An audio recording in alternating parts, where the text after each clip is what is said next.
You. Never gonna let you go. Never gonna let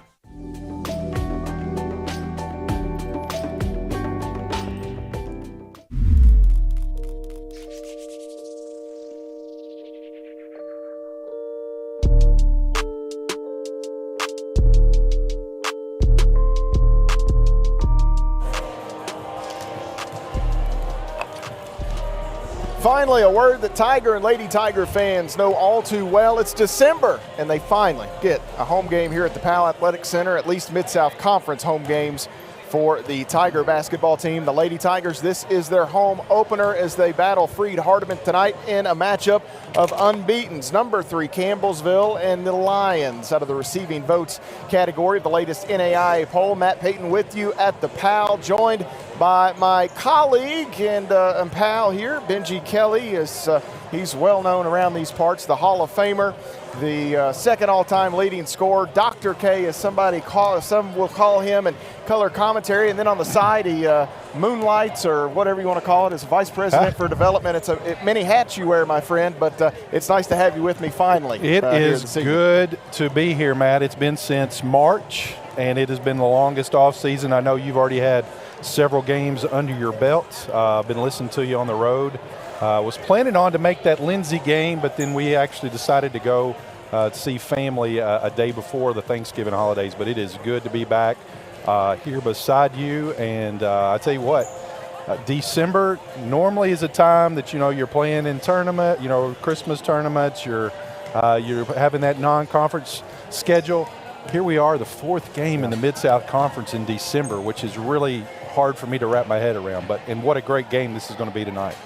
The Lady Tigers and Freed Hardman ready to take to the floor here in just a moment as Campbellsville University squares off with the Lions here tonight. All time, these two teams have played in some dandies. This, the 15th meeting. Campbellsville University leads the all-time series over the Lions. The Lady Tigers swept the series back in the 93-94 season. Their first meetings, they've met 5 times in the NAIA tournament. CU has won 3 of those 5, and one of them, Benji, maybe the most famous win in program history. It propelled them to the title game as they knocked off the Lions in the semifinals 2015. That's the epic Lindsey Bird photo after she hits the free throws. And if you hear Ginger High Colvin tell that story, she hit the free throws and the hands were in the air, but coach's worry was there was still a few seconds on the clock, get back, play defense, and put this thing away. But they would also defeat Freed Hardman in 2017 and earn a return trip to the Fab Four in Billings. Ginger High Colvin 7-3 over the Lions. She's 5-0 versus Coach Josh Epperson. CU winning all 3 matchups last year, including a Mid-South Conference quarterfinal matchup. Benji, as they advance to the semifinals with the victory, Ashley McGeorge en route to her most outstanding player award, posted 21-8 in the Campbellsville victory. But these are 2 storied programs. You go back to Donna Wise and then Dale Neal for Freed Hardman, who sort of laid the foundation for these two terrific programs. And here tonight, we get to sit back and watch a couple of undefeated clubs duke it out. We do, and both teams undefeated, not only overall but also in the conference. So this is huge in terms of kind of getting that early win to. Now, obviously, we'll have to go down there later in the year, but this Freed Hardman team is probably going to be our best test to date. But Campbellsville University Lady Tiger team, they have been playing extremely well also. So it should be it almost feel probably a little bit about like a March Madness game, just how good these 2 programs are. So be exciting to watch, and it's great once again to have a home game here in the Powell. The Lady Tigers 5-0, as Benji mentioned there, 3-0 in conference play. All 5 of their wins have been on the road. The Lady Tigers, 2 of them we say on the road, but 2 of those wins neutral site games. The 3 conference games have all been on the road. In fact, this is the first game that the Lady Tigers have played in the state of Kentucky. They played 2 in McKenzie, Tennessee. Then they went to, actually I take that back, they did play Lindsey Wilson. But it's the first in the Eastern time zone, I believe. And so you had the game against Lindsey Wilson, but then the first 4 games of the season were all in the state of Tennessee. For Freed Hardman, on the flip side, this is their first road game of the year. So an interesting dynamic there. You would think that Campbellsville coming home tonight and being here in this venue would certainly help them out. It's been a team thus far, they've been a bit on cruise control at times. Well, playing here in your own gymnasium, it's where you practice, so obviously the familiarity of that will be something good for this Lady Tiger team. Flip side on that, Freed Hardman, they've played all their games at home. Sometimes you see Georgetown College do that. They'll play a lot of games at home before they get into conference play. I always like how Coach Colvin and especially Coach Vernon do their early schedule games. They go on the road, even though it may be at some neutral sites. They get that feeling of being out on the road and playing, which is extremely important. But here we are, conference game December 1st. Looks like we're going to have a pretty decent crowd. They're starting to fill in here. So as you would expect, this area loves basketball, and it's good to see the pep band here as well. So all in all, this is going to be a tough contest for both teams, and it's going to come down to who can execute the best. Not commit turnovers. The same things we say each and every year: take care of the ball, defend well, limit second chance opportunities, make sure you knock down some shots. As a mechanic might say, you're going to get your oil check. You're going to get your oil check. That's right. Figure out what you got under the hood and see who the better team is here this evening in the Powell Athletic Center. We've still got about 8 minutes on our pregame clock. Warm-ups taking place here at the Powell Center. So we'll step away, take a 2-minute timeout. We'll come back and continue our pregame coverage. You're following the Lady Tigers on the Campbellsville University Sports Network.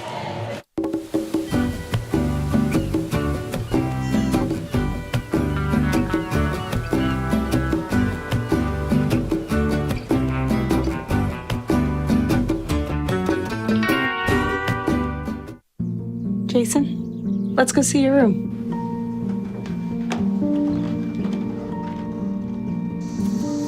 No, that's not right.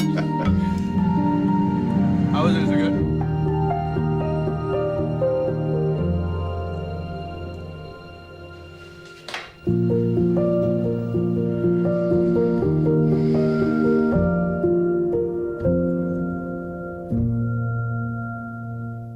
What if you could feel in control of your retirement in just a few clicks? At aceyourretirement.org, you can. Start with a free 3-minute chat with Avo, your friendly digital retirement coach. Just answer some simple questions like, how do you feel about your ability to save for retirement? Or in how many years do you want to retire? To get free action items customized just for you, get your retirement back on track at aceyourretirement.org. Last week, Brandon met a girl on a dating app. One day after work, he finally found the courage to ask her out. No answer.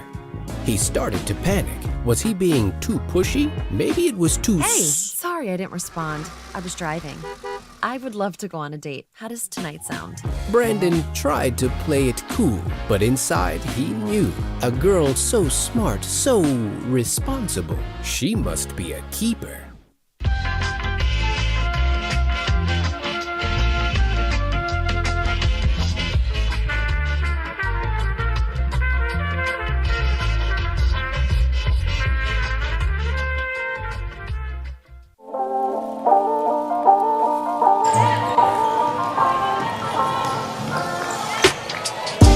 Welcome back inside the Powell Athletic Center. Matt Payton and Benji Kelly here courtside as Campbellsville University squares off with Freed Hardman in a Mid-South Conference doubleheader tonight. The Lions visiting from Henderson, Tennessee, enter with an 8-0 record. The Lady Tigers at 5-0 on the season. Both of these two teams boasting 3-0 Mid-South Conference marks. They are 2 of 3 unbeaten Mid-South Conference teams as they join Thomas More with 8 wins overall, so they have just the one non-conference game left on their schedule. So here tonight, somebody going to get loss number 1 in league play, Benji, and we've talked about this a lot on the men's side. It's so hard to win on the road. As home teams, the goal oftentimes is just hold serve, and for Freed Hardman, this would be quite the feather in their cap. They got Thomas More, I believe, once last year, and it was at Crestview Hills in the Connor Convocation Center. So they'd love nothing more than to come into the Powell and pick off the Lady Tigers. Campbellsville certainly has to be on their game. Well, they have to be on their game. Number 3 team in the nation, and as you said, coming into Powell, a lot of times you got to be at least 5 to 7 points better than the home team if you're going to walk away with a victory. And this Freed Hardman team, as we know, is they're 8-0. Last year we had a hard-fought game here at the PAL. Also, if it wasn't for Courtney Pritchett down there last year, we would not have won that game on the road. And then once again, a tough game during the conference tournament there in the quarterfinals. And so they defend well. They probably will play some zone here tonight, possibly switch up to man when some of our shooters come in off the bench. But this is going to be, a hard-fought game here for this Lady Tiger team. They're going to have to execute extremely well. Was able to watch a little practice earlier this week, and the intent is on that zone, we're going to force it inside, get it to Wilkes, get it to Luby, and let them do their thing. And once again, it's going to be a tough game. I sound like a broken record, but you got to do the things that you do well in order to win against this Freed-Hardman team. Campbellsville boasts 3 players in double figures here entering play tonight, led by Caitlin Wilkes. As Benji mentioned, her 15.2 points a night for Wilkes to go with 6 rebounds. She and Kayla Luby have been a terrific tandem down inside. You take Luby's 9 points and 4 rebounds a night, and you put those together from basically that 5 position. You've got a player averaging 24 points and 10 rebounds. That dog will hunt, my friend. Every night that dog will hunt. I mean, we've got, and then this is nothing against Ashley McGeorge last year. Ashley McGeorge played her tail off, but she was probably not a true 5 person, a 5 position. Whereas you got 2 people here with Wilkes and Luby. You get them, their backs to the basket, they know how to score. But only that, you try to force them out, they can hit the mid-range jumpers. Very, very difficult to guard. So I look for them for the team to really push the ball down low early, often, and then that'll also, what people don't realize is that frees up the perimeter as well. When they start sagging down, that'll be able to open it up for Burt, for Maddie Boyle, for Sarah Sutton coming off the bench to be able to knock down those long 3-pointers. The other Lady Tiger averaging double figures, Lauren Lee, at 11.8 per game, and that should say 3 of those in the starting lineup. As Benji mentioned, Elizabeth Bertram, she's also in double figures at 12 points per basketball game. She has been nothing short of phenomenal coming off the bench this season for Coach Ginger High Colvin.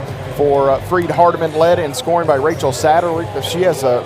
Satterley has a couple of Mid-South Conference Player of the Week awards under her belt. The redshirt freshman from Lawrenceburg, Kentucky, right down the road here, and she made her way to Henderson, Tennessee, to play her college ball at Freed-Hardman, and she has had a terrific start to her career. 21 points per ball game, 5 rebounds for Satterley as we interplay here tonight. And as you mentioned, Benji, that post play is going to be interesting. You look at the lineup here for Coach Epperson without Kaylee Odom, who was a terrific player for them a year ago, who's out with injury.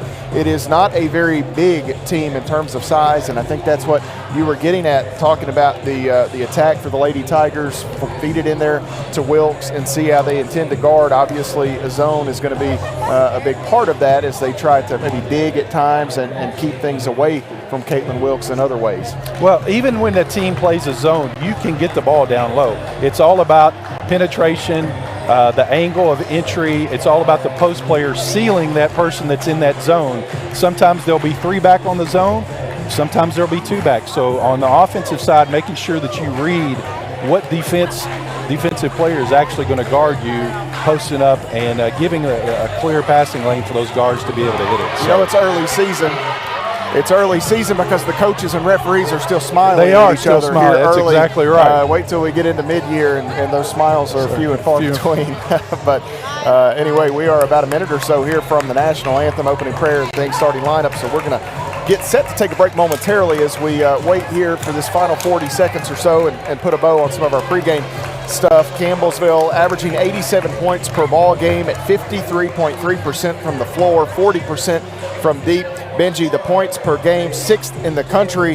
They are number 1 in 3-point percentage, number 1 in field goal percentage. Offensively, to say it has been clicking in the early season would be an understatement. Well, and that's what you want at the end of the day, Matt. It's who scores the most points, and this Campbellsville team has been clicking pretty much on all cylinders. Obviously, they try to clean up a little bit of some turnovers, reading the defense the right way, but that's early in the season. That's to be expected.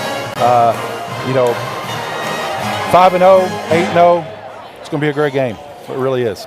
The Lady Tigers and Freed-Hardman Lions are set to take the floor in just a moment. They are at the respective bench areas and ready for our opening prayer. We will pause for a 2-minute break. If we come back before the anthem is over, you'll get to hear some of the sounds here in the Powell Athletic Center as you can catch the end of the national anthem as we get set for tip-off here in just a moment. You're following Lady Tiger basketball on the Campbellsville University Sports Network.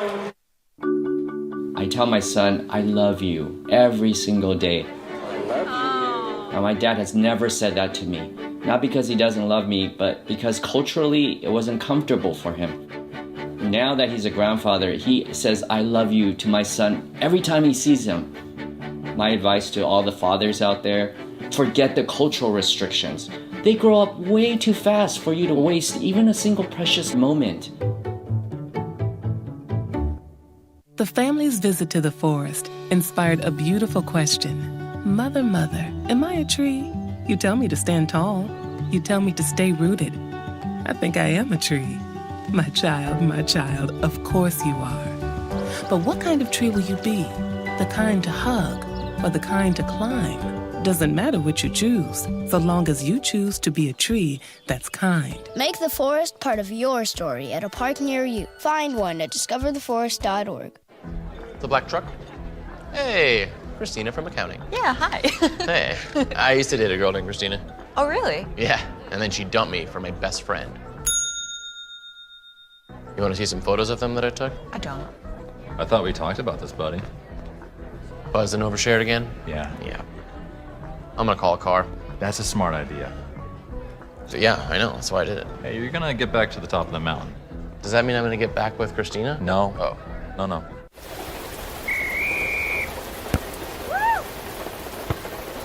Come on! Go, Diane! Yeah, keep it going! Yeah! Go, honey! If you love them enough to drive an hour to cheer them on as they get beat 11-0 in the rain, then surely you'll check nhtsa.gov/the right seat to make sure they're correctly buckled in the back seat. Throw that ball, Diane! Woo! You got this!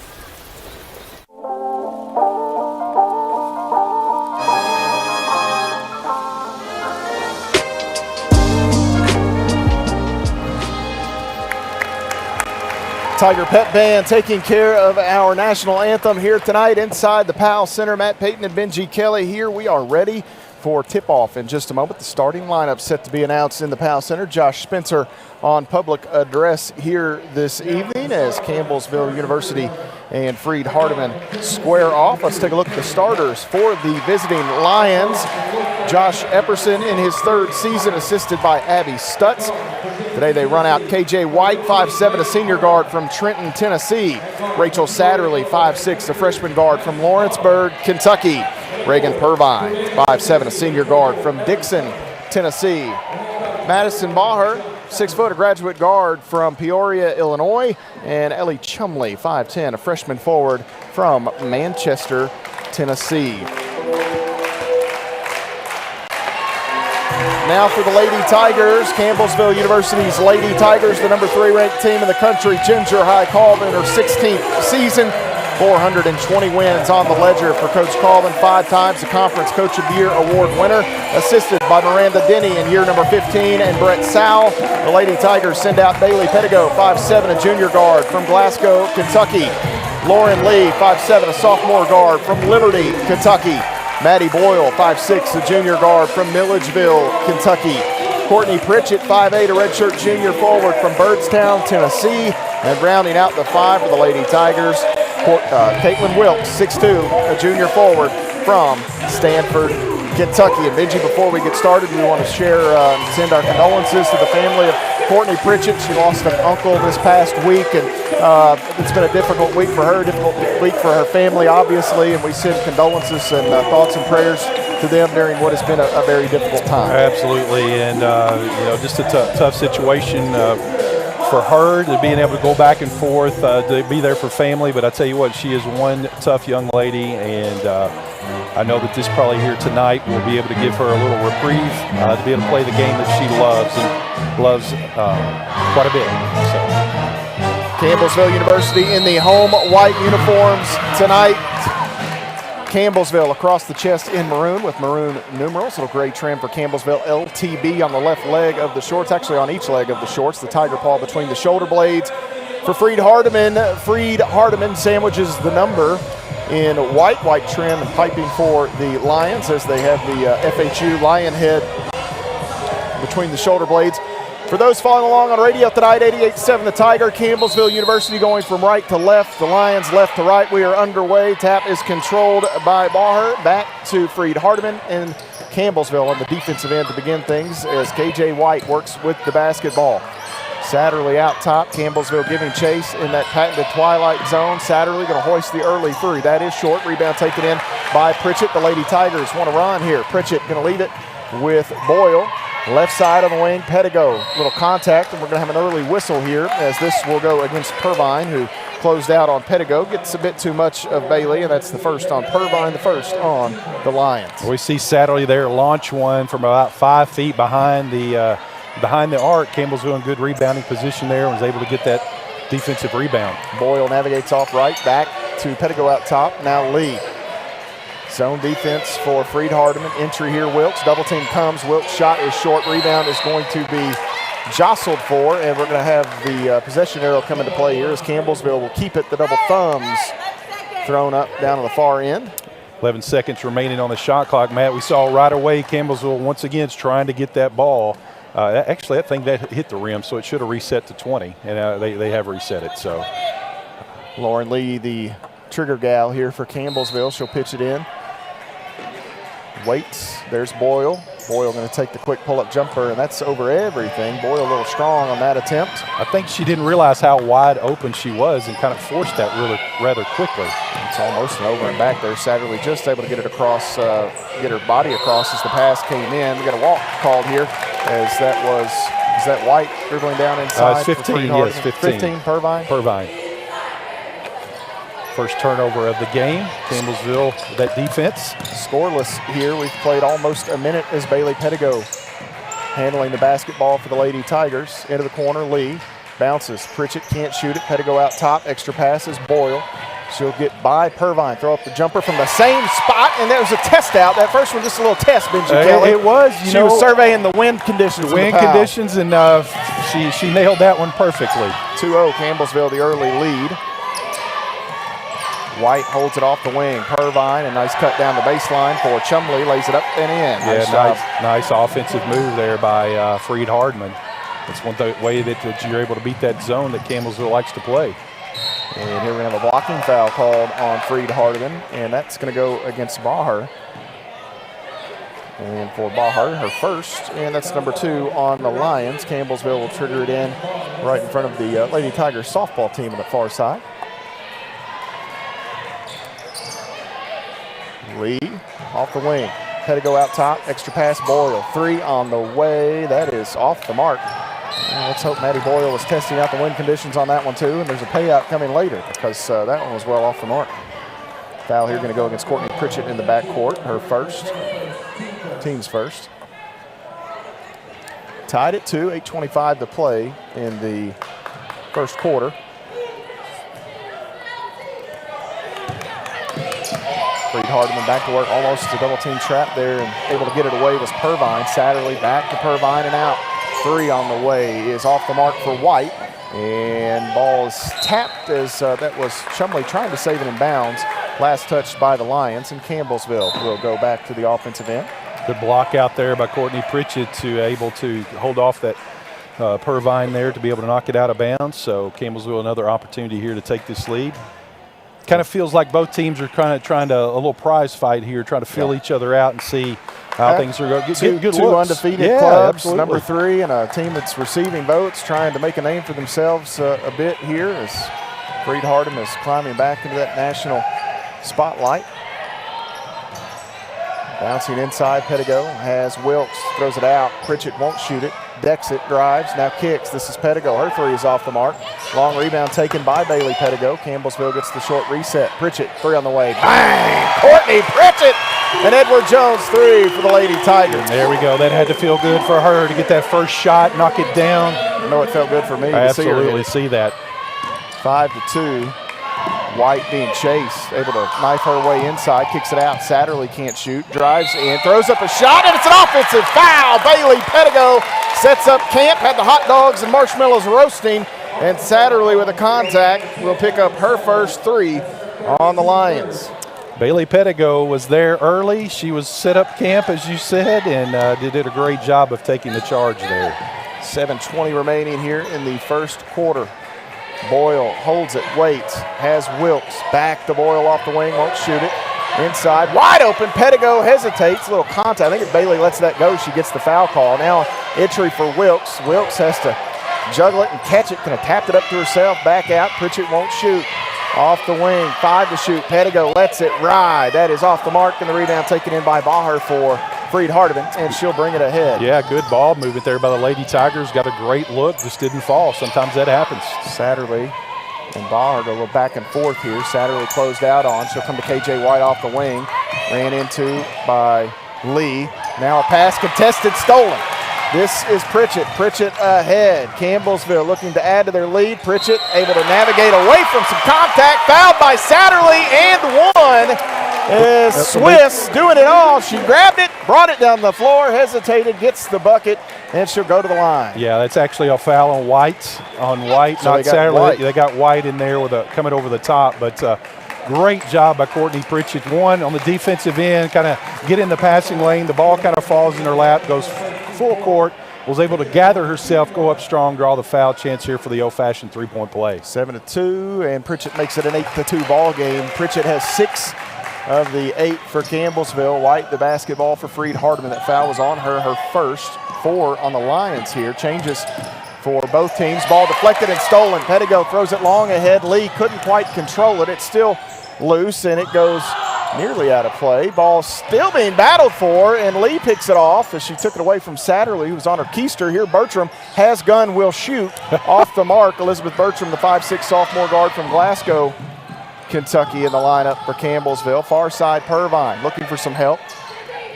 That is Bender who's in the ball game. Now Baher open for 3, and that is good for Madison Baher out of this near corner. Great rotation there by Freed Hardman to find her in the corner there. Good ball movement. Kayla Luby in for Campbellsville, 6'2" junior forward from B, Nebraska. Her parents are in attendance here this weekend. Nice to see them, talk to them before the game. Lee off the wing. Lee on the dribble, into the corner. Pettigo, they want Luby, can't get it to her, at least not yet. Pettigo drives in. She has, she had ideas on finding Pritchett, but it hit the net, Benji. That's a tough luck turnover on the Lady Tigers. The other way, Satterley to Baher. She'll drive, baseline, cut off, pitches it out, and Satterley with it once again. Satterley zips it left wing, into the corner now, short corner, inside, running, actually going to have an offensive foul there. Ball was knocked out of bounds. I believe it hit, I was shielded by the official right here. I believe it hit the legs of Bender, the 5'10" sophomore forward from Fairview, Tennessee. And she spun, she ran into Pettigo. The worst part about that, I think she had already lost the basketball when the contact took place. Once again, great defensive position there by the Lady Tigers on that rotation to able to get there and get set up, because this Freed Hardman team, as you can tell, they're penetrating and dishing. And a lot of times when they do make that dish, you're there to be able to take the charge, and that's exactly what Bailey did. So, Kalia Fleming going to check in, 5'7" junior guard from Liberty, Indiana. Also in for Campbellsville, Sarah Sutton, 5'10" junior forward from Scottsville, Kentucky. Lee to Bertram, who circles, comes off the elbow, wants Luby.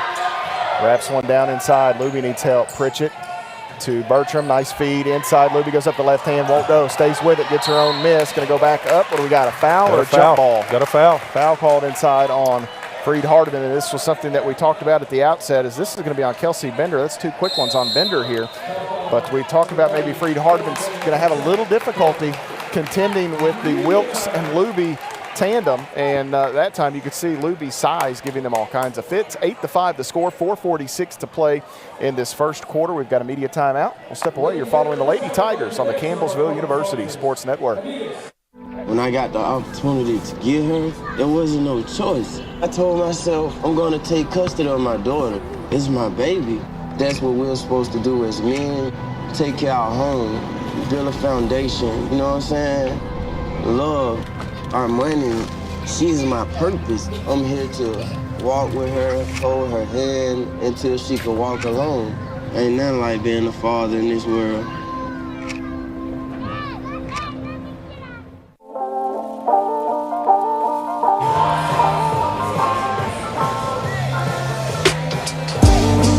The Lady Tigers return to the floor here with 4:46 to play in this first quarter. Matt Payton and Benji Kelly courtside. Donna Wise court, the Powell Athletic Center here at Campbellsville University. As we take a look at some of the replays here, this is that Pritchett bucket, the and one off the takeaway on the defensive end. Courtney Pritchett able to cash in the points there. Pritchett entering plate today. I believe it was still, I think she was at 803 points entering plate today. So she continues to climb up the scoring list, and she should reach 1,000 this season barring injury. The way Rachel Satterley's played for Freed Hardman, she may reach 1,000 as well. She has been filling it up in her first few games as a Lion. Hopefully we don't see much of that this evening. Luby at the line, free throw on the way. That is no good. Two-shot foul. Barr came in. Hey, nothing wrong with that, Madison Barr. You'd rather get a rebound when it doesn't count than not get one when it does. 8-5. Luby with one more. Free throw on the way. The southpaw shot good here, and she gets one of two. 9-5. Luby is up over 90% on the season before that one. I think she had missed just one free throw as this ball's deflected and stolen. Lauren Lee comes out of there with it. Tries to avoid a couple of Lions. Stops. Has Bertram at the free throw line. Bertram nearly lost the handle. Throws up to a left-handed floater in the lane that's good. Elizabeth Burton at the right place was able to get enough of spacing there from Lauren Lee to get a nice little jumper in the lane. Bertram has worked so hard on her conditioning and really gotten herself in the best shape of her life this offseason, and it is paying dividends for her as this pass is deflected. Going to the ground there is Luby, and I believe that's Chumley in there.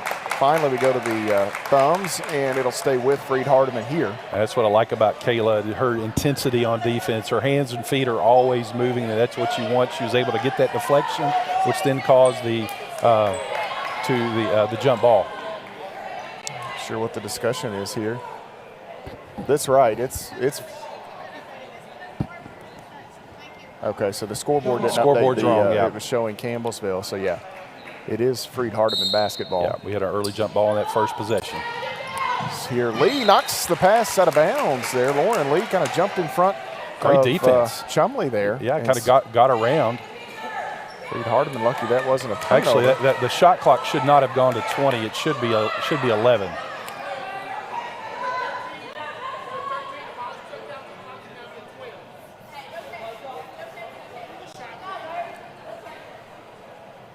So they'll adjust the shot clock again. For Campbellsville to set the 5, you've got Lee and Pritchett out of the starting unit. You've got Bertram, Luby, and Sutton in off the bench. And still trying to get that shot clock squared away. They want it down to, what, 11, 10 or 11, Benji? I'm not sure what. No, it was 11. Yeah, it's 12. One second. Okay. Yeah.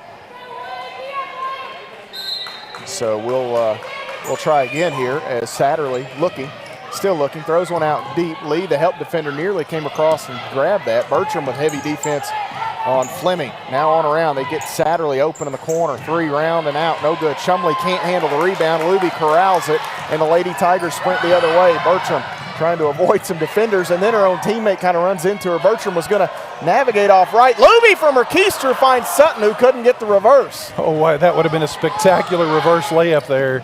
And here we're going to have a foul called on Bertram as she closed out. Bertram kind of didn't agree with the call. I don't think she did. But she's actually gotten away with a couple there on the intensity of her defense. She's kind of getting there before. Well, she's being awfully aggressive. She's and which you absolutely want. I'd much rather be able to pull someone back as opposed to nudging them and getting them going. But like you said, she came in this summer and worked hard on the offseason, and you can tell it's paid huge dividends. At the free throw line, new player in the ballgame. Deflection by Bertram and nearly a takeaway. Satterley pitches it out. And on the dribble far side, Freed Hardman has it knocked out of bounds as Fleming lost the handle briefly. Reese Berkey into the lineup. Berkey listed at 5'11". She looks a little taller than 5'11" to me. That's what I got off the website. Maybe a growth spurt after the roster was updated or something. Berkey holds it. Bertram pressures. Oh, my. And we're going to have a hand check here on Bertram. Now, I'm not saying there wasn't contact, but I'm not sure that Bertram impeded progress at all, Benji. What's how's the rule fall here's there? one of those things. It's 6-1 fouls, so they're not going to let it get too much further out of hand. So as a result, they're able to kind of even it up 6-3. And we'll go adjust the shot clock here once again. On the shot. Maddie Nally checking in for the Lady Tigers. Nally, 6'2" sophomore forward from Louisville, Kentucky.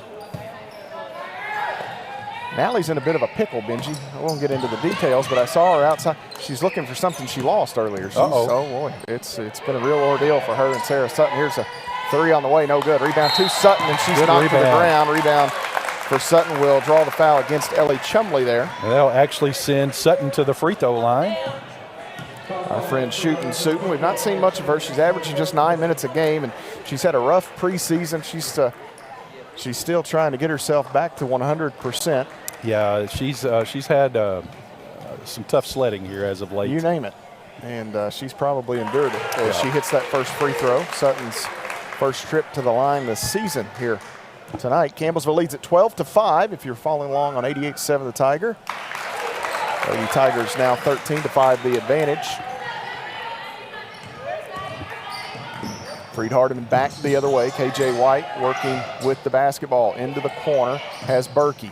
Berkey skips it right wing. Open. Fleming 3 on the way. No good. I thought when she let that go, I thought she might bank that in. It was off, but I thought she might bank it in. And here out top, Sutton 3 on the way. That is off the mark to the right side. Wilkes the rebound. Kit Kat goes back up and draws the foul. Yeah, strong offensive rebound there by Caitlin Wilkes. You get her down low, she is going to be able to handle business. She got that rebound, went up strong. As a result, gets to go here for 2 free throws. So great job by Wilkes. You and I have the same reaction when a Lady Tiger or a Tiger runs behind us during game. We know something's up. We got to turn around and figure out what's going on. That one was Luby, and I think maybe she has a cut or something. She may be getting Derek Port to doctor up as Wilkes misses that first free throw. Second free throw good for Caitlin Wilkes. 2 minutes and 49 seconds remaining in the first quarter. Campbellsville leads by 9. Chumley the basketball. Now Satterley has Chumley at the elbow. Out into the corner. Fleming back to Satterley. Satterley wants to drive in. Satterley playing with a white winkle picker and a black one there, Benji. I hadn't noticed that prior. Well, I just noticed it as well. I think she's got an ankle brace. It looks like to be an ankle brace there on the right foot. So they get Wilkes right there on that foul, I believe. So Rusty Hollinsworth, if he's tuned in, he'll be thrilled with the usage of winkle picker there. The free throw by Fleming here off the mark. That's from a few years ago. It became a part of the lexicon, though. It did. Once we used it the first time. It's fit. And I think the guy ran out of his shoe. He did. He lost his winkle picker. 14-6 the score. 2.5 minutes remaining. First quarter, Sutton on the wing, can't shoot it. Wanted the entry. And nice job defensively by Freed Hardman to knock it away. White the other end. Her shot no good. Nice contest by Bailey Pettigo. And the Lady Tigers coming the other way off the miss. Long ahead. Nally drives in on the block, left side. May have been fouled. No call. Berkey there offering the defense. And Satterley the other way. Just over 2 minutes to play in the period. Lauren Lee picks her up. Out top. White, 2 Lady Tigers hanging out. Pettigo knocked it away, but White able to stay with it. Now Fleming. 3 on the way. That is good for Kalia Fleming. Yeah, that good ball movement by Freed Hardman. When they're able to penetrate and kick it out to the open shooter, they're very, very effective. Lee to Nally. Now Sutton, 14-9 the score. Pettigo inside, throws up a shot in the left hand off glass. Good. She went right past Chumley, who's playing with 2 fouls, Benji. And that's just smart. Had to let her go. That's smart play right there by Bailey Pettigo. Reading the situation, knowing the defense got a couple of fouls there.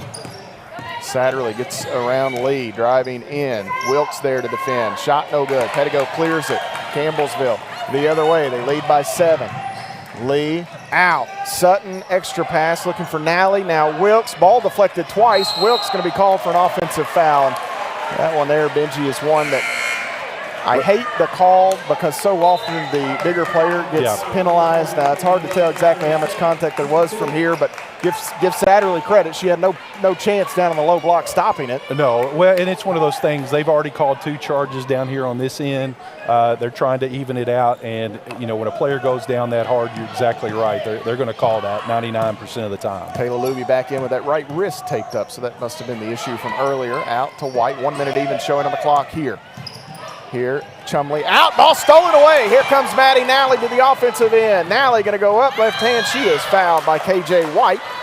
And here, Benji, with 51 seconds showing on the clock, there's a theme for Freed Hardman, and that is some of the foul issues. You've got there is 3 players already with 2 fouls each, and 2 of them out of your starting lineup. Yeah, and you're seeing they're being more aggressive, especially when the ball is down there. They're in post. They're double teaming down, and they're getting their hands in there and swiping at it. And a lot of times officials are going to call that. So Nally's free throw off the mark. The Lady Tigers have left a few at the free throw line already tonight. Now 5 of 8. One more for Nally, and that one is around and out, no good. A little bit of an eye roll there from Nally, a little frustrated with herself. She was 3 of 3 on the season coming in. And this is a pair. Satterley needs some help, has Fleming working right side into the corner. Purvine, double team there. Purvine throws it off the left leg of Kayla Luby and out of bounds with 36.5 seconds to play in the period. Nally going to check out. Maddie Boyle back in for Campbellsville. Campbellsville with a 7-point advantage. Lady Tigers #1 in the country in field goal percentage, 3-point percentage entering play. They were #2 in free throw percentage, which has dropped a bit here. Out, left corner, Bauer, 3 on the way. That is no good. Short, and the rebound came right off to Satterley, and she knows what to do with it. Sticks it back up and in from 8 feet. Yeah, that was a gift for Satterley because she was way out of there, and as a result, the ball just bounced her way. But she did what any good shooter does, put it right up and in. Shot clock is off. Lee working against Bauer here on that far side. 16-11. Campbellsville 5-point lead, 8 seconds. As they look for points to close out the period. Pritchett in a bit of a double team. We're going to get 3 seconds on Kayla Luby, and with 3.9 now, this is a big break for Freed Hardman for Campbellsville. Worst case scenario, you're thinking you go in with a 5-point lead to the second quarter, but now Freed Hardman a chance. Ooh, Maddie Boyle read that perfectly. Long ahead. Purvine, a deep 3 on the way. A Hail Mary almost. And it will be well short off the mark right. And that's where the first quarter will come to a close. The Lady Tigers will hold a 5-point advantage as we head to quarter #2. 16-11 your score. You're following the Lady Tigers on the Campbellsville University Sports Network. The family's visit to the forest inspired a beautiful question. Mother, mother, am I a tree? You tell me to stand tall. You tell me to stay rooted. I think I am a tree. My child, of course you are. But what kind of tree will you be? The kind to hug or the kind to climb? Doesn't matter what you choose, so long as you choose to be a tree that's kind. Make the forest part of your story at a park near you. Find one at discovertheforest.org.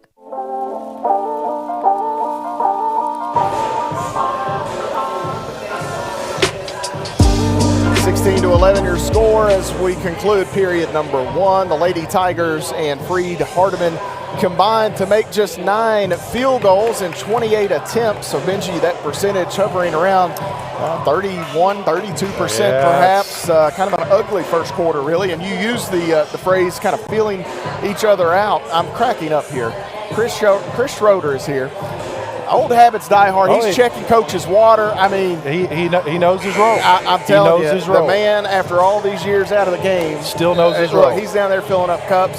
At some point, we got to get Schroeder on camera. He made his way over from Ohio County. He was a part of those one of those epic Fab runs. Four Absolutely. runs. And Schroeder, you still got it, buddy.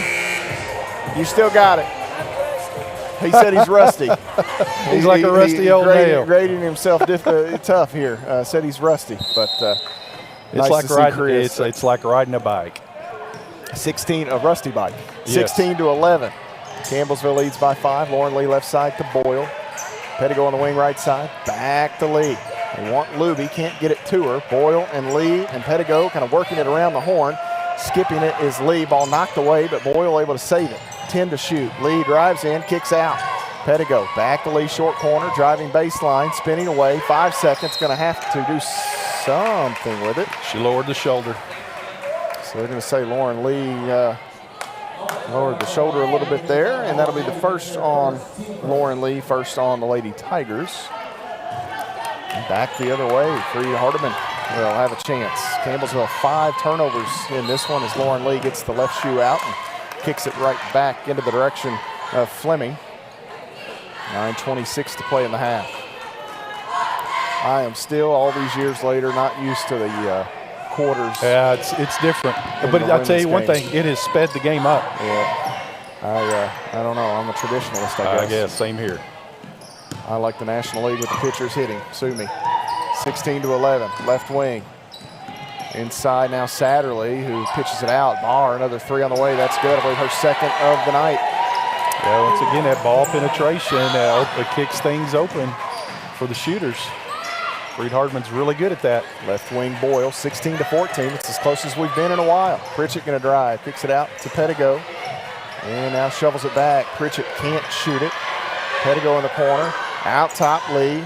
Left side, Boyle decks it, drives in. Little floating shot for Maddie Boyle is good. Good job, Maddie Boyle there. He was able to read the defense and penetrate down on the baseline. That nice little mid-range jumper. I see her sister Molly making her way in on that far side on crutches. Oh, yeah, I see that. Well, looking for help here as Satterley got too far down inside and called for steps. And this Freed Hardman team, Benji, is almost completely new from a season ago. The only player available tonight, from the way I can tell, is KJ White, who played in that Mid-South Conference tournament game from a year ago. Kaylee Odom injured and will not play. Is Luby going to go to work down inside? Shot with the left hand, no good. And nice defense there by Chumley with those 2 fouls. So they're trying to figure things out. They didn't see much of Twilight a year ago as Campbellsville didn't play it much, but in this game it really doesn't matter as the entire team is new anyhow, pretty much. Off the elbow is Purvine. She's got open shooter. That's Satterley, left side 3 in and out, no good. And the rebound taken in here by Campbellsville. Lauren Lee to the front court. Long ahead, looking for Boyle. Skies to catch it. She's whacked and fouled by Purvine, and now Purvine joins a couple of her teammates with 2 fouls. Good heads-up play there in transition. Able to find Maddie Boyle cutting to the basket, so a chance for her to go to the free throw line here early. 18-14 the score. Boyle at the nail for Campbellsville University. The 2 teams still around that mid-30 or so free throw shooting. And it's one of those things that they're not field goal shooting. Yeah, they're not getting bad looks. It's just the defense is really good. They're contesting every shot, and sometimes that's just hard to overcome. Boyle gets 1 of 2. It's a 5-point Campbellsville advantage as Coach Epperson calls out the offensive set here for Freed Hardman.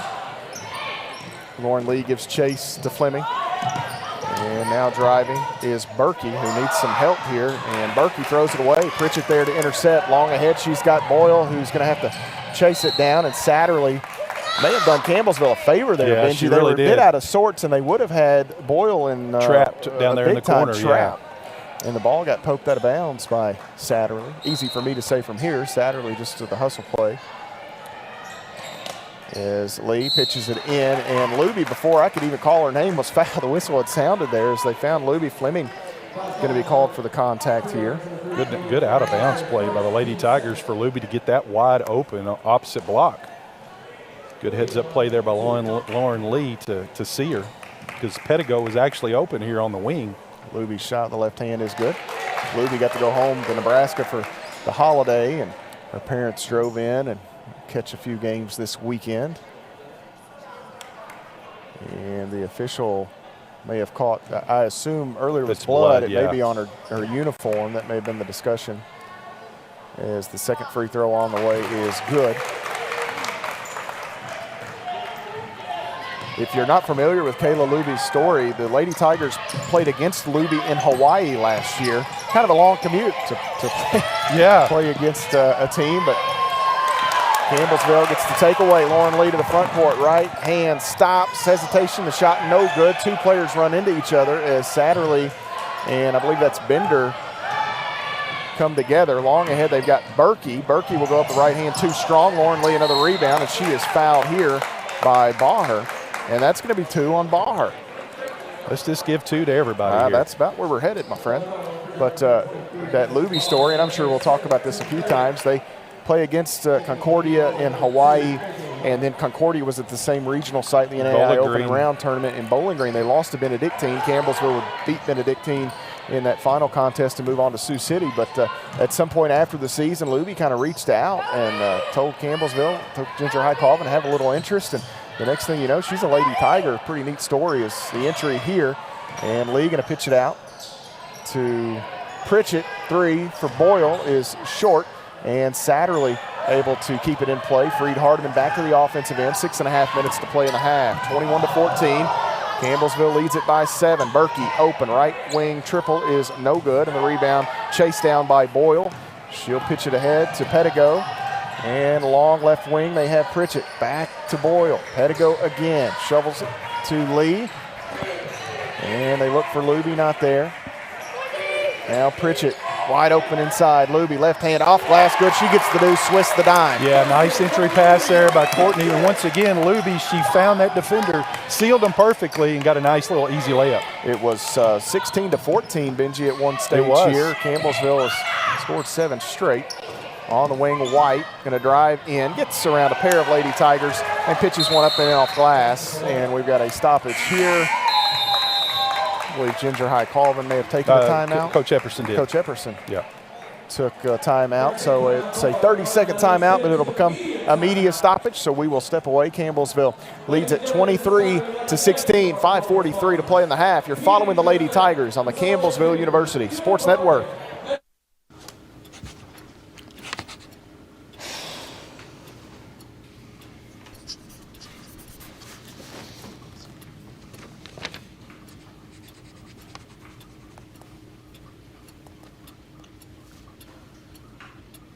If you love them enough to relearn math so you can teach them math, then surely you'll check nhtsa.gov/the right seat to make sure they're correctly buckled in the back seat.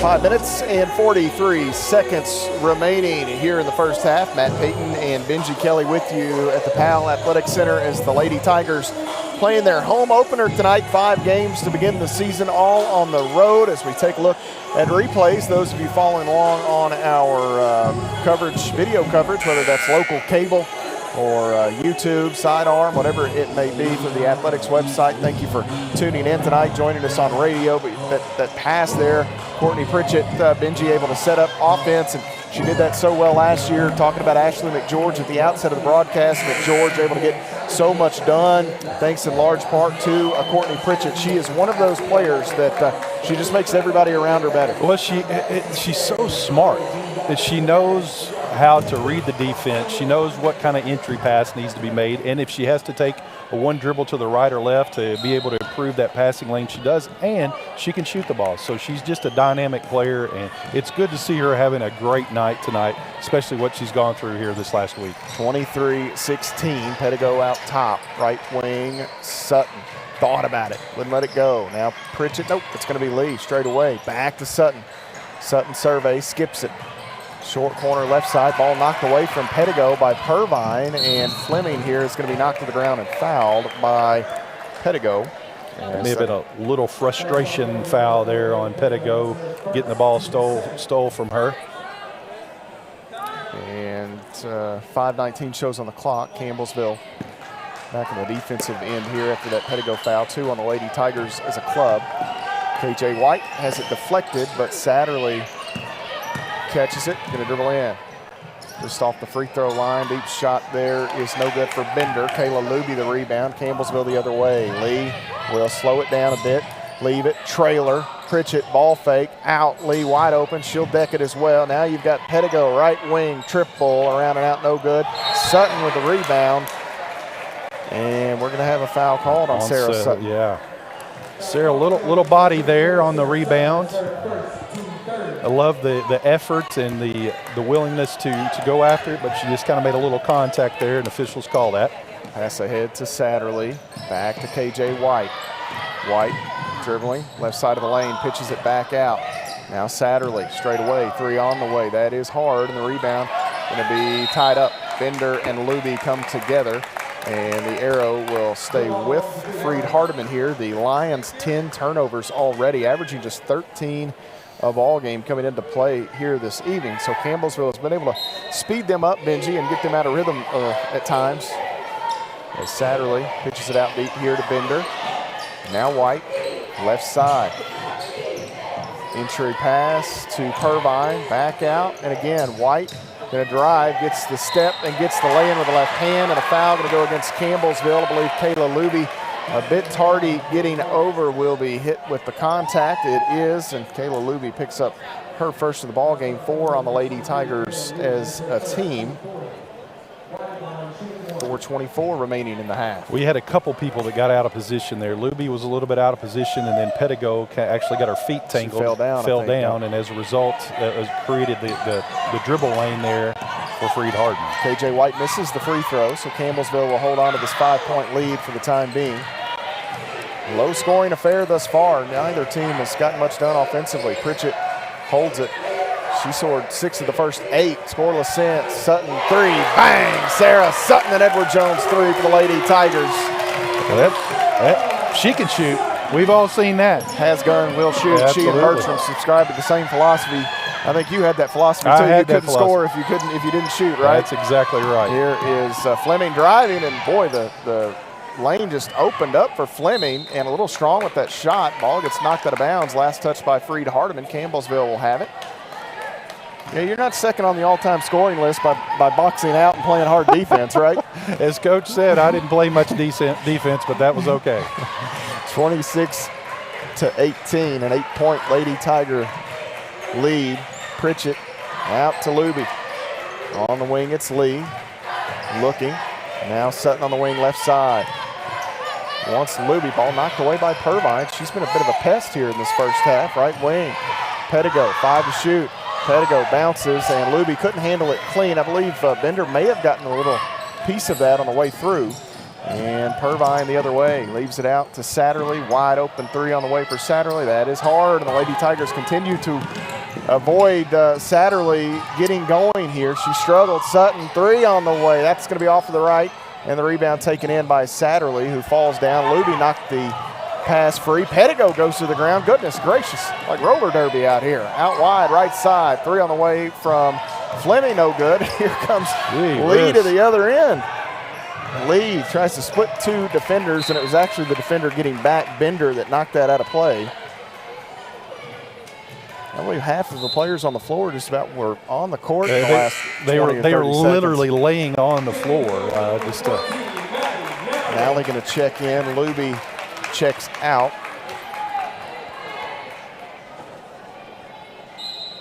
As Campbellsville will inbound. Lauren Lee looking, has Pritchett, right side. Shot blocked by Bender. Nice job helping by Kelsey Bender. I think Pritchett thought she had all kinds of room, and she did. Bender closed out quickly. Bender's quick, and she's got a long reach, and I think that surprised Courtney there, how fast she got to her and was able to defend that shot. White finds a cutting Purvine at the elbow, pitches it out. Fleming grabs it. Now Satterley working right side. Here comes White driving in. Back out. Again, it's Fleming. And Satterley now with 11 to shoot. Bounces. Purvine at the free throw line. Pass deflected by Pritchett, and she grabs it. Campbellsville the other way. Pritchett, far side. Looking. Left side. Sutton. Back out top. Lee. Sutton, short corner. Nally. Entry. Back. Little give and go. Nally lays it up and in off glass. She gets the hoop. Courtney Pritchett, another helper. Nice play there. Pritchett and Nally, a little give and go. A little old school basketball. Good stuff. 28-18, double figures the lead. I believe that's the largest lead of the day for Campbellsville. White, pressure, left side. Satterley needs some help. Has Bender on out. Fleming, a contested 3. Long. Sutton grabs the air ball. Leaves it with Pedigo. She wants to run. Shovel it back to Lee. Straight away. 3 on the way. Bang! Lauren Lee Kelly, another Edward Jones triple for the Lady Tigers. And there's a point guard knowing when to take the shot at the appropriate time. Lauren Lee has matured so much as a player over the last couple of years. Malley cuts off Satterley, going to take the floater off the baseline. That is good, and that may be the one that gets Satterley going. You just never know. Campbellsville will sprint the other direction. Just over a minute to play. Left side, Sutton, three on the way. Bump, bump, bump, bang! Sarah Sutton, another Edward Jones three for the Lady Tigers. Let's go, get a stop here. Sutton in rhythm. Look at Courtney Pritchett rallying her team around her. 14-point margin, just under 45 seconds to play in the half. White to Bender into the corner. Purvine, three on the way. Wow. These two teams struggled. They struggled from the get-go, but they're picking it up now. Wow. What a shooting contest here. Campbellsville a chance to almost get the last shot. Shot clock and game clock separated by about 3 seconds, maybe 4 seconds, depending on which eye you close and look. 11-point margin. Campbellsville going to dribble this thing out top. Lauren Lee between the circles. Going to attack now with 9 seconds. Sutton holds it. They want Pritchett. Now they've got her. Pritchett to Lee. 3 seconds. Back door. Going to have to throw it up. Lee throws it up. Gets the bucket, but they'll wave it off as the shot clock expired. Needed one more tick. Yep. Waited just a half second to start that play. 34-23, 3.6 to play in the half. They're actually going to change it to 4.8. The official just came in and. Well, now I don't think there was 5 seconds differential between the shot clock and game clock. That's basically what they, well, not 48. 40.8. They're going to send Bree Gowdy into the lineup. This Bree, quicker than the proverbial hiccup, going to check in for Sarah Sutton.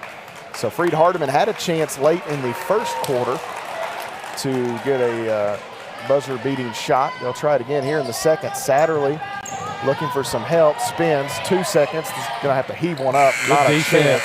As Campbellsville able to stay close into the hip pocket of Satterley. And once Satterley got kind of into that almost double team and dribbled back, they were toast. They were toast. And it was a great job by Bree Gowdy there coming in and making her turn, because that takes another second and a half off the clock. So 34-23, an 11-point lead for the Lady Tigers as they head to the locker room. We will step away, take a 2-minute timeout, come back and look at the numbers that made up the first half. You're following the Lady Tigers on the Campbellsville University Sports Network.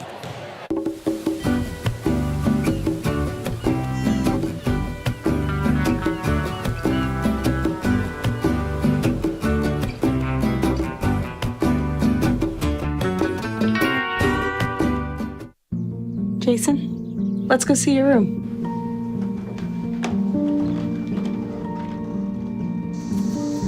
No, that's not right. How was it? Is it good?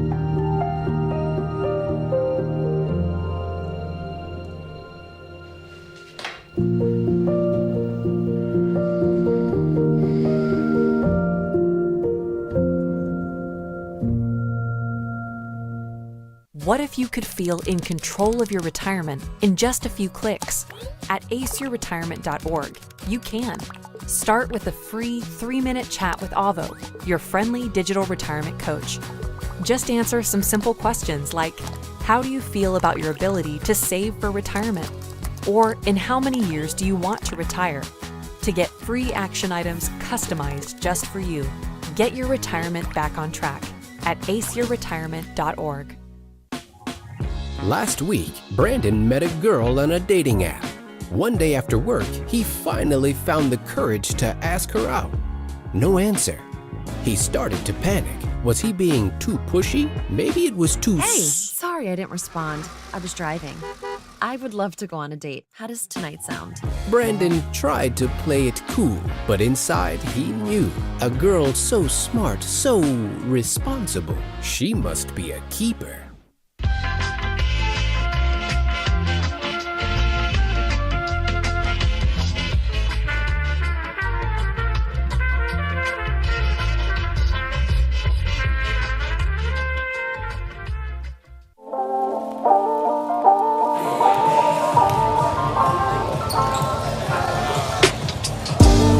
Halftime here at the Powell Athletic Center. Matt Payton, Benji Kelly, the Lady Tigers, an 11-point lead as Freed Hardman trails to 23. Benji, we take a look at some of the numbers that made up that first 20 minutes. Campbellsville got rolling a bit offensively in quarter number 2, shot it much better, 50% in the second quarter, 6 of 12, 40% overall. Freed Hardman never really got rolling, 32%, but the big number for the Lions, just 4 of 18 from deep.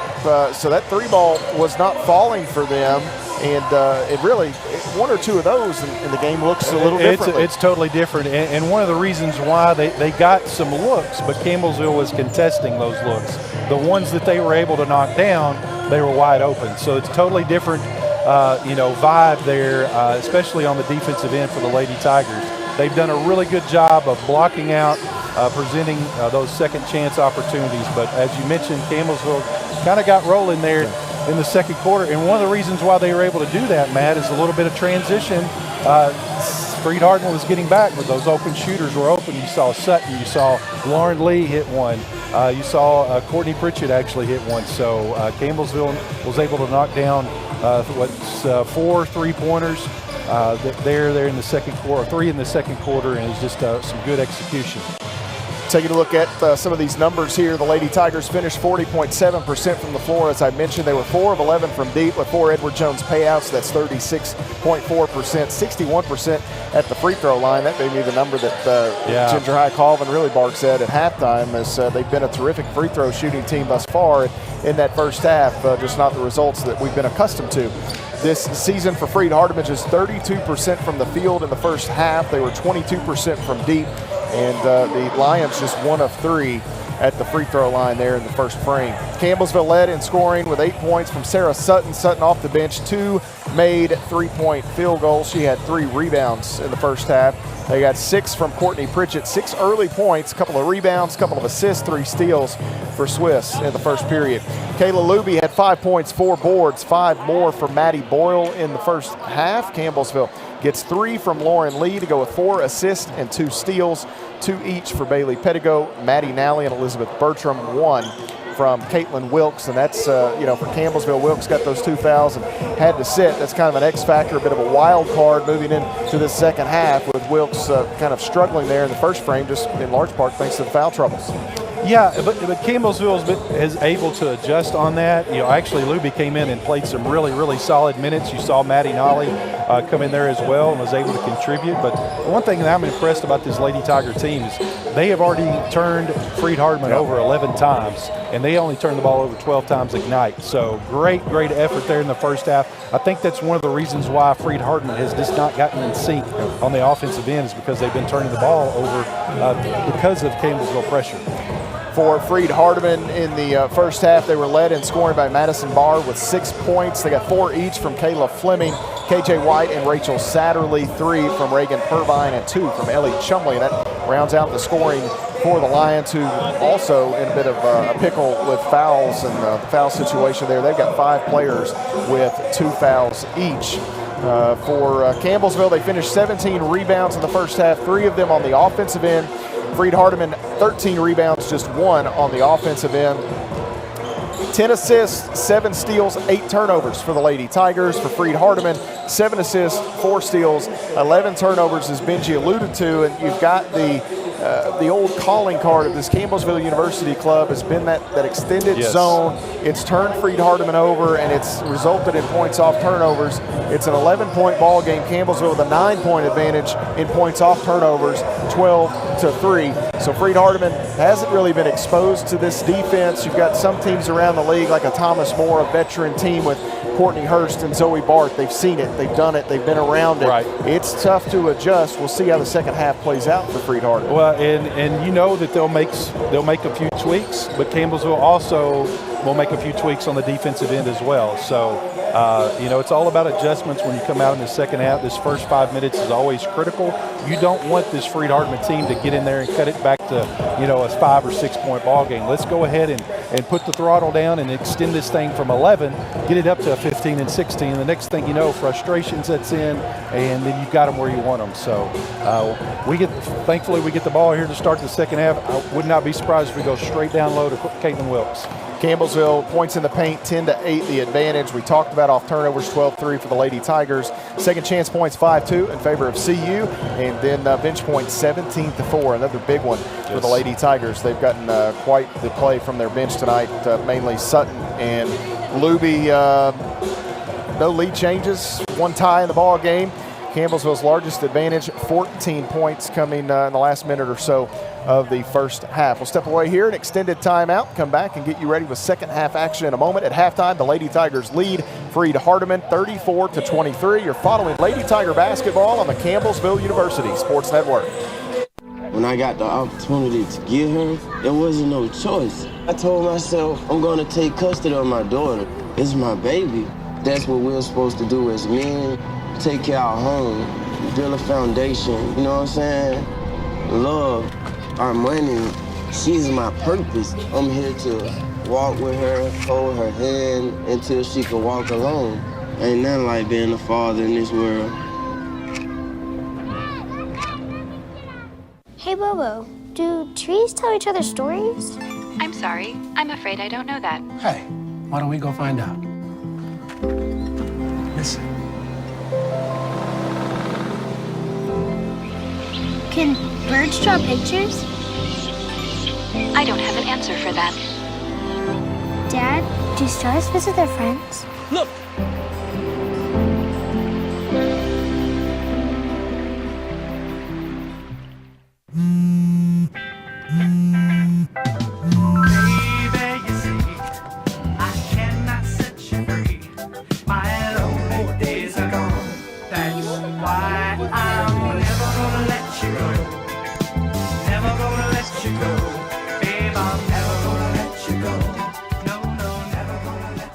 Here you go.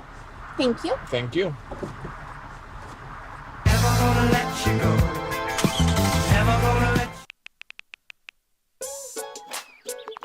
Worried about your friend, but don't know how to reach out?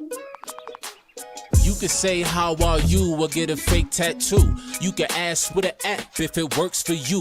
You could chat with them in VR, it's all good. If you think you should check in, yeah, you should. Whatever gets you talking. Reach out to a friend about their mental health. Whatever gets you talking. Learn how you can help at seizetheawkward.org. What if you could feel in control of your retirement in just a few clicks? At aceyourretirement.org, you can. Start with a free 3-minute chat with Avo, your friendly digital retirement coach. Just answer some simple questions like, how do you feel about your ability to save for retirement? Or in how many years do you want to retire? To get free action items customized just for you, get your retirement back on track at aceyourretirement.org.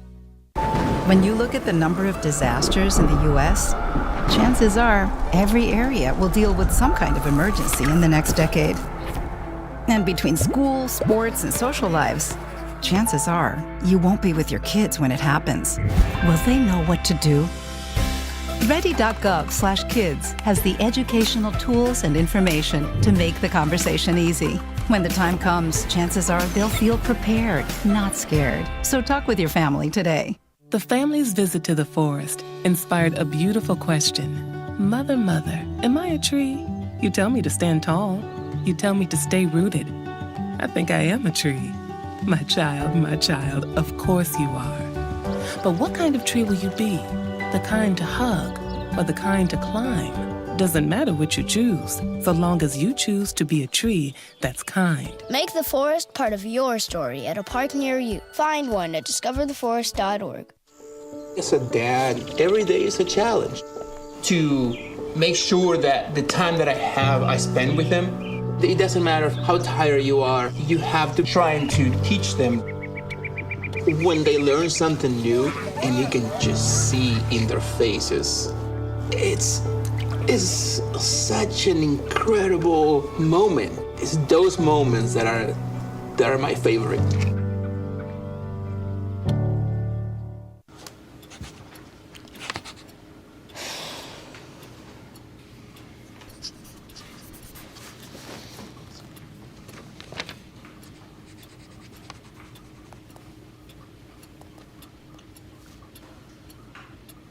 If you love them enough to relearn math so you can teach them math, then surely you'll check nhtsa.gov/the-right-seat to make sure they're correctly buckled in the back seat. Jason, let's go see your room.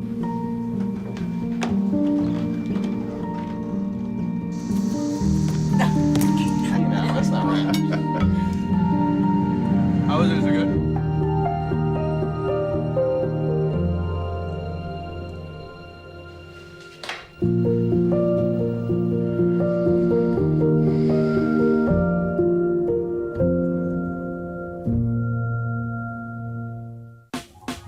Last week, Brandon met a girl on a dating app.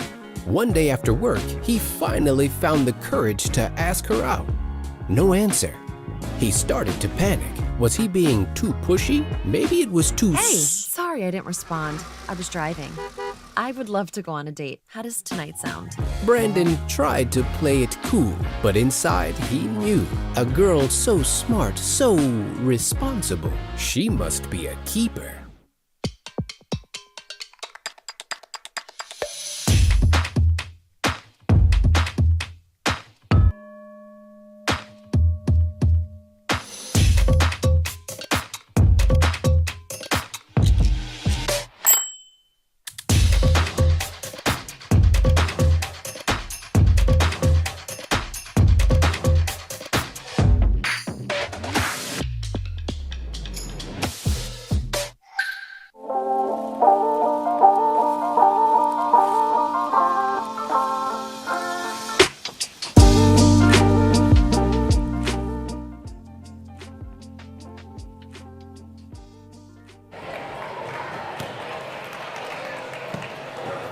Halftime period winding down here in the Powell Athletic Center. The Tigers coming up. Matt Payton, Benji Kelly here courtside. We've got game 2 of this Mid-South Conference doubleheader. A couple of 6-win clubs in action this evening. Tigers 6-3, Freed Hardman 6-2. That's going to be a fun one as each of those clubs looking for win number 7. Lady Tigers try to close out this game here. Oh, mercy. I looked at that Thomas More Tennessee Southern game. I didn't expect that. 62-22, and I don't care how much time's left in the game. Wow. Some other scores around the league. Benji, you were kind of following some of them. A couple of close games. Cumberland Wilberforce, a 5-point game. Georgetown Shawnee, a 6-point game. Got Pikeville and Cumberland's a close one. They just started the second half there. Pikeville up 8 on Cumberland. So Lindsey Wilson and Bethel just getting underway. That is going to be a dogfight there. Yes, both of those teams desperate for a victory. That's mid-third quarter, 65-22. Thomas More leading UT Southern. Campbellsville with the basketball to begin things here. Pettigo forced out front. Campbellsville is thriving. Starting lineups out there. Lee backs away. Lee has it, 10 to shoot. Pressured, now Boyle on the wing. Back to Lee, 7 to shoot. Crossover the free throw line, and we're going to have a foul called here against Freed Hardman. This will go against Chumley. 24, and poor Miss Chumley has been in foul trouble all evening. 34-23 first on the Lions here. Pettigo on the dribble. Wanted Wilkes, not there. Now Pritchett going to try it, can't. Lee open, won't shoot it. Left side, Boyle. Boyle to Lee, back to Boyle on the wing. And a skip pass, right side. Pettigo, back to Boyle. 3 on the way for Maddie Boyle. Bang! And Edward Jones 3 with 2 on the shot clock. Maddie Boyle beats the buzzer, and the Lady Tigers extend to a 15-point advantage. Yeah, it's a good execution there by the Lady Tigers. 14-point advantage. Mathis hard. Boyle nearly a takeaway, and Pettigo going to lock up KJ White. The arrow will stay with Freed Hardman. 8:59 to play in the third quarter. The 5th Edward Jones 3 of the ball game a moment ago from Maddie Boyle. KJ White dribbles in, leaves it out. This is Satterley. Satterley needs help. She'll go down the baseline to Purvine. Ball deflected by Boyle, and it'll go out of bounds in the backcourt. Good hands there by Maddie Boyle. 5 on the shot clock here, Benji. Yeah, for 5 seconds. So I see a little pressure here on the inbounds by the Lady Tigers here to kind of disrupt them like they did there at the end of the first half. Satterley, the trigger woman, still looking. Finally, White cuts. Nice job by Satterley. White That's a carry. inside, and she's going to be called call. for a carry there with 2 on the shot clock. They had to go quickly, and Satterley was forced to race ahead. I think when she got in front of Pritchett there, just put her hand under it and carried it through. Would have extended my basketball career had that been legal. I may have made it to middle school. 37-23, right wing. Pritchett inside, has Wilkes, back out. Pritchett bluffs the shot. Now Boyle on around. Lee straight away. Pettigo left side. Now Pritchett. Lee at the elbow. Out, shooter. Boyle, triple on the way. In and out. Rebound. Lee going to go right back up. Shot off glass. Good for Lauren Lee. Bonus points when your point guard can get the offensive rebound and put it back up and in. 16-point margin here. The Lady Tigers extending. Barr with the basketball inside, looking for Chumley into the corner. Open is Purvine. Her 3 is short. Baher right there for the rebound. Satterley, I thought would let that go. Instead, dribbles in. Nice little floater there. Soft touch for Rachel Satterley. Yeah, smart play there by Satterley. And here we've got an issue with the shot clock again. didn't reset. Yep. 27 on the shot clock should be.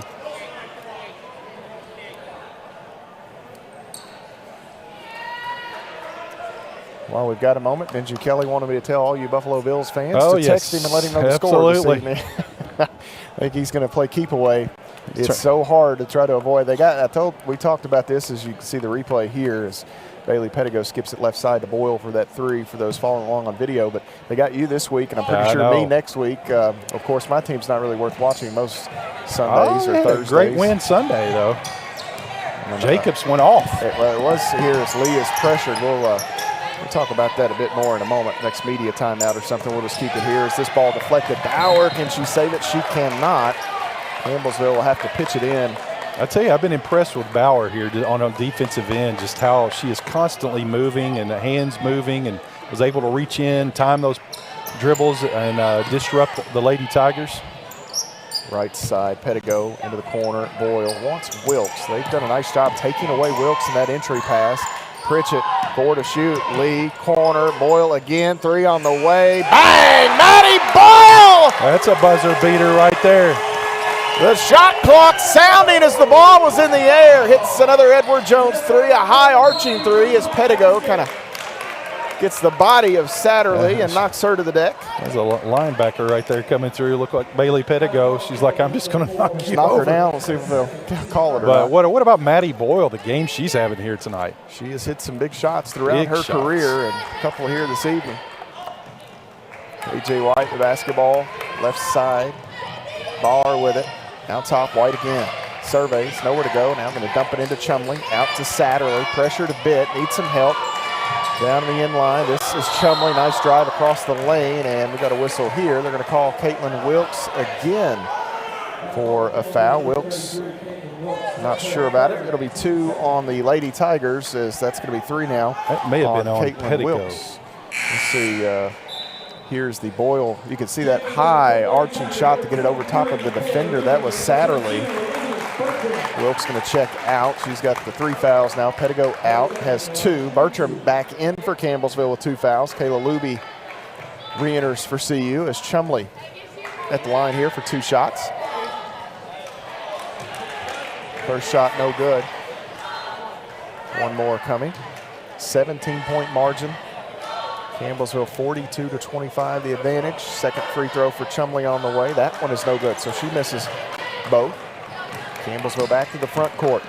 Lauren Lee working right side. They're looking for Bertram. They hand it off. Bertram off the screen from Luby now. Driving left side of the lane, kicks it out. Boyle, now Pritchett. Lee again. They want Luby. There's the entry. Luby out to Pritchett. Picks up her dribble. Now Boyle driving in. She's bumped and fouled. This will go against, I believe, Baher. Baher's pretty diligent with her fouls. She's grabbed 1 in every quarter. That's consistency not right there. overdone it at all. Just at that rate, she'll survive the full 40 minutes. Short corner. Boyle. Now Bertram. Nice defense by Freed Hardman here. They've made it difficult. Inside Bertram, just enough room. She gets it inside to Kayla Luby for the finish. Elizabeth Bertram the final. Yeah, it's a nice seal by Kayla Luby there to get in the right position, the right entry pass. Nice easy layup. On inside, wide open Purvine. The Lady Tigers, I lost Purvine as well. The official was standing right here. Purvine was hidden from me when the ball went that direction. I was getting ready to say that it was thrown away, and here flashed Purvine out of nowhere to grab it and pitch it in. Well, that's a heads-up play by Freed Hardman to be able to see her. Bertram holds it. Out top, Luby spills to the deck. And now Pritchett holds it. Backs away, now dribbles in, shovels it back, wide open Lee. Three, that one's going to be short. Luby grabs the rebound, the rebound almost grabbed her. Here is Lee driving, lost the handle, stays with it. Free throw line, back out. Pritchett, long two, no good. Luby, another rebound, goes for the stick back. She's fouled by Chumley. Yeah, you're not going to outwork her. Nope, they're going to put this one on Satterley, actually. Kayla Luby fighting for that offensive rebound position. Chance here to go to the free throw line. Love her intensity, Matt. This was a great transfer for the Lady Tiger program. She was able to actually come in this summer and stayed here and worked with Bertram and Wilkes, and I believe Nally was here as well. So good to see those hard work paying off. That may be the most impressive thing about Luby, getting here throughout the summer. Absolutely. It's not easy to be that far away from home. I've never really done it to that degree, so I can't speak from experience, but you're moving 12 hours away and over the summer with not a lot of classwork and different things going. I may be wrong, but I think Kayla may have had a job as she misses that free throw. She may have worked from home over the summer, while here. She had a job where she could work from the dorm or whatever. I could be wrong on that, but that helps bridge the gap a little bit as she hits the second free throw, 18-point advantage. White to Satterley, who's chased, picks up her dribble, needs some help, left side Purvine. Back to Satterley. We close in on the midway mark of this third quarter, driving in. Satterley, a little floater, no good. Maddie Nally, who checked back in a moment ago, has the rebound. Here comes Lee with it. Lee into the corner, Bertram. Wanted Luby, not there. Bertram cut off, needs some help. Bounces it, knocked away. Bertram gets it back, bounces again. Luby goes to work off glass, no good. Bertram again, gonna go back up off glass with the left hand, and Elizabeth Bertram is fouled here, and she'll go to the free throw line. Campbellsville doing some major work down inside. Satterley now with three. Benji, what do you say about that? That's just hustle. Well, it's just hustle. It's tenacity. It's effort. Constantly, when the shot's taken up, you crash the boards, and you don't teach that. It's a kind of instinct. You got to learn to do that. And Elizabeth Burton was there the time before. It was Luby, so just great effort. Media timeout here. We'll keep it here. 45-27 the score. Tigers and Lions coming up here in just a bit. Campbellsville University hosting this Mid-South Conference doubleheader. They've got the Bethel Wildcats on Saturday. That'll be a 1 Eastern start for the Lady Tigers. Tigers follow at 3. And your thoughts on these games? The game time's moving up. It makes the workday on Thursday really interesting, kind of speeds everything up. It feels like, an hour you've lost trying to get here, even though it's 30 minutes. And then Saturday, I'd just soon play those at noon. But, we'll take 1 o'clock's better. You're going to lose the day anyway, but I understand why they do it to kind of, not keep the teams out as late, especially when they're traveling. Far distances. It gives them that extra 30 minutes on a Thursday to get to the next location, and then on Saturday it gives them an extra hour earlier to get home, because if you're a Tennessee school going all the way up to Ohio, that is a long haul.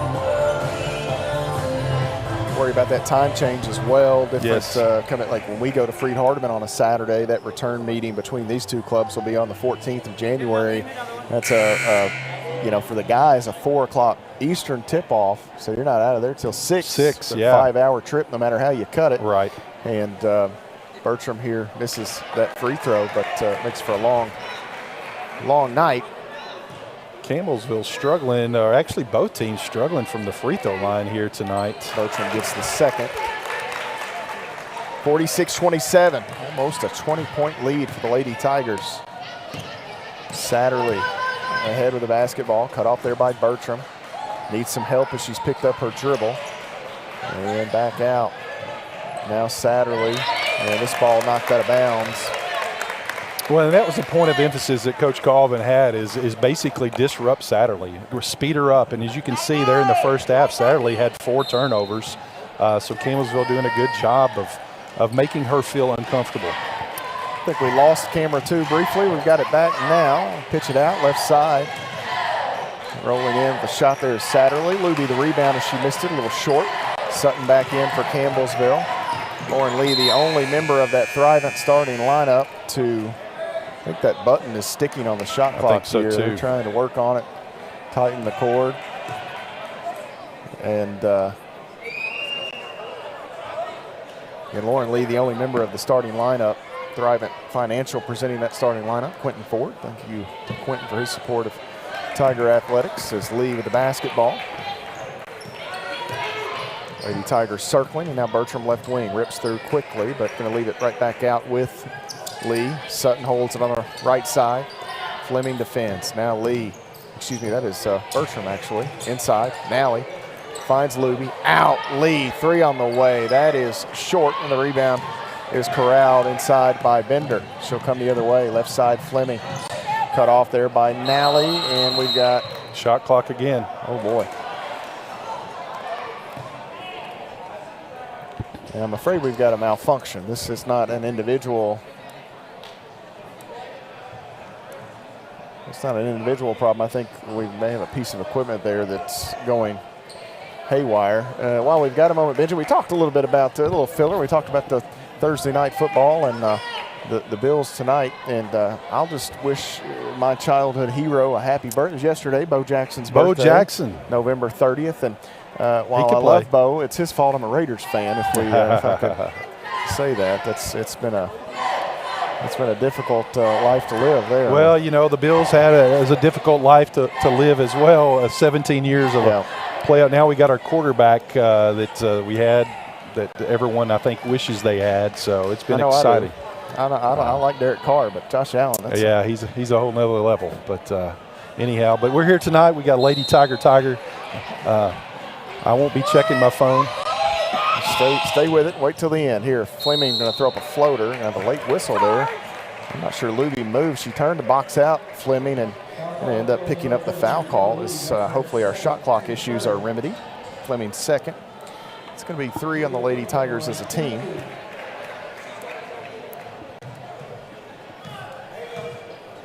Fleming at the line. Free throw here is around and out. No good. Wow. I'm telling you, these 2 teams at the free throw line. Freed is 1 of 6 tonight. Make that 2 of 7. It must feel like they're shooting on one of those rim reducers where the rim is smaller. Lee leaves it with Bertram. Bertram will cross over, get some separation, needs some help. Force feeds one inside, and that ball's knocked away.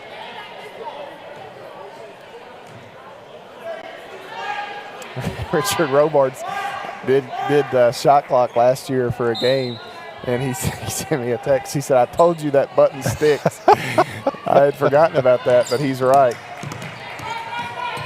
I don't know if he's here, if he's watching. I don't see him up there, but I didn't get a good look. Driving in, Lee out. Sutton won't shoot it, 10 to shoot. Lee looking for Luby instead, going to deck it, drives, gets the step, gets the blow-by and the finish. Yeah, good job, Lauren Lee there, just kind of recognizing that path to the right was wide open, and she did a little ball fake and was able to get an easy layup. It is a 20-point Campbellsville advantage. Left side, now bouncing it down in the low block. Bender spins away from Sutton and throws up the shot in the paint. It's okay, good defense there by Sutton. Lauren Lee back to the front court, 18 points the margin. 48-30, 2:50 to play in the third quarter. Lee looking inside, wants Luby, has her. Double team comes, Luby back out to Nally. The entry again, ball deflected and stolen away. And again, Campbellsville at times trying to force feed the post and give credit to Freed Hardman. Satterley, I believe, had the takeaway, went all the way down and laid it in. 48-32 to score. Lee on the dribble. Right side, this is Bertram. Backdoor wanted Lee. I don't know if Satterley got a hand on that or not. Gets the screen, does Lee, throws up a shot. We're going to foul called against Satterley. Looked almost like she hurt her leg when she reached out for that pass. Then Luby set the hard screen, and she's limping a little bit. Who'd they get on that They foul? get that on Bender. I've got her with 3. I got her with 3. Did PA say 2? PA said 2 there, but we're gonna keep at it. Satterley gonna check out for a moment. Free throw for Lee is good. No, we got 3 on the stats. Boyle and Pettigo at the table to check in. And the second free throw is good. Bertram and Lauren Lee will get breathers. For Campbellsville, you've got Boyle, Pettigo, Pritchett, Nally, and Sutton. Freed Hardman has Purvine, White, Fleming, Baher, and looking for that 5th one, that's Bender. 50-32 the score, just under 2 minutes now to play in the 3rd quarter. Ball taken away. Bender wanted a cutting Purvine down the baseline. Courtney Pritchett stole it away. Pritchett gets the bounce pass inside. She has Maddie Nally, who has 2 points. Yeah, great transition there by the Lady Tigers. Baher in a bit of a trap, needs some help. Flashing is White, throws up a shot off glass that is good. Nice job by Baher not to panic. Long ahead, Pettigo has Nally again, stops, kicks it out, left side shooter, Sutton 3, no good. Rebound is knocked out of bounds, last touched by Maddie Nally. Good look. 34 the score. Good luck by Sutton there. Good transition offense for Lady Tigers, and they found an open Sutton. She just was failed to knock it down. Left wing, Baher inside cutting out Purvine. She's worked that baseline all night long. Fleming, Purvine on the opposite side of the baseline, tries to throw one off of Pritchett out of bounds, and it's Sutton with actually the gonna foul. have a foul on Sutton there. Got a little body contact. That is 2 on Sutton and 4 on Campbellsville as a club. 1:07 to play in the period. 52-34. They lob it in deep to Bender. And now Purvine, the intended target, ball too far, and they're going to have to try to reset the shot clock again. More issues. And they're finally at resets, but Campbellsville got an extra 4 or 5 seconds.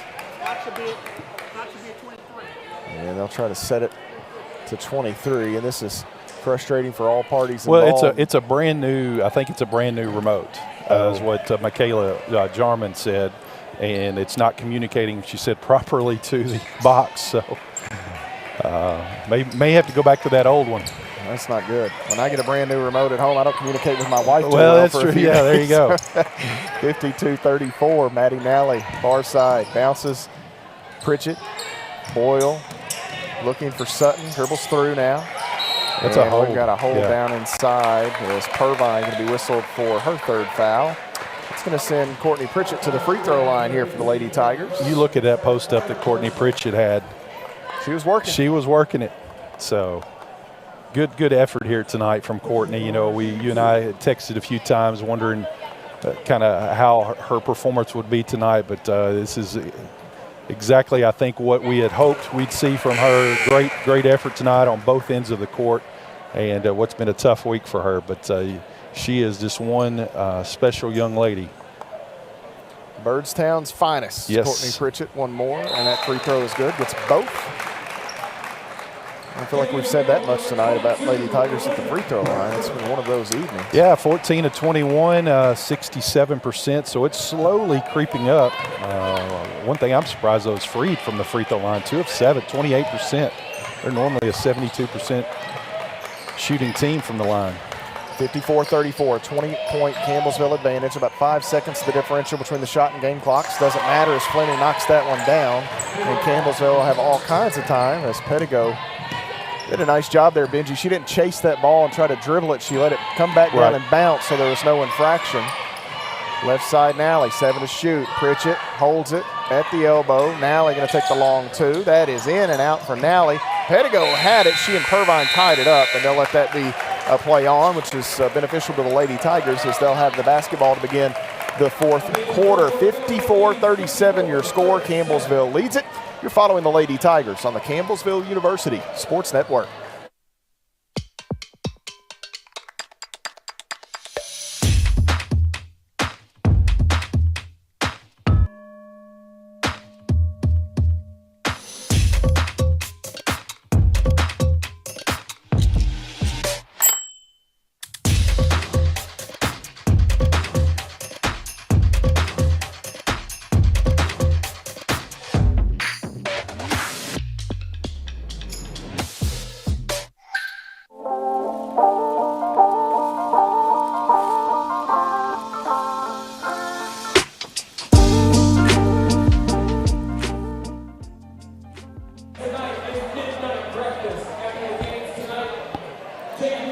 .54-37 our scores. We head to the fourth quarter. The Lady Tigers, number 3 team in the country, leading Freed Hardman, who received votes in this latest NAIA poll. And those of you following along on our video coverage tonight, Lauren Lee, some of her handiwork getting down inside, getting the finish there for Campbellsville University. And what was that, midnight breakfast? Is that what Josh Spencer says? That part of like leading up to finals week? It is. With next week being finals, I think that's something they started years ago and have continued on. So kind of give students a little study break while they're studying for finals.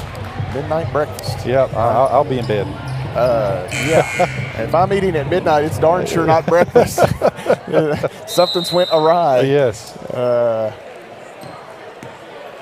That's a late night snack. Yes, it is. 54-37. Campbellsville to work here with the basketball. Pritchett left side, won't shoot it. Pettigo back to Lee. 15 to shoot now. Boyle with the entry, wanting Wilkes. Ball knocked away. Boyle just taps it back to Pritchett. It's a headsy play. Pritchett out to Pettigo. Couple of dribbles. 6 seconds. The entry now. Wilkes spinning. Nice strong move. And finally, Caitlin Wilkes gets on the board with a field goal. She had a free throw in the first half. 55-37. There's good patience there by the Lady Tigers to work it around and find an open Wilkes down low. Bender kicks it out. Open shooter on that far side is Berkey. That shot no good. Wilkes the rebound. Shovels it ahead here to Pettigo. Wants to run. Pritchett can't shoot. Back to Pettigo. Kit Kat will let it ride. 3 on the way. Ooh. And she was 2 of 2 on the season. And you could see Pritchett just laughing about that one. She was wide open, Coach. And he actually, Coach Galvin. Yeah, she nodded her head. She said, that's okay. That's all right. And, well, now she's back to 50% in her career. She missed her only attempt last year. She's hit both of her 2 this season entering play tonight. Satterley inside, finds a wide open Bauer. You can't be any more open than that. And this ball knocked away up into the air. Pettigo, ooh, tough spill. Bender saves it, has Bauer, and now Satterley holds it. 13 to shoot, inside, cut off, back out. Bender at the free throw line, nice pass inside. Berkey dribbles through and gets the finish. It's a nice job by Berkey to get herself into a position to finish that shot. Not that I'm not rooting for the away team by any stretch, good offense. but absolutely, she was rewarded there for a patient approach offensively. Here, Pritchett decks it, going to drive in, dumps one down inside. She's got Wilkes, who's got 2 more. Yeah, great possession. Courtney was able to penetrate. The defense came over to help. She was able to dish it to Wilkes. That's just textbook basketball right there. Lee gives chase to Satterley, who goes on around to Fleming. Elbow inside.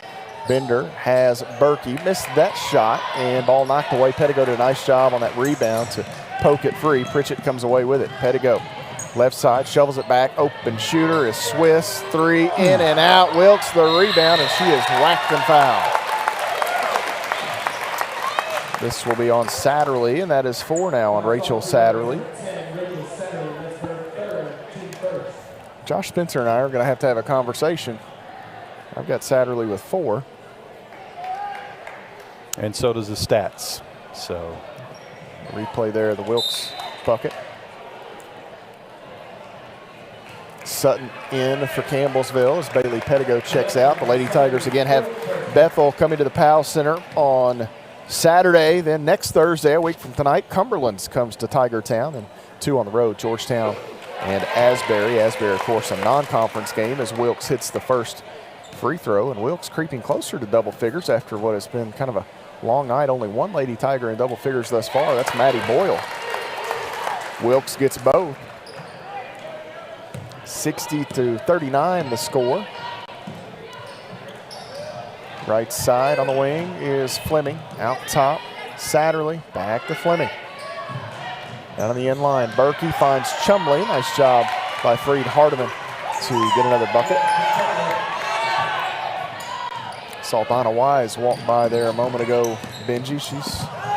She knows a thing or two about wins in this she building sure does. here. Her name rests on the court right in front of us. Inside, that is Chumley. Shot no good, stays with it. A third chance, and finally the whistle sounds as Chumley will go to the free throw line. This will be on Campbellsville's Maddie Boyle. Her first on CU. Bertram going to check in for Boyle here.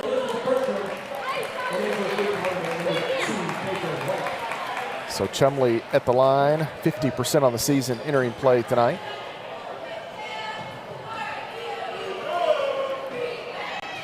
First free throw off the mark for Chumley, who is now 0 of 3 on the evening. And before I forget, I just want to congratulate Coach Ginger High Colvin and Josh Epperson for getting it right in the sweats this evening. Absolutely. Let's be done with collared shirts and ties. I know they look terrific, but not necessary for a That's one college thing, basketball a good game. thing that has actually come out of COVID, I think. Shot by Lee is no good. The rebound taken in by Freed Hardeman. I agree, Benji. There's no need to coach in a suit and tie. Inside, circling, shot up off glass is good for Chumley. 60-44. Freed Hardeman, maybe one of their best offensive stretches here, Benji, the last few possessions. Inside, Wilkes going to throw up a shot that goes off the back of the iron. She'll go back to the free throw line.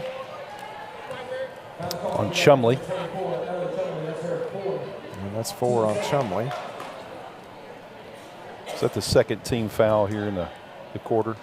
It is. Okay, I missed one. Free throw here for Wilkes on the way is good. Nice crowd on hand here tonight as well. It is, Benji. We haven't really absolutely. talked about that yet, but behind us, a large contingent of Tiger and Lady Tiger fans. And we got a couple parents in the crowd where the McGeorges are back supporting. They can't stay away. They can't.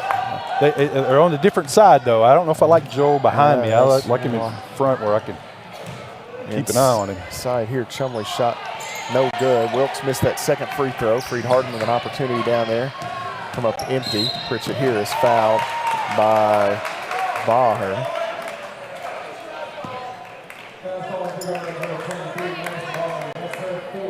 Number 4 on Baher, 3 on the Lady Lions.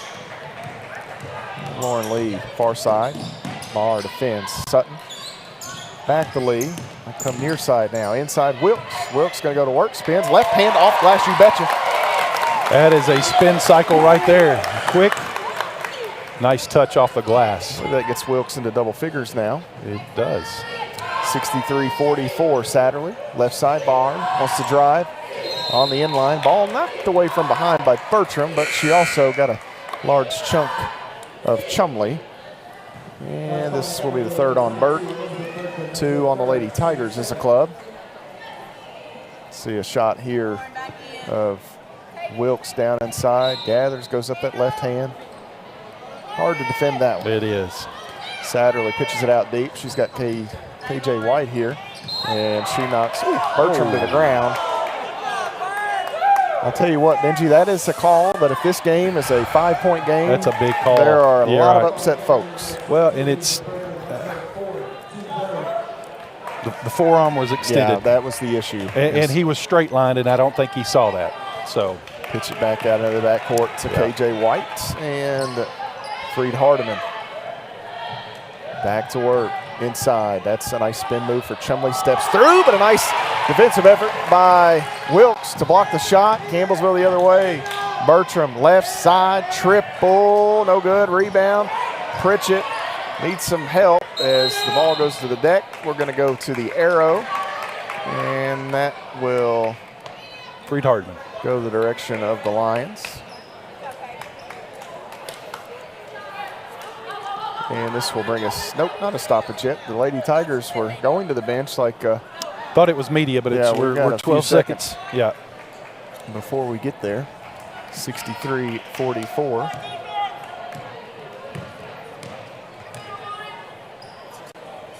Don't forget the Tigers and Lions coming up at the conclusion of our women's game. We'll visit with Ginger High Colvin as well prior to that. Satterley driving in, throws a floater with the right hand. Shot no good, and Pritchett, the rebound for Campbellsville, tries to keep it free of two defenders. Long ahead, she has Sutton, now Bertram.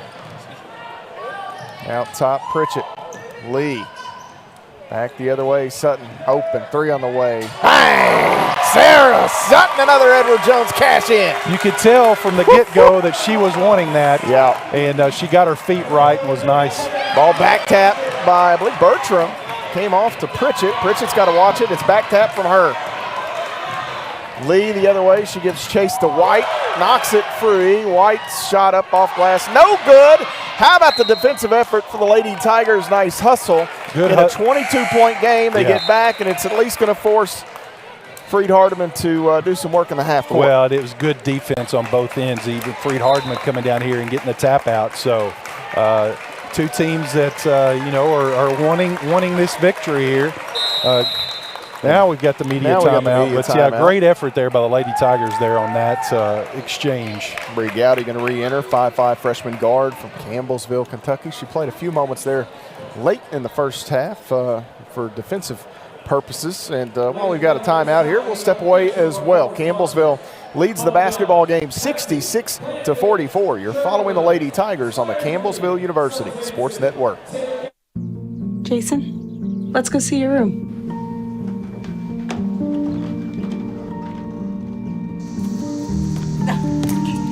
That's not right.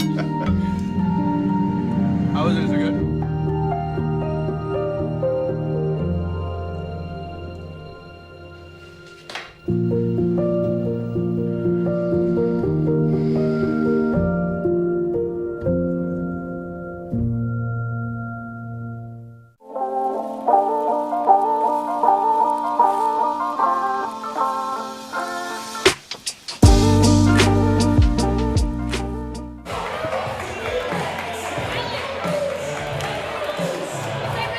(66-44) the count. The Lady Tigers lead by 22 points with just 4 minutes and 16 seconds remaining. Matt Payton and Benji Kelly with you in the Powell Center. The Lady Tigers have gotten rolling from deep here tonight. Benji, Sarah Sutton in large part, big part of that act, I should say. She and Maddie Boyle, 5 made Edward Jones threes in this ball game, and it is terrific to see Sutton see the ball go through the net. Yeah, it is. She's been limited in minutes this season, averaging about 9, but almost double that here tonight and shooting the ball really well.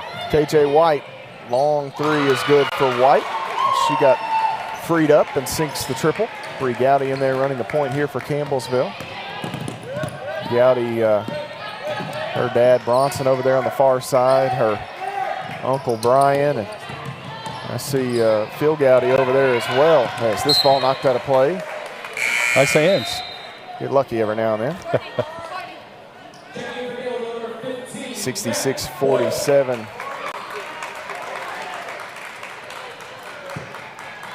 Campbellsville back to work here. And she'll come short to Boyle to pitch it in. So that set play not there. Sutton holds it. 6 to shoot. Lady Tigers going to have to go. Gowdy driving in, flicks one up. Shot is off the bottom of the backboard. Bree Gowdy really had nothing else to do, Benji. Just try to throw something up inside. They've got Purvine. Nally jumps. Purvine shot no good. Stays with it. Nally almost just takes that one away. That's just the product of being 6'2".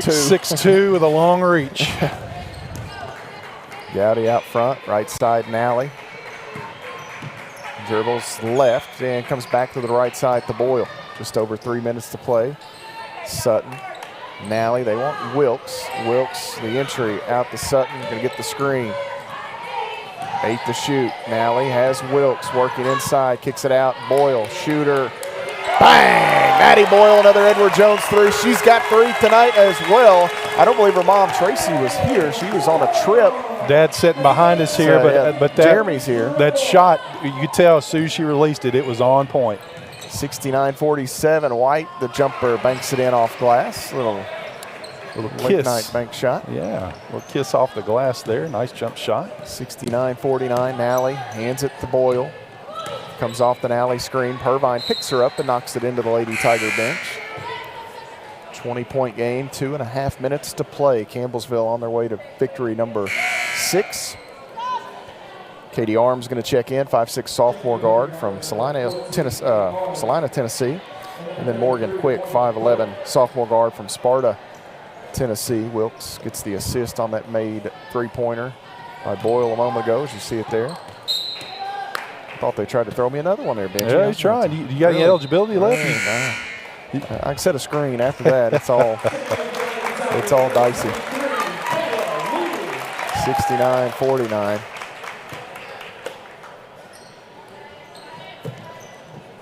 Bree Gowdy, right corner, Sutton. Boyle on the dribble, working left side, out to Gowdy. Gowdy driving through, some contact, goes up a shot, and Bree will go to the free throw line here.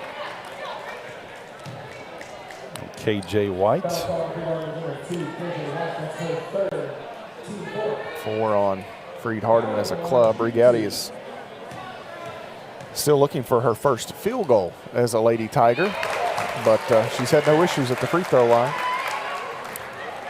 Bree, second on the all-time scoring list at Campbellsville High School. Number 1 on that list was coached by Ginger High Calder. Pretty sure that's Tasha Phillips. Yes. And I don't think she's Phillips anymore. I believe it's Tasha Corey now, but Gowdy gets both free throws. She's a perfect 4 of 4. And somewhere high on that list, maybe third, is Deasha Atkinson, who's a Lady Tiger here. 71-49. Bender inside, gets around Luby. Ooh. Bender with a nice strong move, gets the finish, and Kayla Luby picks up her third foul. 71-51 the count. Bertram will walk over and talk to her head coach. You get Juliet Rivera Morales into the lineup. I should have asked Ian Lopez, who's running camera down here to my right, how to say Morales from Columbia, and I don't mean the one 20 minutes up the road. Ian, camera op down here on the right, he's a swimmer. He's also from Columbia. I should have asked him how to pronounce her hometown, Yopal Casanare. I'm sure that's not correct. Inside, going to work. Was that Luby? It was. Shot no good. KJ White, the rebound, as down on the other end, Bender missed that free throw a moment ago. So we'll go to the arrow, and it stays with the Lady Tigers. Taryn Kyle going to check in, 5'4" junior guard from Madison, Tennessee.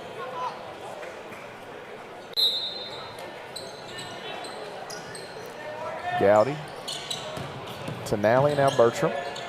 Back to Nally, dribbles in, backing away as the defender closes out.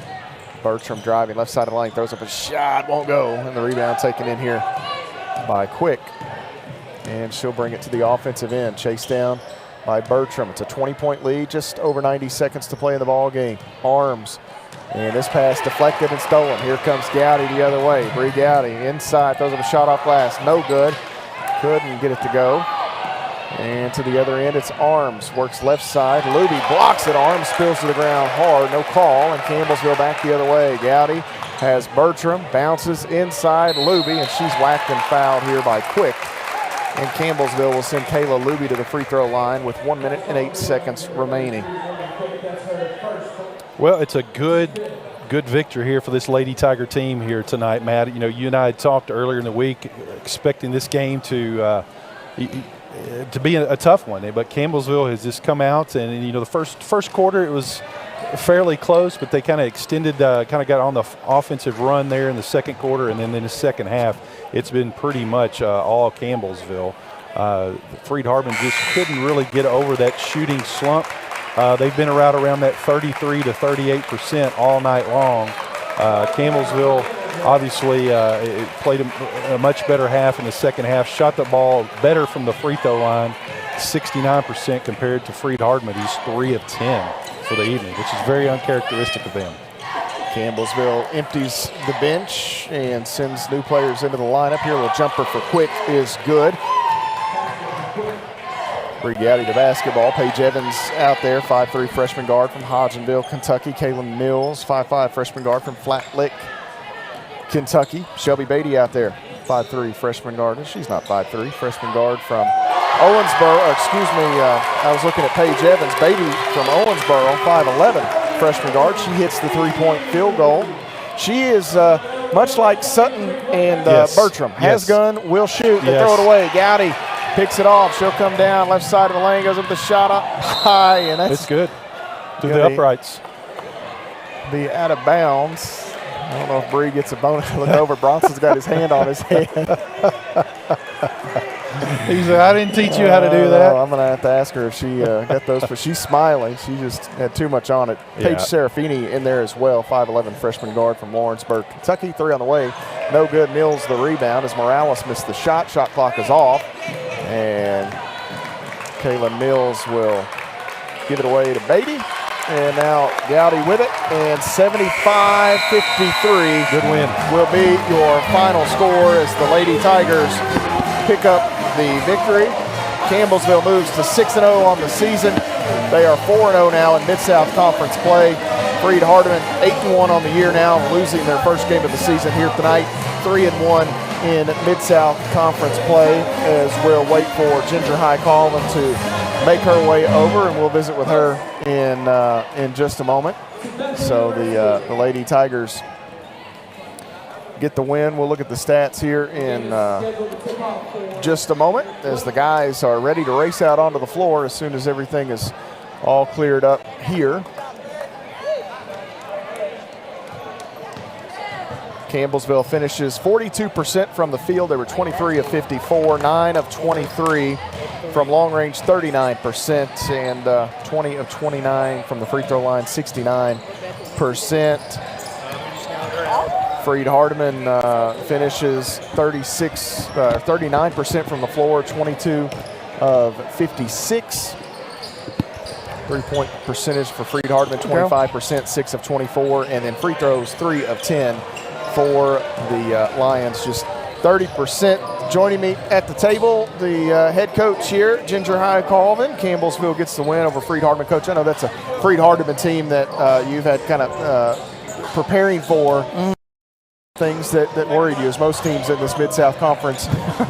I don't think of the possible outcomes you necessarily thought 22 points and a 22-point win would happen. They've had 2 good wins already. They beat Bethel and beat Pikeville, who I think are two nice teams in the conference. And then he's got the conference's leading scorer right now, I think, in Satterley, if nobody's bumped her out. And they can really spread you out and shoot it. And we knew they were going to pack it in on us today. And we hadn't seen anybody that had really come in and zoned us. So honestly, it's good for us to be able to see how to work against that, give our kids some time now to see what we need to do. But I was proud of them. I thought we did a pretty good job defensively. We turned the ball over way too much the first half. I think looks like we only turned it over 4 times the second half. But we stepped up and hit some shots today. Maddie Bull, I know, hit some big shots for us. But Freed does have they're young. They lost a lot from last year. Satterley was on their bench last year, but redshirted, and she's just coming in and doing a really good job for them. Sight for sore eyes, so to speak, for Lady Tiger fans. Sarah Sutton gets back out there tonight. Yep.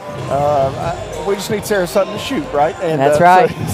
That's a little tongue-in-cheek. You and I had talked about it a little bit, but she needed a result like this, and tonight she hit some big ones for you guys. Well, there's some kids that have the green light, and then there's some kids that have the neon green light, and hers is neon green. We know Sarah can come in, and she is just God-given talent with being able to shoot the ball, and she's really had a struggle this first semester, and it was really nice to see her get back out in a big game like this and knock down some big shots for us. She and Maddie Boyle both providing some of the heavy lifting early in the game. Courtney Pritchett, that rudder in the water for you guys. I know it's been a troubling week for her and her family, and obviously we wish them the best, but she came out, had 6 quick ones against a team like this, and there was a lull there after that, but so often it just kind of got you going, and everything. You knew at that moment everything's going to be fine. Yeah, you do. She's she's just the type of kid that's never going to let you down. She's never going to break your heart, and she's just going to come in and give you absolutely everything that she's got every time she plays. And even if she's not got, I look and see she has 8 points, but she was as important as anybody on the floor for us tonight. She finishes with 5 steals in the ball game, 4 assists. So often,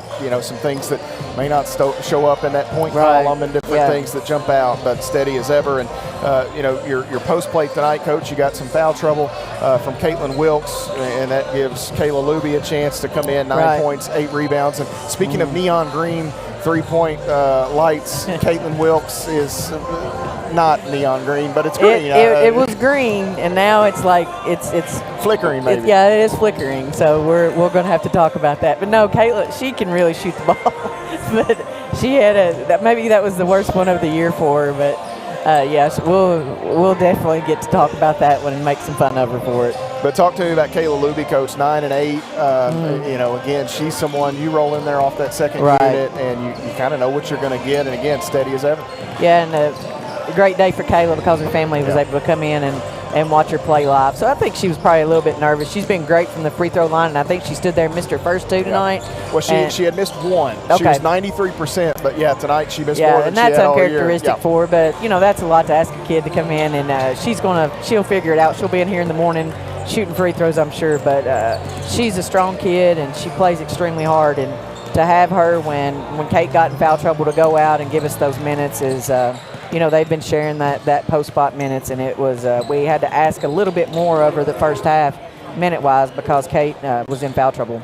I know the pool here, we were rooting for John Wethington and Chris Nelson to go to about 6 overtimes over in Columbia. Yeah. Those 2 teams both hungry for a win. You get Bethel here on Saturday, and that's a Bethel club. Obviously, you and Coach Nelson are great friends. It's a close game. Halftime, I think a 3-point Lindsey Wilson lead. Okay. But, Bethel, always a fun matchup, always a tough matchup. Always a tough matchup. They shoot the ball. They have kids that have range. He's got one of the best freshmen in the league, probably.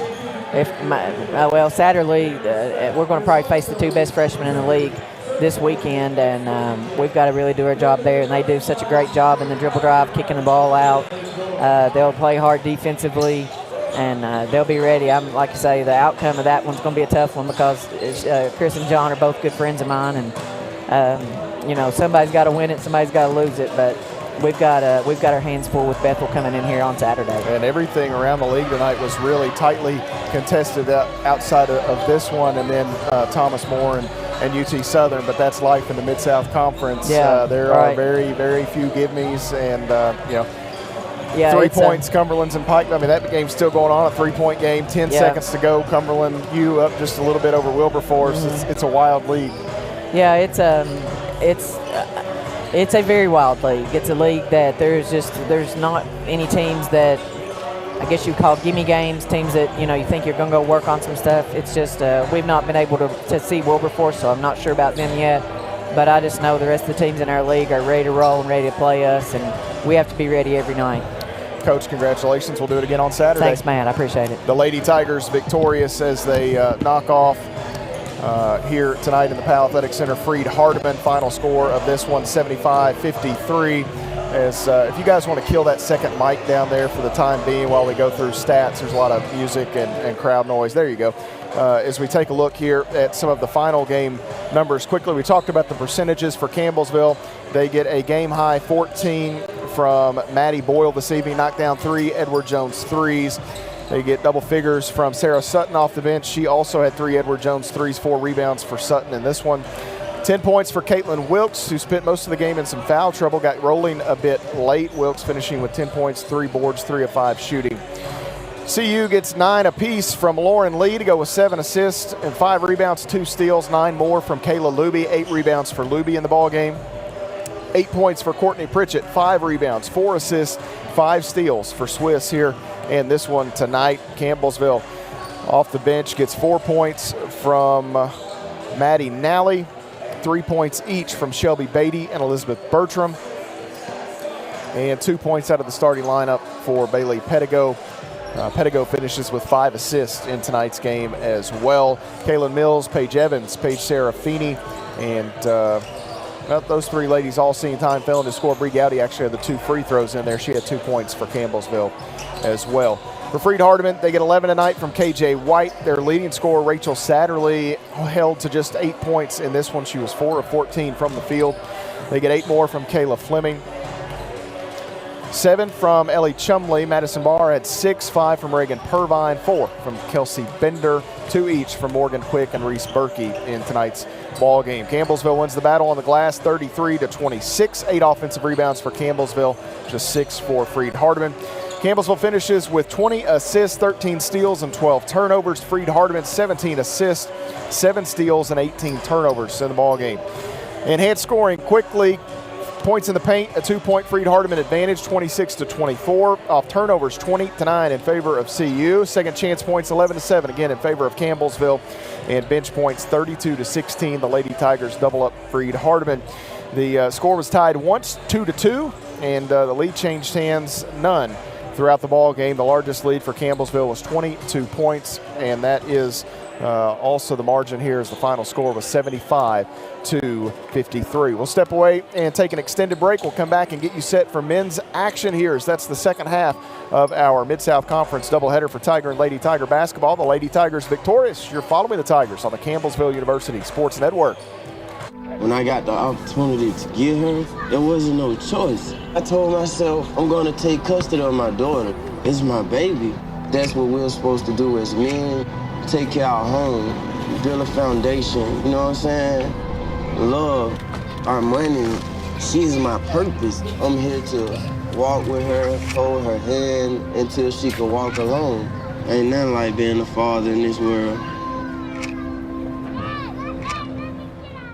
Hey, Bobo, do trees tell each other stories? I'm sorry. I'm afraid I don't know that. Hey, why don't we go find out? Listen. Can birds draw pictures? I don't have an answer for that. Dad, do stars visit their friends? Look!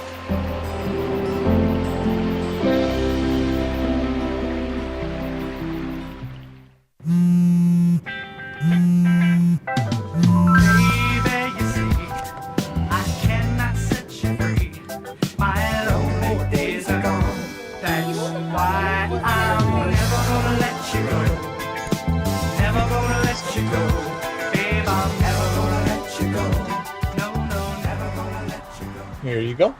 Thank you. Thank you.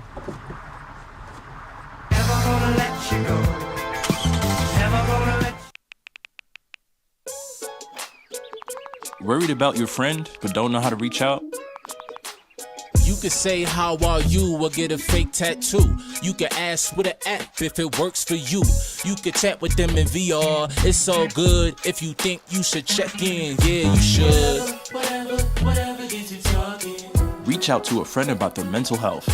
Whatever gets you talking. Learn how you can help at seizetheawkward.org. What if you could feel in control of your retirement in just a few clicks? At aceyourretirement.org, you can. Start with a free 3-minute chat with Avo, your friendly digital retirement coach. Just answer some simple questions like, how do you feel about your ability to save for retirement? Or in how many years do you want to retire? To get free action items customized just for you, get your retirement back on track at aceyourretirement.org. When you look at the number of disasters in the U.S., chances are every area will deal with some kind of emergency in the next decade. And between school, sports, and social lives, chances are you won't be with your kids when it happens. Will they know what to do? Ready.gov/kids has the educational tools and information to make the conversation easy. When the time comes, chances are they'll feel prepared, not scared. So talk with your family today. The family's visit to the forest inspired a beautiful question. Mother, mother, am I a tree? You tell me to stand tall. You tell me to stay rooted. I think I am a tree. My child, of course you are. But what kind of tree will you be? The kind to hug or the kind to climb? Doesn't matter which you choose, so long as you choose to be a tree that's kind. Make the forest part of your story at a park near you. Find one at discovertheforest.org. As a dad, every day is a challenge. To make sure that the time that I spend with them, it doesn't matter how tired you are, you have to try and to teach them. When they learn something new and you can just see in their faces, it's such an incredible moment. It's those moments that are my favorite.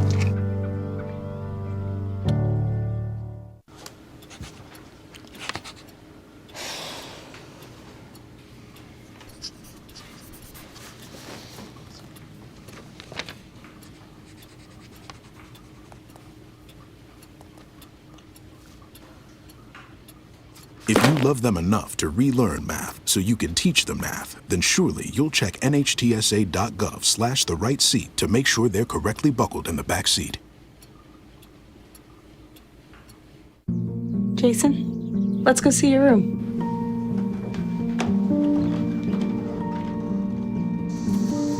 No, that's not right. How was it? Is it good?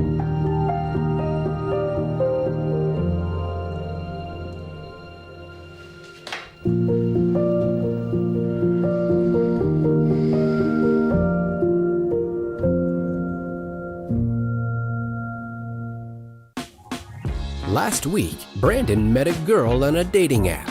One day after work, he finally found the courage to ask her out. No answer. He started to panic. Was he being too pushy? Maybe it was too... Hey, sorry I didn't respond. I was driving. I would love to go on a date. How does tonight sound?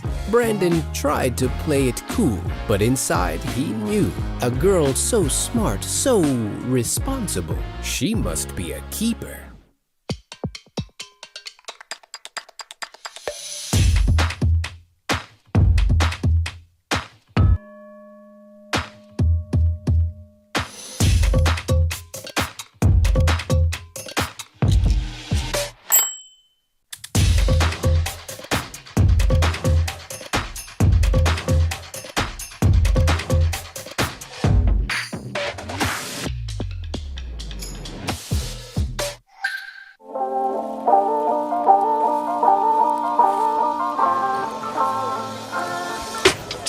Welcome back inside the Powell Center. Matt Payton, Benji Kelly here as we get set for the second half of this Mid-South Conference doubleheader. The Freed-Hardman Lions at Campbellsville University Tigers. Campbellsville 6-3 on the season, 1-2 in league play.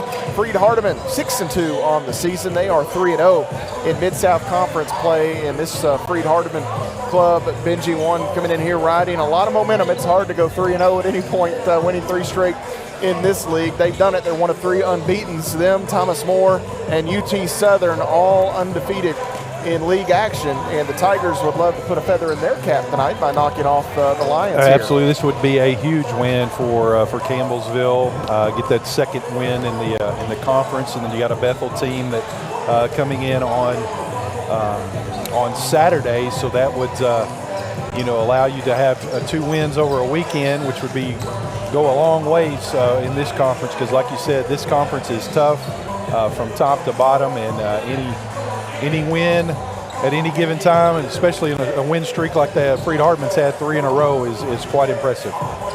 Campbellsville will have the full allotment of players. Benji, try this on for size. Yesterday was the first time in 15 days that Campbellsville had all of their players available for practice, and it's hard to get much done with sickness and injury and different things of that nature. Man, that makes it hard. Well, it does, and hopefully we've got this injury bug out of the way early, because like you said, it hit a couple weeks ago, then it hit 3 or 4, and then the next. I was talking to the coaches earlier, and they said, well, the good thing about it is there's only one other person that hasn't got it yet, so we're just getting it all out of the way early. So, but you're still able to get a victory before Thanksgiving there at Lindsey Wilson, and played extremely well. And then I was able to get 2 more victories in the Lou, where I believe they shot the lights out, as you and I were texting. Yeah. So they've kind of turned the corner and playing extremely well. It'd be great to go ahead and get another one here tonight. The Tigers interplay averaging about 76 points per ball game. Freed-Hardman at 86 points a night. Campbellsville 44% from the field. The Lions have shot it very well from the floor, 54%, 29% from deep for Campbellsville, almost 30, 35% for Freed Hardman. The Tigers at 67% from the line. The Lions at 74.5. Campbellsville rebounding a bit better, 37 a night, 33 for the visitors. And the Tigers at 16 assists, 12 turnovers, 7 steals, 14 assists, 14 turnovers, and 10 steals for Freed Hardman. And a big piece of this puzzle tonight, Brandon Thomas, the transfer from Bryan College, has been phenomenal throughout his career. His 4 years at Bryan, over 1,500 points, 3 times an Appalachian Athletic Conference first-team member. The Tigers and Malik Muhammad tonight, that feels like a big one in this one. Yeah. The battle inside, battle of the post there. Yeah, it is. And you know, I was talking to Coach Vernon earlier today, and he says we got to get the ball down in the post, much like you saw with the women's game, getting the ball down low early and often. And Campbellsville obviously going to have to defend and rebound, make sure that they limit those second chance opportunities for this Freed Hardman team, because this Freed Hardman team can definitely put it in the hole.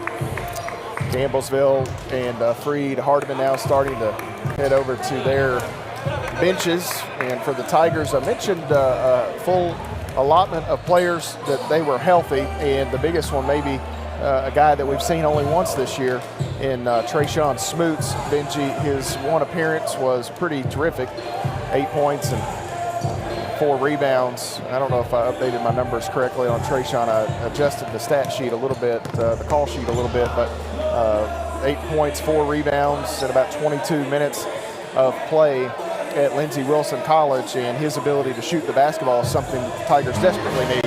Yeah, I know that they've been trying to get him healthy, and it was good to see he came out and played extremely well. And of course, once again, this injury bug's kind of gone through the team, and you got Wallace. I think that it affected him. He didn't play, I think, a game or so, or a couple games, and as a result, it allowed some other guys to step up, and they stepped up and responded. Yeah, Jace missed the game at Lindsey Wilson College. And one thing we talked a little bit about this, Jace and I, he got on with me after the game against Virginia Lynchburg. Jace sat down for a minute and went on air. His brother had an accident, motorcycle accident, and Jace and I talked before the game. He was so thrilled, and I hope his family's watching tonight. They got him up today, and he was walking a little bit. Awesome. And so, Jace said still a long way to go, but these steps, baby absolutely steps, heading in the right huge direction in the process, coming from a little over a week ago, where they didn't know what to make of that situation. So tickled for them and tickled for his entire family, thrilled that they've gotten some good news and positive results. As we get set for starting lineups here, Freed Hardman, the Lions, Drew Stutz, the head coach, in his 4th season, assisted by Grant Burns. They'll send out tonight J.J. Wheat, 6-foot, a freshman guard from Clarksville, Tennessee. Hunter Skurlock, 6'7", a junior guard from Nashville, Tennessee. Geraldo Lane, the reigning conference freshman of the year, 6'5", a sophomore guard from Huntsville, Alabama. Riley McLaren, 6'4", a sophomore guard from Eagleville, Tennessee. Brandon Thomas rounds out the 5, 6'7", a graduate forward from Murfreesboro, Tennessee. Now for the Tigers, Brent Vernon in his 7th season, 108 wins on the ledger for Coach V, assisted by his older brother, Mark, Peyton Halsey, and Alec Williams. Tonight they send out Keyston Brown, 6'1", a junior guard from Lexington, Kentucky. Javon Smith, 6'2", a sophomore guard from Bardstown, Kentucky.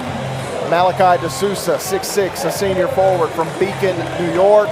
Jarius Key, 6'5", a junior forward from Bowling Green, Kentucky. And rounding out the 5 for the Tigers is Malik Muhammad, 6'9", the senior center from Los Angeles, California. Tigers in the home whites, Tigers across the chest in maroon numerals, black and maroon trim for Campbellsville. For Freed Hardman, the road, they're a similar color maroon, maybe a deeper shade just a bit. But they're pretty close. I'm not going to argue over it if you want to say they're identical in terms of the jerseys. Freed Hardman in the outline, letters and numbers in white there, as the number color is matching the jerseys. Little, I don't know if that's camo trim down around the shorts or some wording perhaps, but either way, we are ready to get underway here. Good luck, Coach. Good luck, Coach. Campbellsville, for those following along on radio tonight on 88.7 The Tiger, will go right to left in the first half, left to right for the Lions, and we are ready to go. No Bears in the house, but plenty of Lions and Tigers. Oh, my. You had to do it. Can't take you anywhere. I know. Here we go. Keyston Brown looks like he's fresh off a whisker cutting out there. His hair is gone. Looks close to what I look like some days. As Skurlock with the basketball. Freed Hardman wins that opening toss. Riley McLaren sends it on over the left side. And now Wheat with the entry. Thomas going to go to work against Muhammad. Goes through. That shot is going to be short. Nice job defensively as Thomas tried the running right-handed shot. DeSouza pressured by Skurlock. Handed here to Keyston Brown. Brown spinning in the lane. Step back jumper is short, and the rebound taken by Wheat. That would have been pretty. Good move. Brown would have had the crowd up over on that far side if he knocked that in. Thomas on around. McLaren. And now Wheat gets the screen. Thomas rolls, but they get back. Muhammad defending as Thomas faces up with him. Now Skurlock 10 to shoot. Lane the basketball, backs away, going to drive right side of the lane out. Wheat, three on the way is no good. Rebound taken in there by Javon Smith. He'll push. He has Key right side. Key inside, contact, goes up a floater, good, and Thomas went down. He rolled his ankle. He rolled his ankle. He's out at tape too. I don't know if we got a replay on that, Zach. The guy's producing down there. I hope it was just a rolled ankle, maybe landed on somebody. Benji, you get into that traffic, you never know. Come down on somebody's foot. But, you hate to see that on anybody. Injuries, I wish it's like you play Madden or one of those games, you turn injuries off. I wish we could play that way. And exactly. It was best on best all the time. The Tigers without Darius Harding this season due to injury. He had that surgery in the off season, and unfortunately for Darius, it just didn't take, as they say. It was a graft procedure that didn't take, and he's kind of starting all over. And Freed Hardman will send. Here's a replay, Matt. There's that replay. Oh yeah, he rolled it. Just rolled it. Didn't step on anybody, it didn't appear, but he did roll it indeed. And back to play here. That is Alex Rush checking in, 6'8" sophomore forward from Baxter, Tennessee. Inside Javon Smith! Oh, my. Oh, my. There's athleticism, and there's whatever the good Lord bless Javon Smith with, Benji Kelly. He went up to reject that shot. And I'd like look, J.J. Wheat may have even been talking to the Tigers like, that was a good play. Smith picks up his first. 2-1 the score. Jarius Key got that bucket down there a moment ago where Thomas had rolled an ankle. First foul in the basketball game. Second free throw good. We're tied 2 apiece as Wheat averaging 9 points a game. 90-some% from the free throw line gets both. Keyston Brown the basketball for the Tigers. Leaves it with Key. They switch defensively. Javon Smith open, can't shoot. Dumps one down inside, looking for Muhammad. Heavy contact. The ball was too far out in front of Malik and goes out of bounds. Tied at 2. Skurlock, right side McLaren. They want the entry to Rush. They have him. Rush back to the basket, working against Muhammad. A straight line by Coach V. We'll have to go to the monitor. Skurlock inside, little head fake. Did he step out of bounds? He did. Good defense there by Campbellsville to not kind of give up. Sometimes that baseline is your friend, and Campbellsville was able to push him down. It's just the block maybe here. They bounce it down inside. Oh, my. I don't know about that, Benji. There was some body, but the other way, Campbellsville comes. DeSouza calls for the screen. He'll go around Muhammad, actually cut off there. Nice hedge again by Freed Hardman this time. They've got a mismatch. Skurlock sagging down, trying to take away Muhammad. Inside, there's the entry. Muhammad goes up, shot good right over the top of Hunter Skurlock. And Freed Hardman will have to come up with something a little more. Yeah, they will. Muhammad, he's so strong down low. So strong. Something that Campbellsville hasn't had in quite some time, probably since Andrew Smith. Andrew Smith would be the last time. True big man.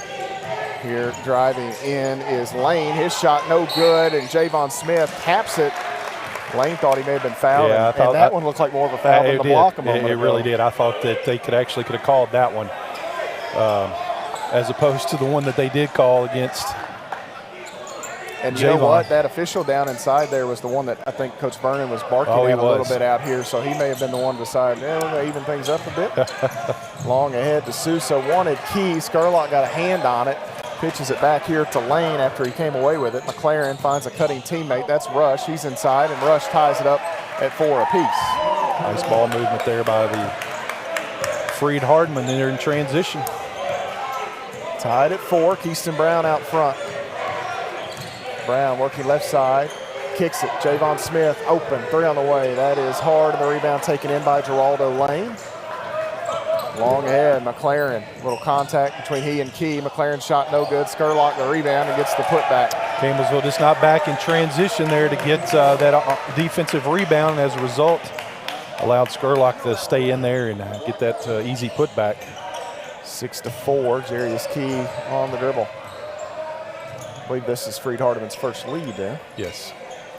Brown working off the screen. Pull-up jumper for Keyston Brown is good. Keyston Brown knocks it up 6-all. Yeah, nice little fadeaway there from Keyston. He learned that from his dad. Saw Daniel Brown do that many a time back in the day. Right side, Wheat. Again, a hedge by Muhammad. Wheat may have got hit in the nose. And McLaren going to spill to the floor. I believe we're going to have a foul call here on Campbellsville. On Key, I believe. Jarius Key, a little body perhaps. Good first on Jay Key, 2 on the Tigers as a team. Jace Wallace going to check in for Campbellsville, 6'6" junior forward from Lexington, Kentucky. Jace had a lot going on there. He got sick around the time of that Lindsey Wilson game as well, and he's working himself back into his best condition.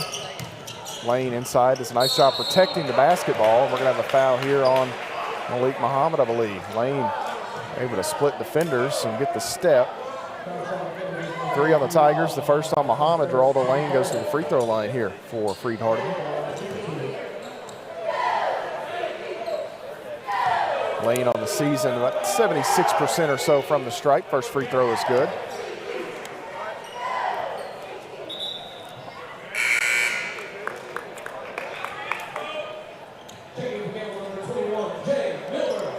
Jay Milburn going to check in for the Tigers here. Benji, he had a nice weekend last weekend. 6'8" freshman forward from Campbellsville, Kentucky.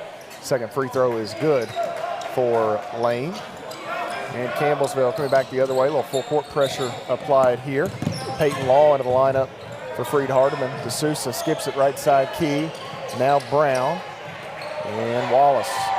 Ball fake. Out. Key. 3. That is hard. Rebound taken in by Peyton Law, 6'6" freshman forward from Calhoun, Georgia. Long ahead, another new player in. That is Jaquan Lax. Entry here to Rush, working against Milburn. Nowhere to go, and finally retreats a bit and throws up a little baby hook off glass. I tell you what, that's just good defense there by Milburn. Sometimes you just got to tip your hat to the offensive player. The other way, Wallace spins back, and now Keyston Brown.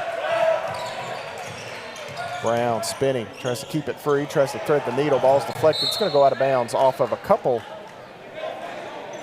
Freed Hardeman players. Jordan Graham going to check in. Graham has made quite an impact on the Tigers as well. 6'3" freshman guard from Winchester, Kentucky. And Trayshawn Smoots will enter, 6'2" graduate guard from Sacramento, California. Key gets the breather. Keyston Brown checks out, so Smoots will run the point. He and Wallace both capable of doing that. Graham looking a little stagnant here as this ball deflected. Nobody really moving. I think they thought Smoots might clear, but Lax was right there, anything but Lax, and right up on Smoots. And now they pitch it to the backcourt. Smoots with the basketball. Smoots working on the dribble, driving in, tries to thread the needle. That ball knocked out of bounds with 1 on the shot clock. And Trayshawn just grabbed his left hamstring. That's not good because he had battled a little bit of a hamstring injury. So 1 on the shot clock. Tigers going to have to go quickly here. Quick trigger here. Smoots still looking. And going to throw it deep out. DeSouza will catch it, throw it up. And that's going to be well off the mark. That's about all you could do right there. So it'll be that 1 second on the shot clock. D'Souza just kind of catching fire. Rush, right side, Lax on up top. Lax going to come through, and Rush actually keeps it and goes all the way to the rim, and Alex Rush lays it in, averaging 5 points a game. He's got 4 early. Smoots. Hand it off here to D'Souza. D'Souza pressured by Law, nearly lost the handle. Into the corner, it's Smoots. Smoots skips it right side, Graham bluffs the shot, driving in. He's cut off, he needs some help. Looking for Milburn, has him up off glass. Jay Milburn gets the bucket. Jordan Graham the bounce. Yeah, and I actually thought Jay got fouled right there. Way to play through that contact. Coach Vernon agrees with me there. Post feed inside Skurlock. Blocked again. And here comes Smoots, and he's hurt. He's hurt. Right wing, Wallace looking for help, pitches it out. Smoots gonna take the 3. That is no good. And Smoots, you can see he's a little frustrated here. That I don't know if that's that same hamstring or not. And they blow it dead.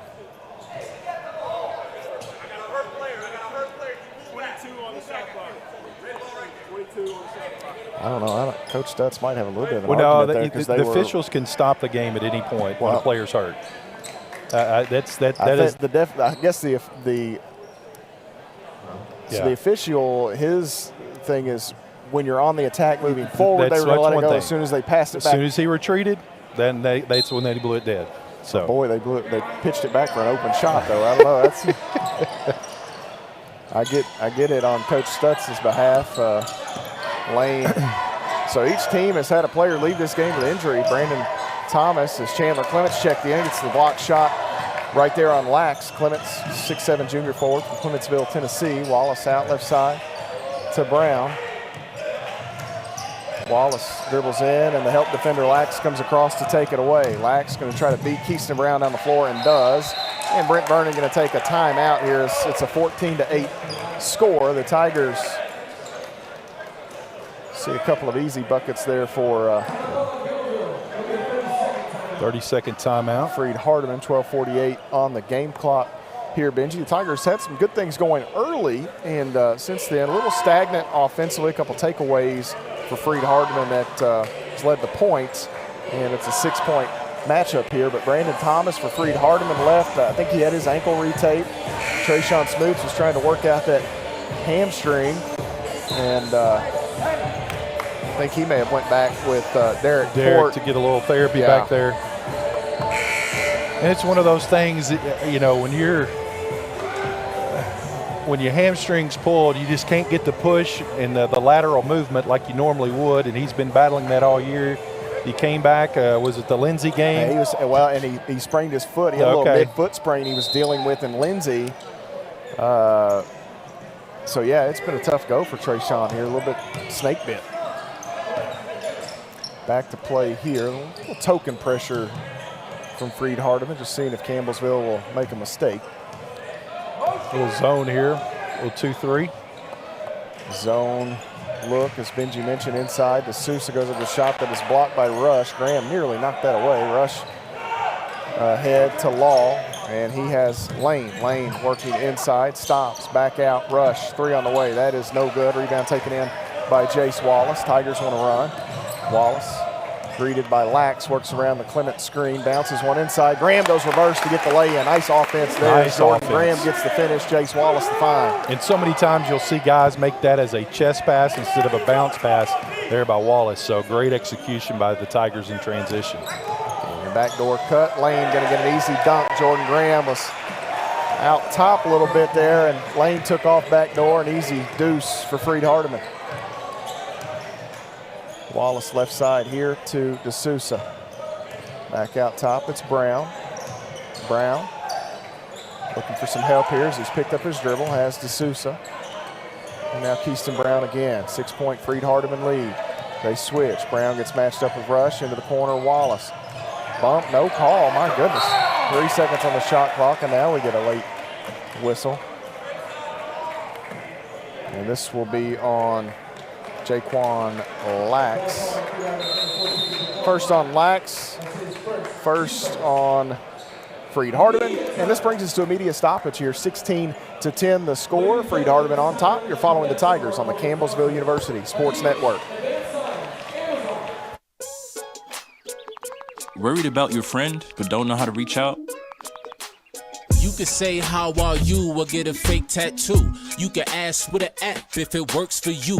You could chat with them in VR. It's so good. If you think you should check in, yeah, you should. Whatever gets you talking. Reach out to a friend about their mental health. Whatever gets you talking. Learn how you can help at seizetheawkward.org.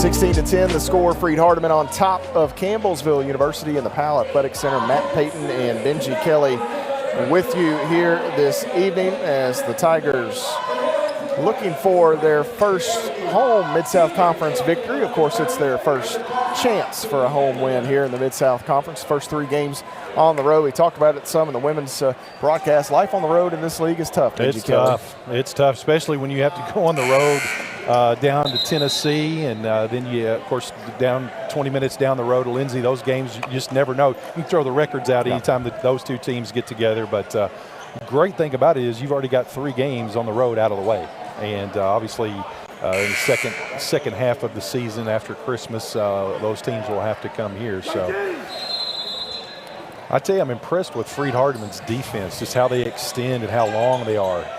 Keaston Brown, the basketball, as the Tigers back on the offensive end. Shovels one back. Wallace 3, no good. Hard off to the left. And that is Dawson Bailey with the rebound. 6'4" junior guard from Bentonville, Arkansas. Coach Stutz has been awfully deep down the bench here in this one already as Phil Horton is in as well. Turnover.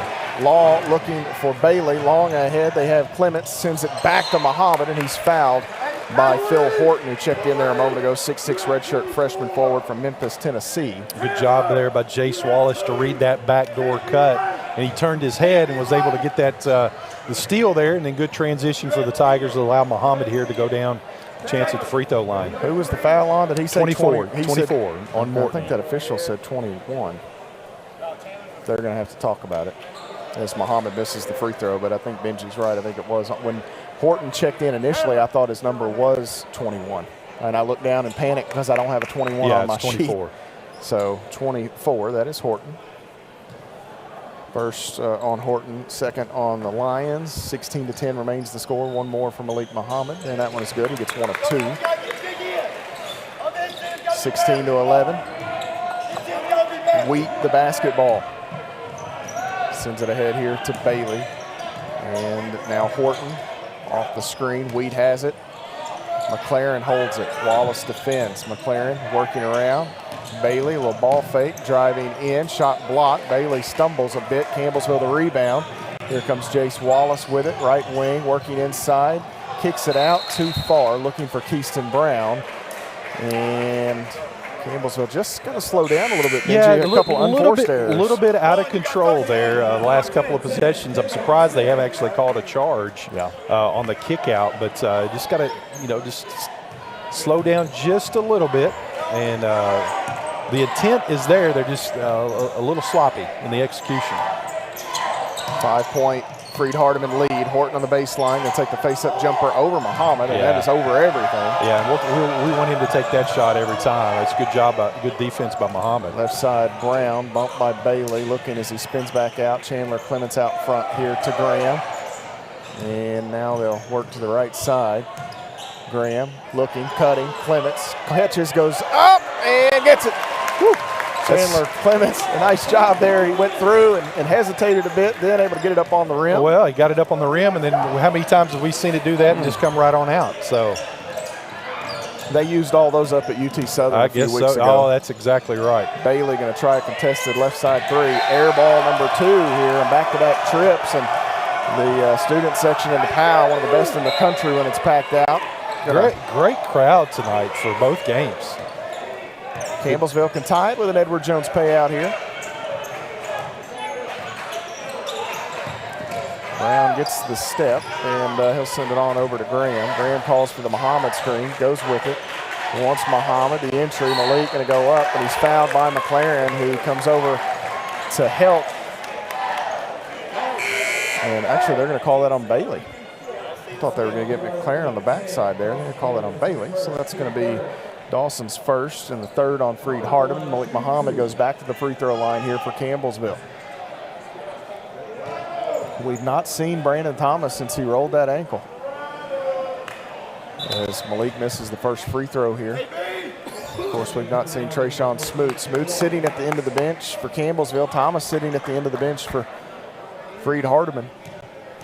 Maybe a situation for both, Benji, where maybe you could play, but do you make it worse? And this is probably not the time of the season for that as Muhammad hits the second. A lot of basketball still left. A lot of basketball. Lax with the round ball here for Freed Hardman. Down the middle is Law, and he'll get past. Law kind of shoved Malik Muhammad on the way down there. He did. I'm surprised they didn't see that. With a terrific first name like that, he's going to have to straighten up. 18-14. Brown needs some help. It's Clement straight away. Three on the way. That is off to the right. We have seen some really poor efforts from deep in this one as inside Horton going to go up with a shot. Transition here has been the friend of Freed Hardman. Well, once again, Campbellsville not back on defense after the missed shots, and as a result, they've extended this lead back out to 6. 20-14. Clements with the basketball. Pressured a bit. Now has Muhammad, who didn't catch it clean, but able to corral it. Now Graham with 12 on the shot clock. Graham spinning, bounces. He has Muhammad on the entry. Going to go to work. Off glass and one for Big Malik. They'll count it. The foul goes against Law. Power move by Muhammad. Play through the contact, draw the foul. Chance to go to the free throw line for the old-fashioned three-point play. Rush going to check back in. Lane and Skurlock back in as well. Nice strong move from Malik Muhammad. And without Thomas, it is going to be a tough assignment for somebody on Freed Hardman to slow him down. And that free throw is good. It is a three-point trip for the Tigers. 20-17 the score. Skurlock on the far side, actually coming down the middle. Lane, could have been a moving screen, not called, and now Lax thought about a three twice, never could get enough room to let it go. Rush wanted the entry, not there. Now McLaren going to take a floater that is good with the left hand. You can't. I mean, that's just good basketball right there. That's hard to defend. McLaren doesn't pass the eye test from that. No. It doesn't look like a super athlete, but boy, he is smooth. He kind of glides when he plays. Watching him a bit last year. Here, a man down. Muhammad has a shot blocked and try to stay with it. Skurlock fell down. I didn't know if he was hurt. I think he got his feet tangled. Lane, right side, needs some help. On around to Lax. Now the entry. Skurlock back to the basket, working against Clements. Nice contest by Chandler. Maybe got him on the elbow. First on Chandler Clements, fourth on the Tigers as a team.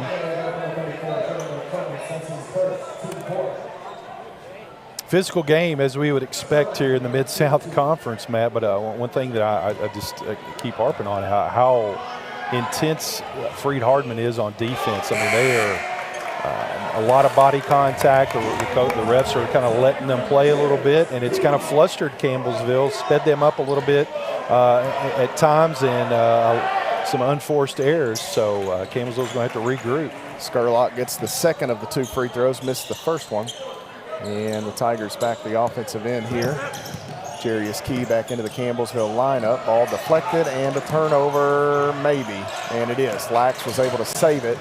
And the Tigers the other way. Jarius Key able to come away with the steal. Brown behind the back. He's got numbers. He's got Smith, who goes up and leaves it back for Brown, who's knocked to the floor, and Keaston's holding his ankle. Left side, Smith in the corner. Three on the way, short.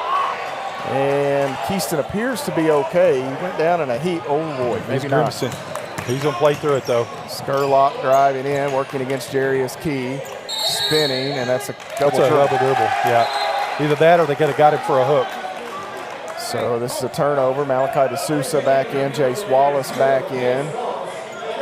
And I believe Jordan Graham and, that's a sight. I like that. I do too. Jordan Graham checking out. Trayshawn Smoot's going to go back in. Keyston Brown is out. I don't think he really wanted to come out, but he looks like a man who needs a break here. Derek Port is stalking him, and that's never a good thing if you're a Tiger fan. Like the Grim Reaper. Long ahead. DeSouza from Wallace, off glass, no call, late whistle. I don't know why that whistle's so late right there, Benji. Well, it's a foul is a foul. Yeah. You know, don't wait until the play's over. A foul's a foul. You go against Rush. This is a weird. That's the first on Rush. This is kind of a weird rhythm. I don't know if there is a rhythm. There's not. It's just a weird vibe. It's like it's herky jerky. Very. Both teams. Short spurts. Yeah. You know, I'll put up 4, you put up 5, I'll put up 6, you put up 3. I mean, it's just it's weird. Kind of wild and hectic in spots. So Trayshawn Smoot's back in there for Campbellsville. He kind of had that hamstring grab. Malachi misses that one off. Malachi's in his head about these free throws now, I think. That percentage just keeps dropping, and the free throws keep getting more and more diverse in terms of result. Not in a good way. Into the corner, McLaren inside the Rush, and he's traveling. He's walking. Yeah, good recovery there by Muhammad to get down there and force that turnover. That is turnover, I believe, number 5 for Freed Hardman. Both teams turned the ball over 5 times each. I don't think Trayshawn still feels real good. He may have loosened that up a bit, but we'll see. Well, it gets in your head. Smoot skips it deep into the corner near side. DeSouza, and now on around, they've got Muhammad, 12 to shoot. Smoot holds it, and we got a whistle away from the basketball. They've got Lax, both hands wrapped around him. They're going to call that every time. That's a good way to try to defend him. I don't know if it'll work, but it's a good place to start. Coach Stutz unhappy with that call here. This will bring us to a media stoppage with 5:52 to play in the first half. Campbellsville trails by 6, 23-17. You're following the Tigers on the Campbellsville University Sports Network. When I got the opportunity to get her, there wasn't no choice. I told myself, I'm gonna take custody of my daughter. It's my baby. That's what we're supposed to do as men. Take care of our home, build a foundation, you know what I'm saying? Love, our money, she's my purpose. I'm here to walk with her, hold her hand until she can walk alone. Ain't nothing like being a father in this world.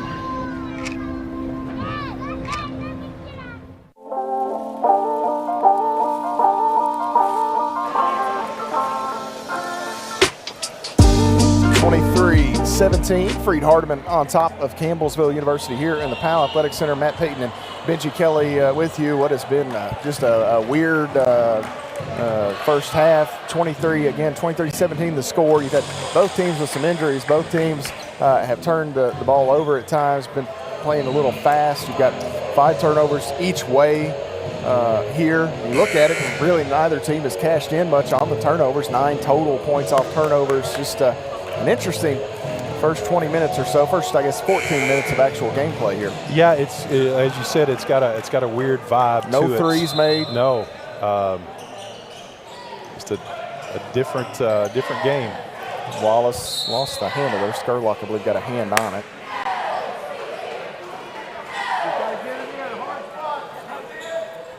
Six-point margin here as Smoots will trigger it in. Bounces to Wallace. Wallace, Key, Smoots, DeSouza, and Muhammad. And the help defender overran it. Muhammad missed the shot. Going to go back up with it. Reverse too strong. That may have been over the back. No call. Rush and Muhammad come together. Rush goes down. And they kick into the corner. And that is Lax. I believe Key got a finger on that. That was another air ball. Well, if Key got a hand on it, that may have played a factor. But we've seen several of those. Smoots going to work left and back out to Wallace. And D'Souza working the inline. Inside, Muhammad's fouled, no call. Stays with it. I thought McLaren may have got away with one there. Rush. And a long three. Is that McLaren? It is, and he hits it. He hit that from the Donna, and on the Donna Wise court. They were just telling Malachi to close out. Yeah. He didn't, and then McLaren unfortunately buries that three. D'Souza. And he has his pass deflected and the other way. Skurlock, and that is blocked by Wallace, who thought it was clean. Yeah. But we're going to have a foul on Jace here. I believe he got him. I believe he got him. First on Jace, 5 on the Tigers, and Malachi D'Souza going to check out. Chandler Clements in. Javon Smith going to enter the lineup for Campbellsville. 26-17. Free throw here from Skurlock is short. This Freed Hardman team, Benji, you've talked about it. They just, I mean, they are after you. They are physical. They are after you and physical, and that leads to some of the mistakes and issues that Campbellsville has had. Well, it's like running the football, in football.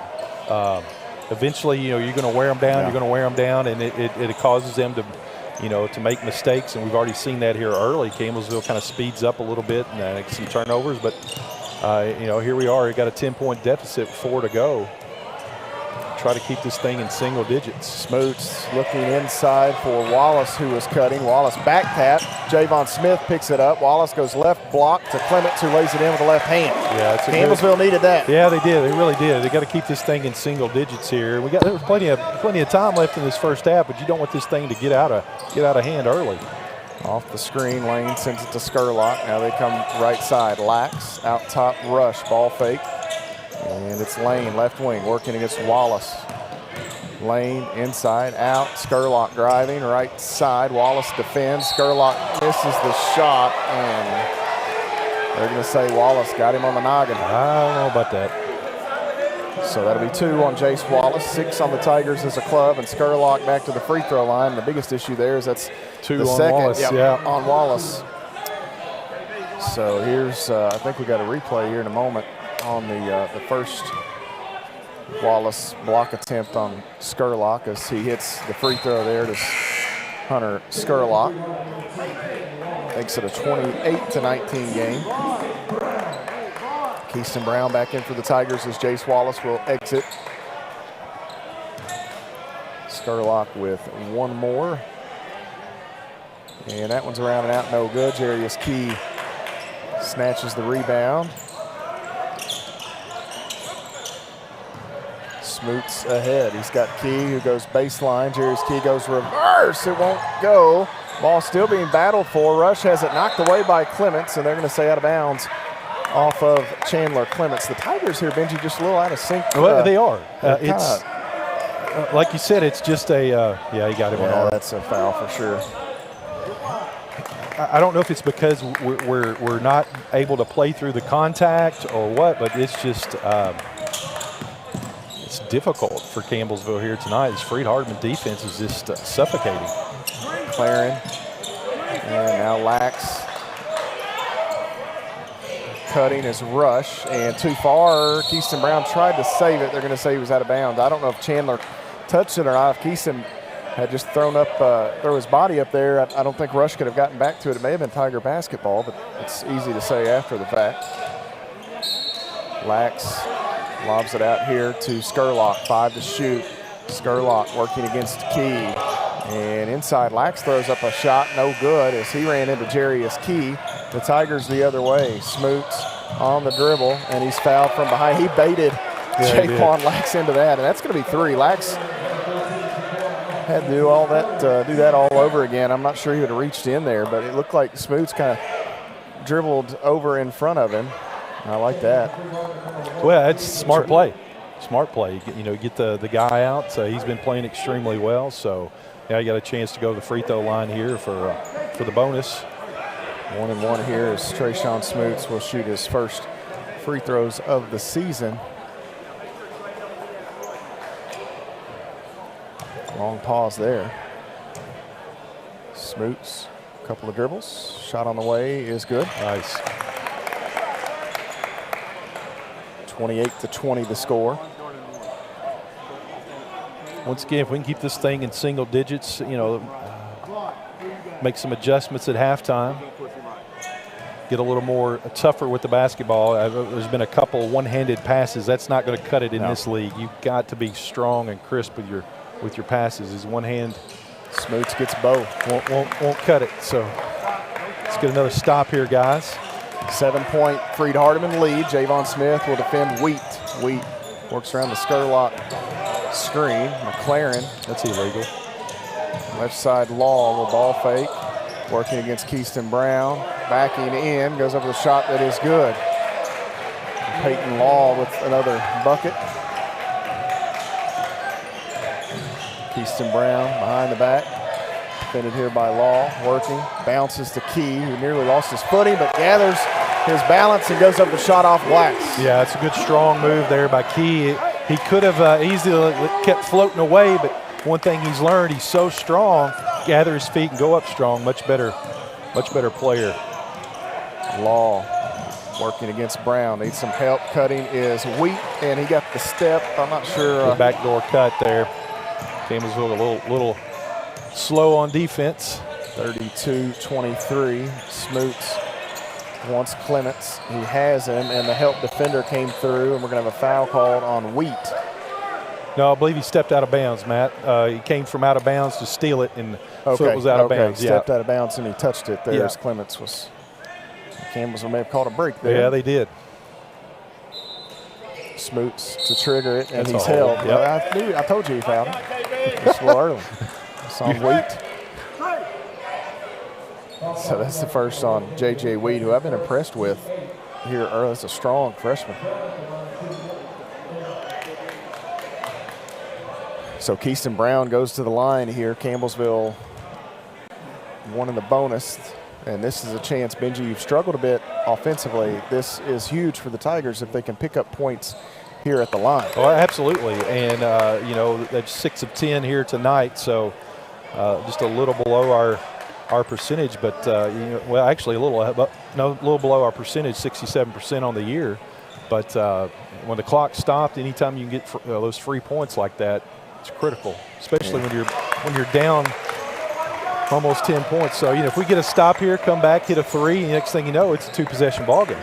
Skurlock, the basketball here. Jarius Key closing out on him. Now Rush throws it to McLaren, and that shot by McLaren deep as well. I think Riley McLaren feeling good after that one he made earlier. Here, Smoots three. That is just a bit short. Skurlock the rebound for Freed Hardeman.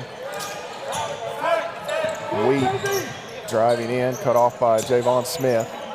And he'll go to McLaren. Left side, Peyton Law, three on the way. That is no good. Clements couldn't control it. And it goes off of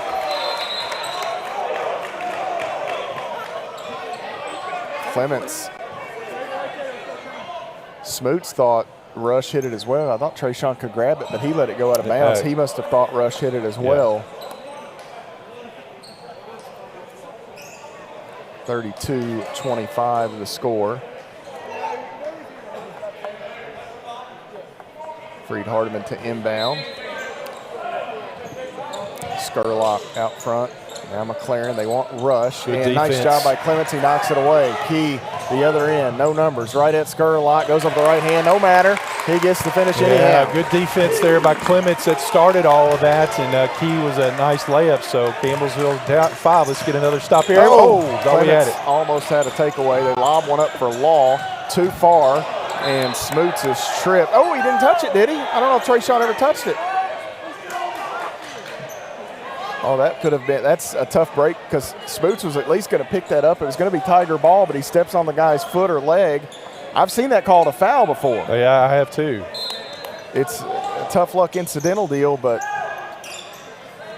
this one helps out Freed Hardeman. We'll see if they cash in. Left side, McLaren going to go past Smoots. Smith, the rejection there. And now another shot miss. Ball goes between a couple of players' wickets. There you go. And Keyston Brown muscle people out of the way. Get them elbows out there. Tiger fans here are going to get rowdy pretty soon. Yeah, they are. They're in the bonus. Have shot a couple of 1-and-1s. Got a 4-second differential here. Another bucket, as Benji mentioned. Keep this thing really close. Brown, crossover, working right side of the lane. Bounces it down to Clements. goes through the right hand. Little push shot in and out. Mercy. 7 seconds. Law the other way. Ball deflected. McLaren works around. We walked. No call. Block. Smith heaves it up on the way. Oh, man. Off the front of the iron. McLaren walked bigger than all get out. They missed it. That's a good end to the first half there. I'm just glad that was blocked, because if McLaren had hit that, this place there would have been a full-blown riot. Yes. Anyhow, that was a weird. It's the only way I can put it. It was just a weird, interesting first half. There felt like there was little to no rhythm in it. Anyway, it's still anybody's ball game, though. I guess that's the good news. 32-27, Campbellsville trails Freed Hardman here at halftime. 5 points. The margin. Will step away, take a timeout, come back and look at the numbers. You're following the Tigers on the Campbellsville University Sports Network. I tell my son, I love you every single day. I love you. Now, my dad has never said that to me. Not because he doesn't love me, but because culturally it wasn't comfortable for him. Now that he's a grandfather, he says, I love you to my son every time he sees him. My advice to all the fathers out there, forget the cultural restrictions. They grow up way too fast for you to waste even a single precious moment. The family's visit to the forest inspired a beautiful question. Mother, mother, am I a tree? You tell me to stand tall. You tell me to stay rooted. I think I am a tree. My child, of course you are. But what kind of tree will you be? The kind to hug or the kind to climb? Doesn't matter what you choose, so long as you choose to be a tree that's kind. Make the forest part of your story at a park near you. Find one at discovertheforest.org. The black truck? Hey, Christina from accounting. Yeah, hi. Hey, I used to date a girl named Christina. Oh, really? Yeah, and then she dumped me for my best friend. You want to see some photos of them that I took? I don't. I thought we talked about this, buddy. Buzzed and overshared again? Yeah. Yeah. I'm gonna call a car. That's a smart idea. So yeah, I know, that's why I did it. Hey, you're gonna get back to the top of the mountain. Does that mean I'm gonna get back with Christina? No. Oh. No.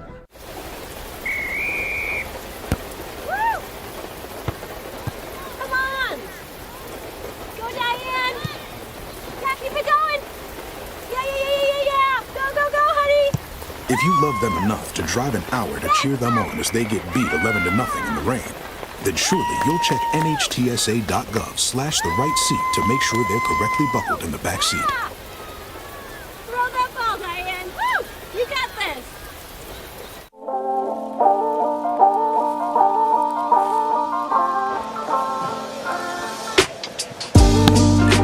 32-27 your score here at halftime. The Tigers trail Freed Hardman by 5 points. Matt Payton, Benji Kelly courtside. Campbellsville in the first half shoots at 37% from the floor. They did not hit a three-point field goal. They were 0 of 9 from deep, 63.5% at the free throw line. Benji for Freed Hardman, 41% from the floor. They were 12 of 29, 1 of 8 from deep, 70% at the free throw line. We talked about it till we're a bit blue in the face there, but that first half was just, no rhythm. Both teams, you mentioned feeling out process in the women's game early. There was no feeling out there. I don't know if there was a feeling out process or not. I looked at you and went on. Kind of what did I watch right there? It was just entry. Both teams kind of searching for answers. Freed Hardman gets some stuff done in transition and off some turnovers, but really very little offensive rhythm either way.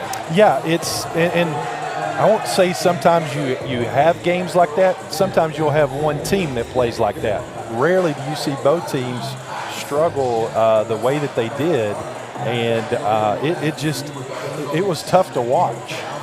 Now, especially at times, it was really hard to watch. But as a result, coming out here in the second half, we may see a totally different, and I hope we do. 60-60 in the second half. Exactly. Just, both teams eclipse 100. But the good thing about Campbellsville, they got down 10 with about 2.5 to go, and they were able to fight back, get this thing to 5. Actually had a good look there to cut it to 3, I think. And here we are. It's a 2-possession game. This thing didn't get away from us. We fought back. We got some stops on the defensive end.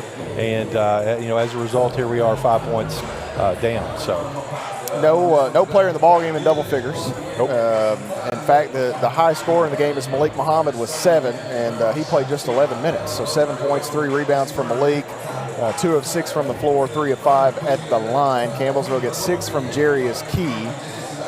Key was 3 of 5 shooting there in the first half.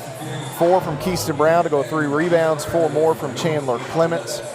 Campbellsville gets 2 apiece from Trayshawn Smoots, Jay Milburn, and Jordan Graham. That rounds out the scoring for the Tigers. Javon Smith, Malachi D'Souza, and Jace Wallace. So D'Souza and Wallace, they're 2 leading scorers.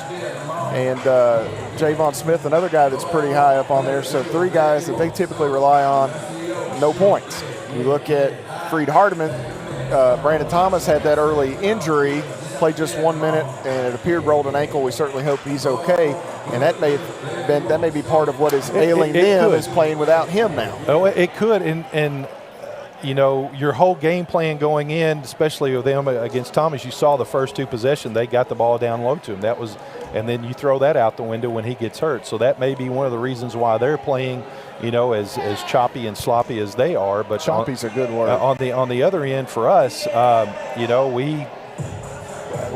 I think their intensity on the defense sped us up, and it allowed us to rush things, and as a result, we've gotten out of sync. Now, the times that we've played well, we were in control on the offensive end. So hopefully we can make that adjustment here coming out of the half. You're only down 5. This is a good Freed Hardman ball club, and we're playing right there with them. Taking a look at Freed Hardman in the point column, led in scoring by Alex Rush with 6 points off the bench. They got 5 each from Hunter Skurlock and Riley McLaren. McLaren hit the game's only 3-point field goal as the 2 teams combined there in the first half to go 1 of 17 from deep. And in this age of basketball, that's almost unheard of for teams to go shoot that poorly from deep. As we continue to look here, 4 each for J.J. Wheat and Geraldo Lane, 4 more from Peyton Law, 2 each from Jaquan Lax and Phil Horton. Dawson Bailey and Brandon Thomas, they're scoreless. Again, Thomas kind of rolled an ankle, it appeared, and left the game. Rebounding 16-14 in favor of Freed Hardman. 2-1 the advantage on the offensive glass for the Lions. Campbellsville finishes with 7 assists, 4 steals, and 7 turnovers. 6 assists, 5 steals, 7 turnovers on Freed Hardman. Enhanced scoring quickly in the paint. The Lions with a 4-point advantage, 22-18. Off turnovers, 7-5 in favor of Campbellsville. Second chance points, 2-0 in favor of the Lions. And then bench points, 14-10 in favor of FHU. Score was tied 3 times. Lead changed hands once. Largest lead for the Lions, 10 points. For Campbellsville, it was just 2 points. And that's where we put a bow on that stat sheet. And we'll see what we get in the second half as these 2 teams come back out of the locker room. We'll step away, take an extended break here. We'll come back shortly and bring you second half coverage. You're following the Tigers on the Campbellsville University Sports Network. When I got the opportunity to get her, there wasn't no choice. I told myself, I'm going to take custody of my daughter. It's my baby. That's what we're supposed to do as men. Take care of our home, build a foundation, you know what I'm saying? Love, our money, she's my purpose. I'm here to walk with her, hold her hand until she can walk alone. Ain't nothing like being a father in this world. Hey, Bobo, do trees tell each other stories? I'm sorry. I'm afraid I don't know that. Hey, why don't we go find out? Listen. Can birds draw pictures? I don't have an answer for that. Dad, do stars visit their friends? Look!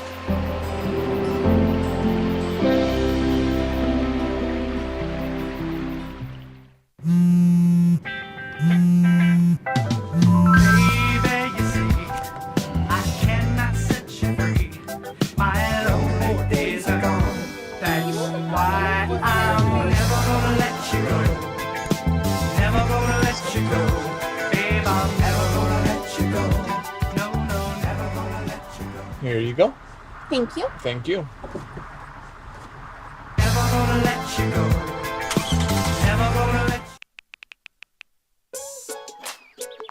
Worried about your friend, but don't know how to reach out? You could say how are you or get a fake tattoo. You could ask with an app if it works for you.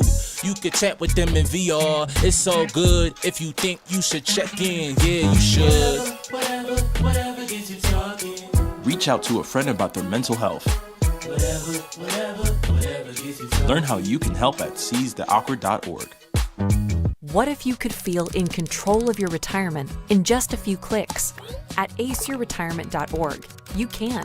Start with a free 3-minute chat with Avo, your friendly digital retirement coach. Just answer some simple questions like, how do you feel about your ability to save for retirement? Or in how many years do you want to retire? To get free action items customized just for you, get your retirement back on track at aceyourretirement.org. When you look at the number of disasters in the U.S., chances are every area will deal with some kind of emergency in the next decade. And between school, sports, and social lives, chances are you won't be with your kids when it happens. Will they know what to do? Ready.gov/kids has the educational tools and information to make the conversation easy. When the time comes, chances are they'll feel prepared, not scared. So talk with your family today. The family's visit to the forest inspired a beautiful question. Mother, mother, am I a tree? You tell me to stand tall. You tell me to stay rooted. I think I am a tree. My child, of course you are. But what kind of tree will you be? The kind to hug or the kind to climb? Doesn't matter what you choose, so long as you choose to be a tree that's kind. Make the forest part of your story at a park near you. Find one at discovertheforest.org. As a dad, every day is a challenge. To make sure that the time that I have, I spend with them. It doesn't matter how tired you are, you have to try and to teach them. When they learn something new, and you can just see in their faces, it's such an incredible moment. It's those moments that are my favorite.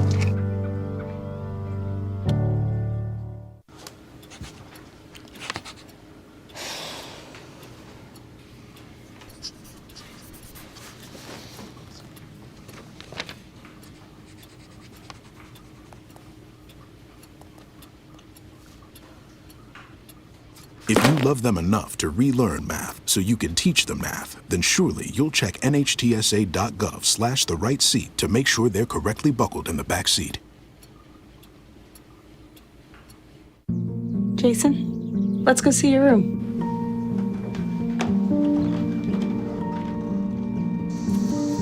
No, that's not right.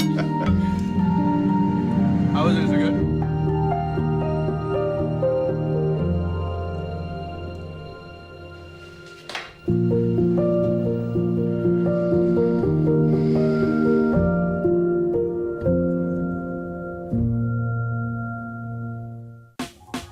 Last week, Brandon met a girl on a dating app. One day after work, he finally found the courage to ask her out. No answer. He started to panic. Was he being too pushy? Maybe it was too... Hey, sorry I didn't respond. I was driving. I would love to go on a date. How does tonight sound? Brandon tried to play it cool, but inside he knew. A girl so smart, so responsible. She must be a keeper.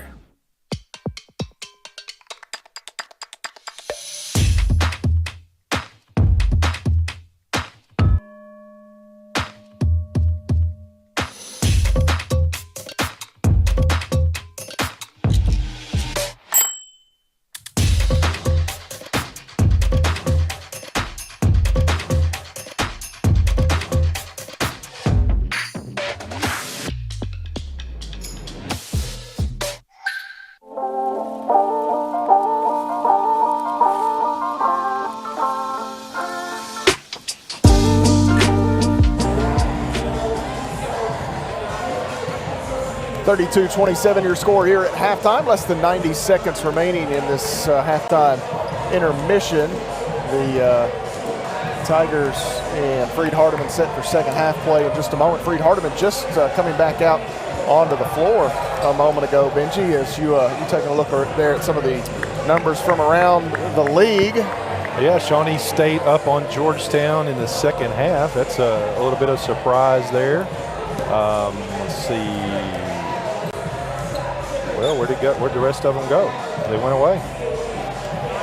Cumberland Wilberforce starting, evidently hasn't started yet, and then Pikeville is down to Cumberland's 42-34. Thomas More up on Tennessee Southern by 7, as that's a matchup. That's a good game right there. Unbeaten's right there. Yeah. Both of them unbeaten in league play. It's now a 10-point game midway through the second half. Thomas More jumping up to number 1. They've got the number 1 men's and women's team in the country right now. As we get ready to return to play here.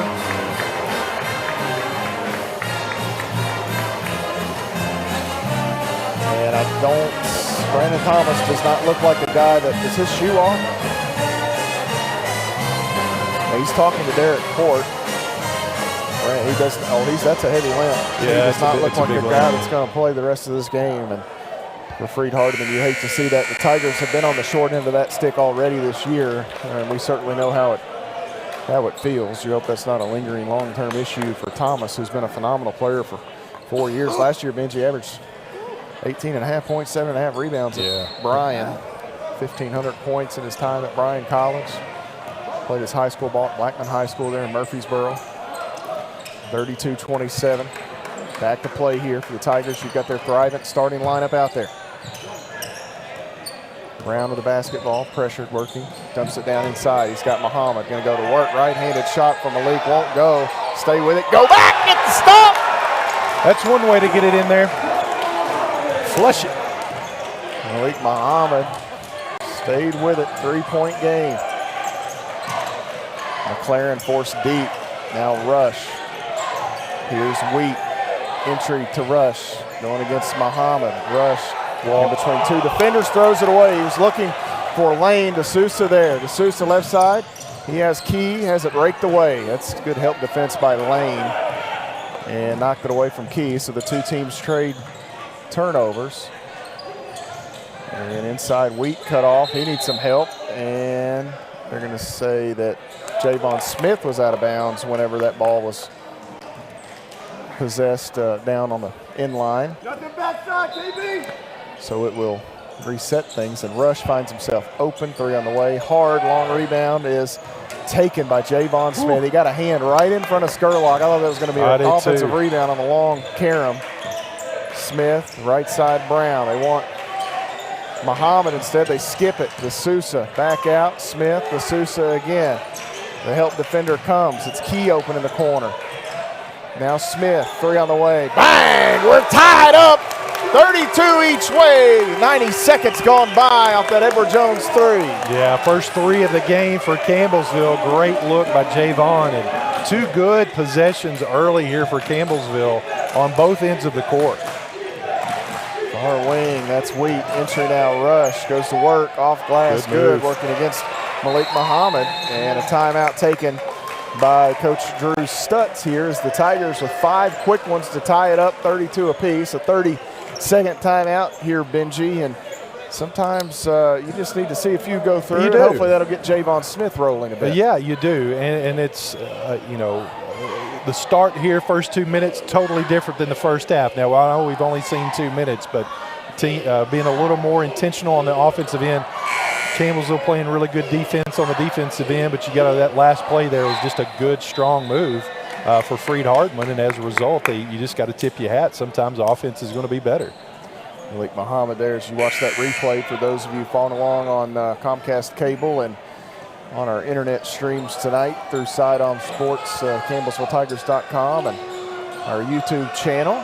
Be sure to like and subscribe on the CU Sports Network YouTube, and you're going to get the officials looking at McLaren and Smith there. I think McLaren was a little handsy. Smith kind of slapped it away, and the official was getting ready to step in, but the ball had been ready for play, so he held off.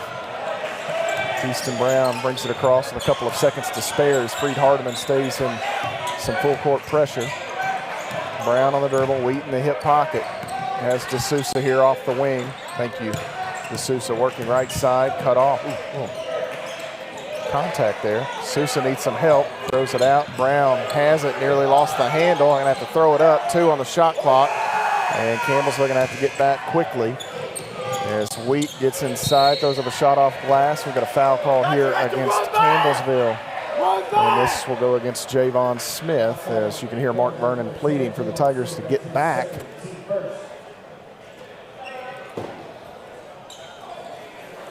Well, outside of the one Javon Smith three, this first almost 2.5 minutes resembles the first 20, really. I mean, kind of similar stuff. Free throw here from Wheat, surrounded out and no good. 92% on the year for Wheat. Has that one rim off. It's one of those nights, huh? Mama said you'd have those. One more for Wheat. Oh, bonus points for the Tigers right there. Wow. He missed both. 92% missed both. Brown going to push. He has Smith in the corner, and it's kicked by Lane. That'll cause that shooting percentage to go down. Yeah, that's we saw Kayla Luby miss a few of those in the women's game. She had a free throw percentage up around 93%.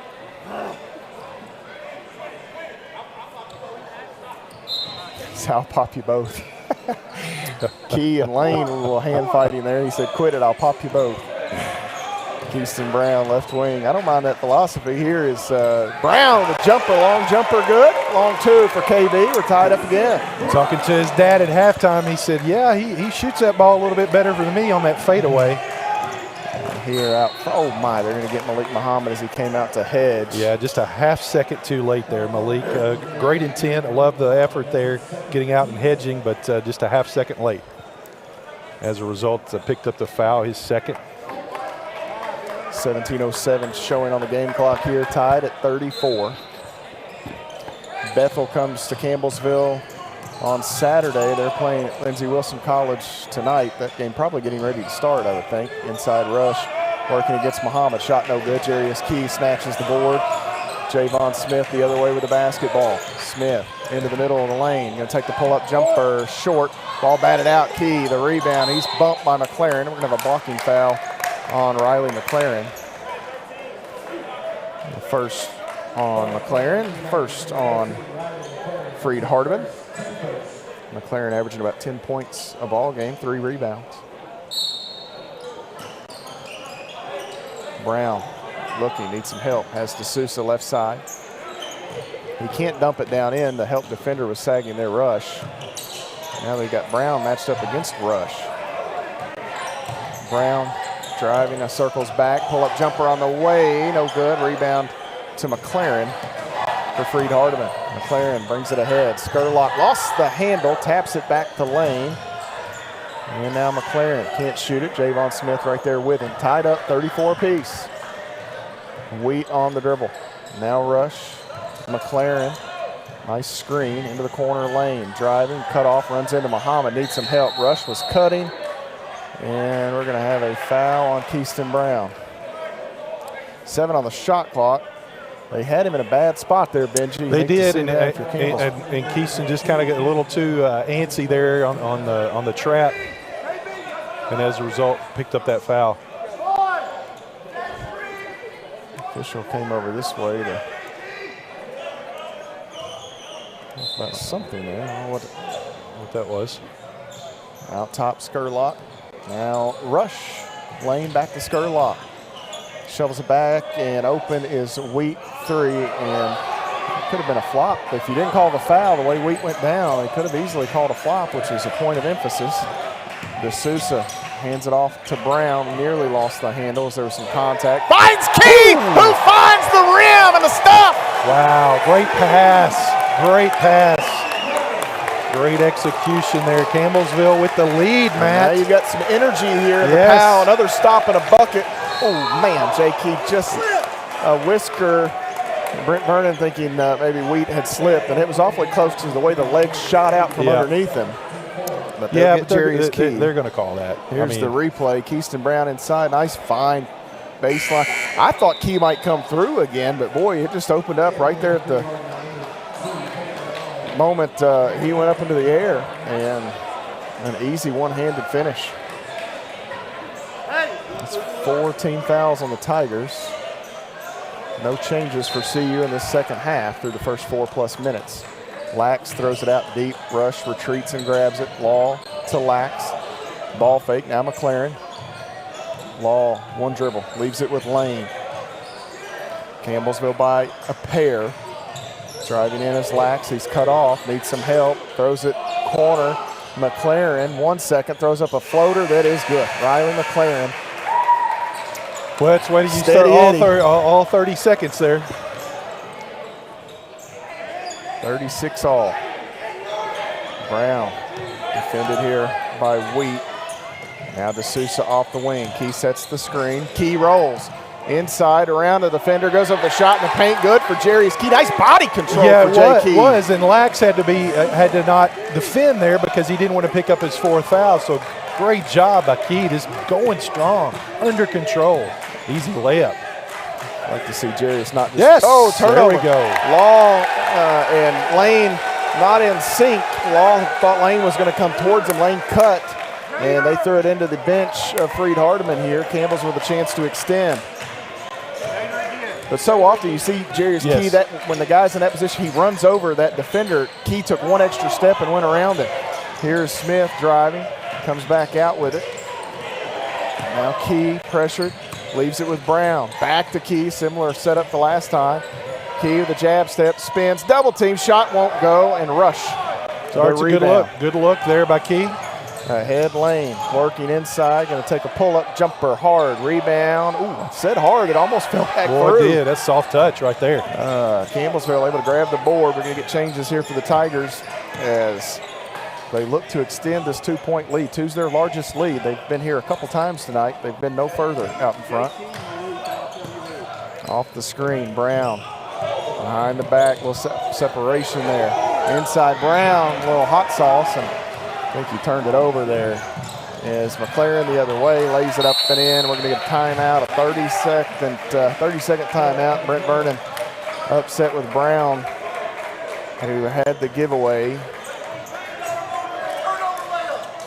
So tied at 38, a timeout here for Coach Brent Vernon. And you get Coach Vernon's frustration, every possession critical, Benji, every point in this game critical. You never know which one may be the difference, so they all count the same at the end of the day. Well, they do, and especially as we struggle to shoot the ball, especially from deep. You got to take advantage of every opportunity you get, and obviously we've had a nice success here a little bit in the second half on the offensive end, but you can't turn the ball over against this Freed Hardman team because eventually they're going to make you pay. And, you know, we got a tight ball game, 38 all. Still a lot of basketball left, but no empty trips from here on out. Campbellsville 5 of 9 in the second half. Freed Hardman 3 of, I don't know what was going on that far side. Student section got a little animated there. Freed Hardman 3 of 7, it looks like. Jace Wallace to trigger it in. He and D'Souza, Graham, Smoots, and Clements out there. So D'Souza, the only member of that starting 5 to stay on the court. Wallace will hand it off to D'Souza, who keeps it away from Lax. Back to Wallace. He rips through. He's bumped and fouled, and that's that 4th one on Jaquan Lax. So the bench is going to shrink a little bit more for Coach Drew Stutz here, Benji. Well, and he's got to know that he's got 3 fouls there, and you know. We'll take it. We will take it, but 38 all. Smoots the basketball out front for Campbellsville. Works right side, hands it to Wallace. He wanted Clements, nowhere to go with it. Now left side to Sousa into the corner. 3. Bang! JG for 3. Jordan Graham and Edward Jones trip. Good ball movement by Campbellsville to find Graham over in the corner. Those Grahams know something about threes in the corner. Powell on around. This is Wheat back out to McLaren. It's a 3-point Tiger lead. McLaren to Rush straight away. Left side lane. Working inside, gets around 2 defenders, split 2 defenders. Graham had a hand on the basketball, just couldn't take it away or tie it up. Yeah, good strong move there for Freed Hardman. 41-40, Campbellsville by a single digit. 12 minutes and 40 seconds to play the ball game. Graham working. Clement sets the screen and rolls. Rush forces him out deep. Rush going to be called for the foul. A little too handsy, I guess.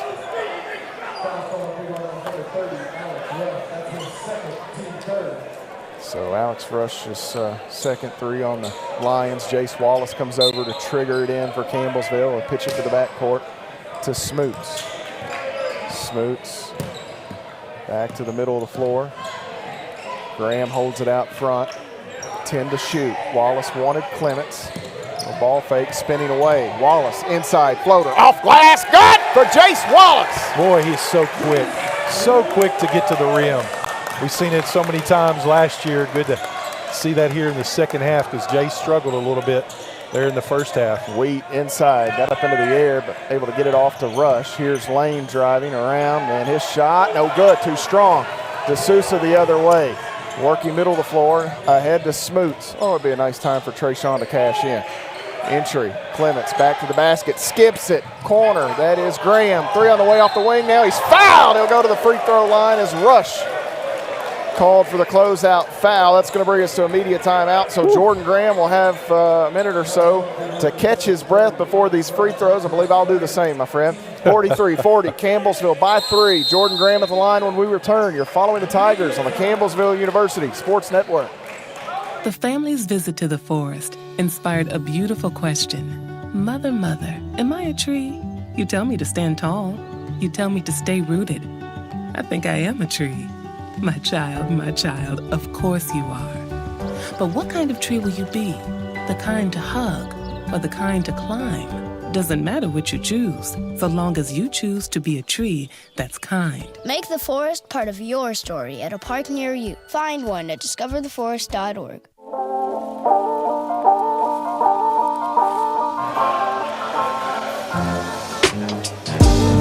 Three-point Tiger advantage here in the Powell Center. Matt Payton and the Hall of Famer, the former Tiger, Benji Kelly, here with you as the Tigers look to pick up win number 7 on the season and even up their record in Mid-South Conference play. And Benji, you've got Freed Hardman here tonight, who is still undefeated in league play, and then you welcome in Bethel, who is 1-2 in league play, playing Lindsey Wilson tonight. So a chance maybe if Campbellsville can pull one out here. You get Bethel coming in, get 2 at home with Cumberland's coming next Thursday. It's a nice way to begin league play at the house. Well, it is. And, especially the first 3 games on the road. So now you're back here. You got 3 games here at Powell. Boy, if we could come out of this thing, 4-2, heading into the Christmas break, so to speak. And, so love this intensity here in the second half.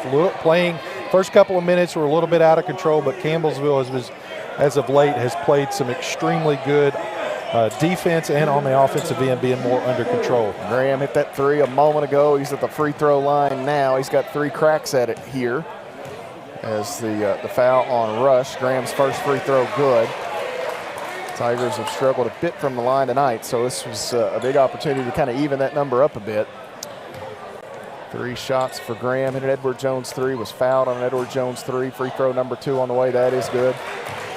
Graham's sister, Lexus, former Lady Tiger.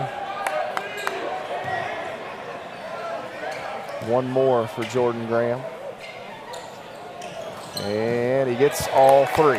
So what can you tell me about Lexus and Jordan? What's the similarity about their game here at Campbellsville? Well, they both wear number 22. Number 22. Good call, my friend. I say wear, Lexus wore it and wore it well for the Lady Tigers. But inside here, nice move by Wheaton. He couldn't finish. I thought he had himself a bucket off the mark. 2 in a row there that Campbellsville's kind of dodged a bullet. Thought the ball was in, but it came out. Able to get the rebound. Jarius Key with the basketball, nearly had it knocked free. And now Smoots will kind of reset here for Campbellsville. Smoots working around the Clements screen. Smoots now matched up with Skurlock, has Wallace. Entry, Clements, double team comes. Oh, man. Skurlock and Key just hit like a couple of trucks. Skurlock got the worst of that. My, oh, my. That was I heard contact. the smack. You could hear the smack. I thought maybe they had bumped heads. I did too. That's what it sounded like. We got a replay of that at some point, Zach. Maybe keep that in the can. I'd like to see it. Skurlock's a little gimpy. That right knee of his might be an issue. He's got a sleeve on it already. Man, that was some contact. Far side. This is Wheat driving in again. Throws up a floater that is good over the top of Smoots. Campbellsville wants to run quickly. Brent Vernon calls out the play. Smoots, right side, has Graham. Bailey defends. There's the screen. Clements rolls. Graham just couldn't get it to him, now does. Clements face up. Clements rips through, needs some help. Shovels one, looking for Wallace. Too much traffic down in there. Skurlock the other way, shovels it back. This is Horton for three. That is no good. Wallace taps it. Law finally wins the battle for Freed Hardman. Law going to go back up. Little floating hook shot too strong. And Dawson Bailey the rebound. And now Bailey inside, needs some help. Horton again, that is a way deep three, and that's no good. Clements the rebound, has it knocked away, but we get a late foul as the far side official. Here's the replay of that contact. I just wanted to see that, where they actually hit. Yeah, shoulder to shoulder. Okay, so it was hard to tell, but Skurlock certainly appeared to get the worst end of that. That foul was on who, Benji? It was on Skurlock. Skurlock picks up the foul there. First on Skurlock and the fifth on Freed Hardman. Smoots working right side. Skurlock defending. Smoots hesitates, accelerates, and I'm not sure that was a walk. I didn't see it. I was straight line. Yeah, I couldn't see it. Unless he thought on the contact when Trayshawn stopped that there was a shuffle. That's the only thing I can think of, but it didn't appear that was the case. 46-42, tightly contested game here at the POW. Here is Wheat, an open three, no good. Rebound taken in by Jace Wallace and then knocked out of his hand by Dawson Bailey, I believe. They'll point the way of Campbellsville. Campbellsville's hit a few shots, Benji, but really and have the lead, but the overall feel, it's still very, you mentioned choppy is a great way to put it. Smoots with it for Campbellsville, defended by Wheat, long ahead. He has Key, right side, Wallace, bluffs the shot, now gonna drive in, some contact, spins, right hand shot won't go. Bailey the rebound. Good look for Freed Hardman. Wallace needed about another couple inches on that attempt. Law throws it to nobody in particular. Out of control. That's what Campbellsville was kind of out of control there early. Now this time Freed Hardman, the last couple possessions, a little bit out of control. This 4-point lead's been staying there for quite a while. We kind of need to get a bucket here, Matt. Long ahead, Smoots to Key inside. He's got Muhammad, who is going to be tied up by Law. That's a terrific play by Peyton Law to get a hand on that and not foul. That's a strong play right there. And a good call by the official. Malik would have almost been better off to kind of drop that on the contact. He drops it straight to the ground. He might have a chance to go back up. But nonetheless, Freed Hardman another chance here. Horton working in. Smoots almost knocked it free. Horton retreats back out. Law didn't catch it clean. All the way into the corner. Working against Graham. Dribbling down inside. Graham knocked it away from behind. Nice by Jordan Graham. Smoots needs some help. Up! Key can't finish. He'll gather. Go back up off glass. Good for J. Key. The strong move. J. Key staying strong. Staying under control. So much more effective when he does that. And he asked for the crowd to get into it a bit. Skurlock to Law. Changes coming for Freed Hardman in a moment. Inside, Skurlock lost the handle. It goes out of bounds. That's a good call. And it's going to be Tiger basketball. Skurlock kind of misplayed it a bit at the top there when he was debating on shooting that, as Coach Drew Stutz wants a full timeout. Malik Muhammad did a nice job inside for Campbellsville defensively. And that's going to bring us to another timeout here as Campbellsville leads by 6 points with 8 minutes and 10 seconds to play. You're following the Tigers on the Campbellsville University Sports Network.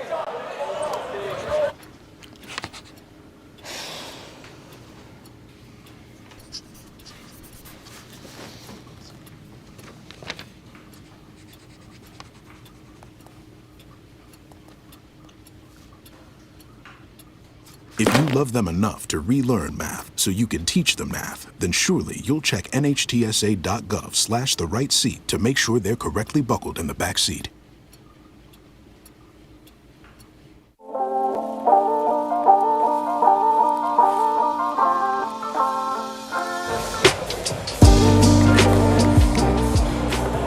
(48-42), Campbellsville leading Freed Hardman here in the Powell Center. They trailed by 5 at halftime. They lead now by 6. Benji Kelly and the momentum. And how about that student section? They're on camera. That student section has really had an impact in this second half, I feel like. Some of the momentum at times that Campbellsville's grabbed, they have certainly responded. They have responded, and then our players actually feed off that energy as well. You can tell the intensity on the defensive end, especially for Campbellsville. They're still letting them have it. Yeah. And, that's good.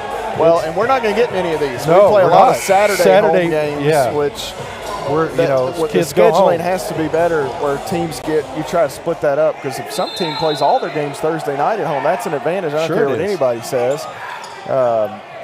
We only have, I think, 3, maybe 4 Thursday night home games in conference play. Ahead, Campbellsville able to take care of the basketball there. Across the midcourt stripe, Freed Hardman still applying that pressure. Muhammad holds it out front.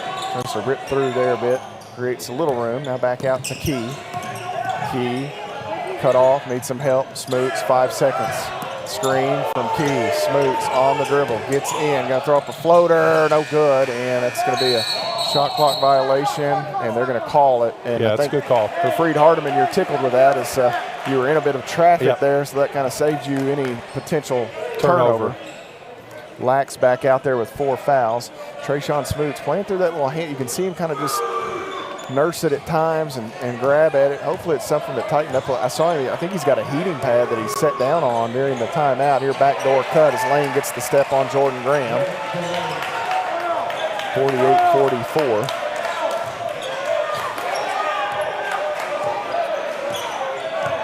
Smoots out top, Muhammad. And that ball knocked away, and Skurlock has it as Rush poked it free. Key going to try to time the block, and he did! Skurlock goes down. Jarius Key timed it beautifully. Key ahead. He's going to go up. The shot no good. Muhammad, the rebound, right-handed lay-in. Good, strong offensive board by Muhammad there. But what about the block down here on this That's end? Something else. Nice hustle by Jarius Key. Lax heads down. Oh, my. That's 2 of those on Muhammad here where he's just been a little late or maybe a step too far out the hedge. There's that block by Jarius Key. Smoots and Key going to get a breather. 50-44 the count. The Sousa back in, and Campbellsville also sent Keyston Brown back into the lineup. Skurlock on the wing. That's Lax now. Out front, McLaren off the screen. That's a moving screen. Sure was. Skurlock said, I didn't move. His feet didn't move, but his top half certainly leaned in, and that was the call. Now, I think we've seen a few of those throughout the game that haven't been called. Yeah. It's been a physical ball game. This has been a physical basketball game. A typical Mid-South And I don't think nothing dirty. I'm not saying anything dirty either way, but it's been a physical game. Inside, Graham cutting to Sousa, can't finish. Muhammad grabs it, goes back up, shot won't go, but he's going to go to the free throw line. Is Rush, I believe, there, and that's going to be 4 on Alex Rush, who has been, he's been really good in this game. He's been Coach Stutz's #1 choice to guard Muhammad with Brandon Thomas being out. Well, and another key thing here on that foul, Matt, is Campbellsville's in the bonus the rest of the way.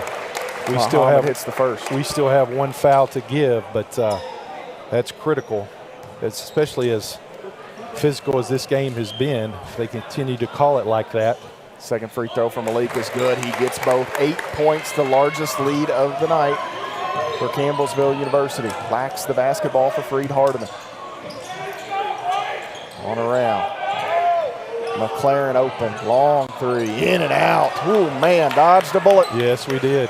Jace Wallace contested a little late, and that shot rimmed around and out. Freed Hardman's had a few of those tonight. Inside, Brown, DeSouza, Graham, Wallace, 3, in and out, no good. Ball knocked away from DeSouza. It'll stay with Campbellsville. Boy, I had a 4-letter B word lined up there, Benji Kelly. Yeah, you did, and but Campbellsville on the offensive end. 6 minutes even, so we'll get to that media timeout, Benji. Hold that thought. We'll step away. Another timeout here. Campbellsville leads by 8. You're following the Tigers on the Campbellsville University Sports Network.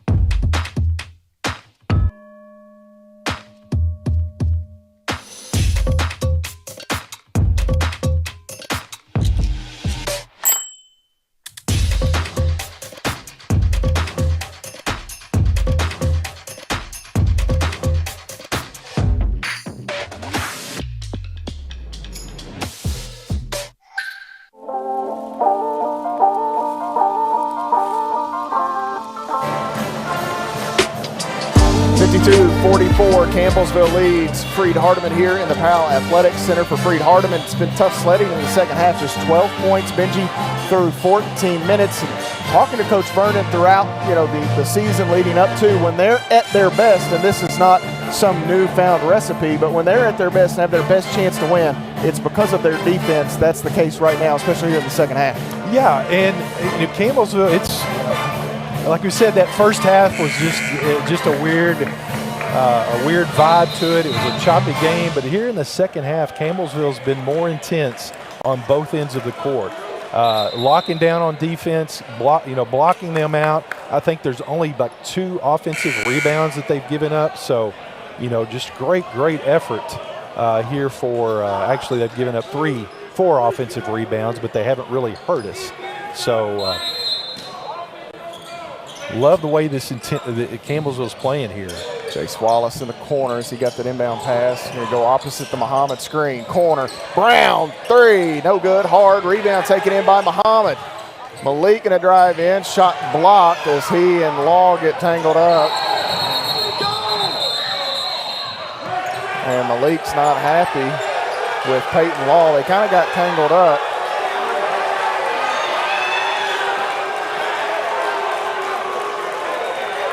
I don't think there's a technical there, right? That'd be a common foul. That'd be a common foul or 2 fouls. I mean, they just got tangled up, and I think Malik was trying to pull his arm to get back, and Law may have been doing the same thing, assuming Malik would kind of go underneath him. And, that it really just boils down to, once you get if you've probably been in these scrums a little bit, Benji, once you get so far into that, you just don't want to give. You don't want to give up. You go your way, and then I'm not going to Yeah. So that's kind of one of those 50-50 things.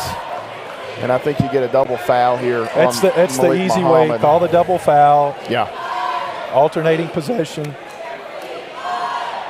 Yeah, tight game here. You just got, tempers a bit. And yeah, let's see it. Yeah.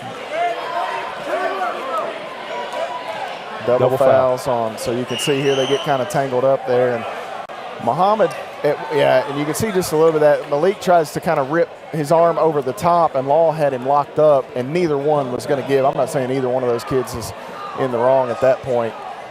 So we'll see. You got a double foul on, was it Malik Muhammad and Peyton Law? Yes.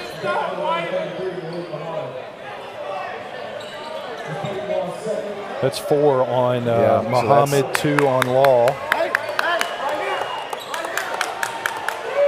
Yeah, so this will be Freed-Hardeman basketball. They go to the arrow there, or was it because Freed had the ball at that point? Freed had the ball, yeah. So Freed basketball. Lax out front to Skurlock. Clements in there for Campbellsville as Muhammad checks out. Lax holds it. He's going to work baseline inside. We're going to whistle here. And now it's been a physical game, and they've called a lot of fouls, but you're probably, after that double foul, you're going to get it tightened up even more now. Yeah. And you don't want to get it out of hand. Yeah. And any rhythm that may have been brewing either way is probably going to go out the window. It's going to be a free throw shooting contest if I had my guess. What are the free throws here at this moment? I'd just be interested to mark it down. 12 and 16. 16. So it'll be 12 and 16, 14 after this. Yeah.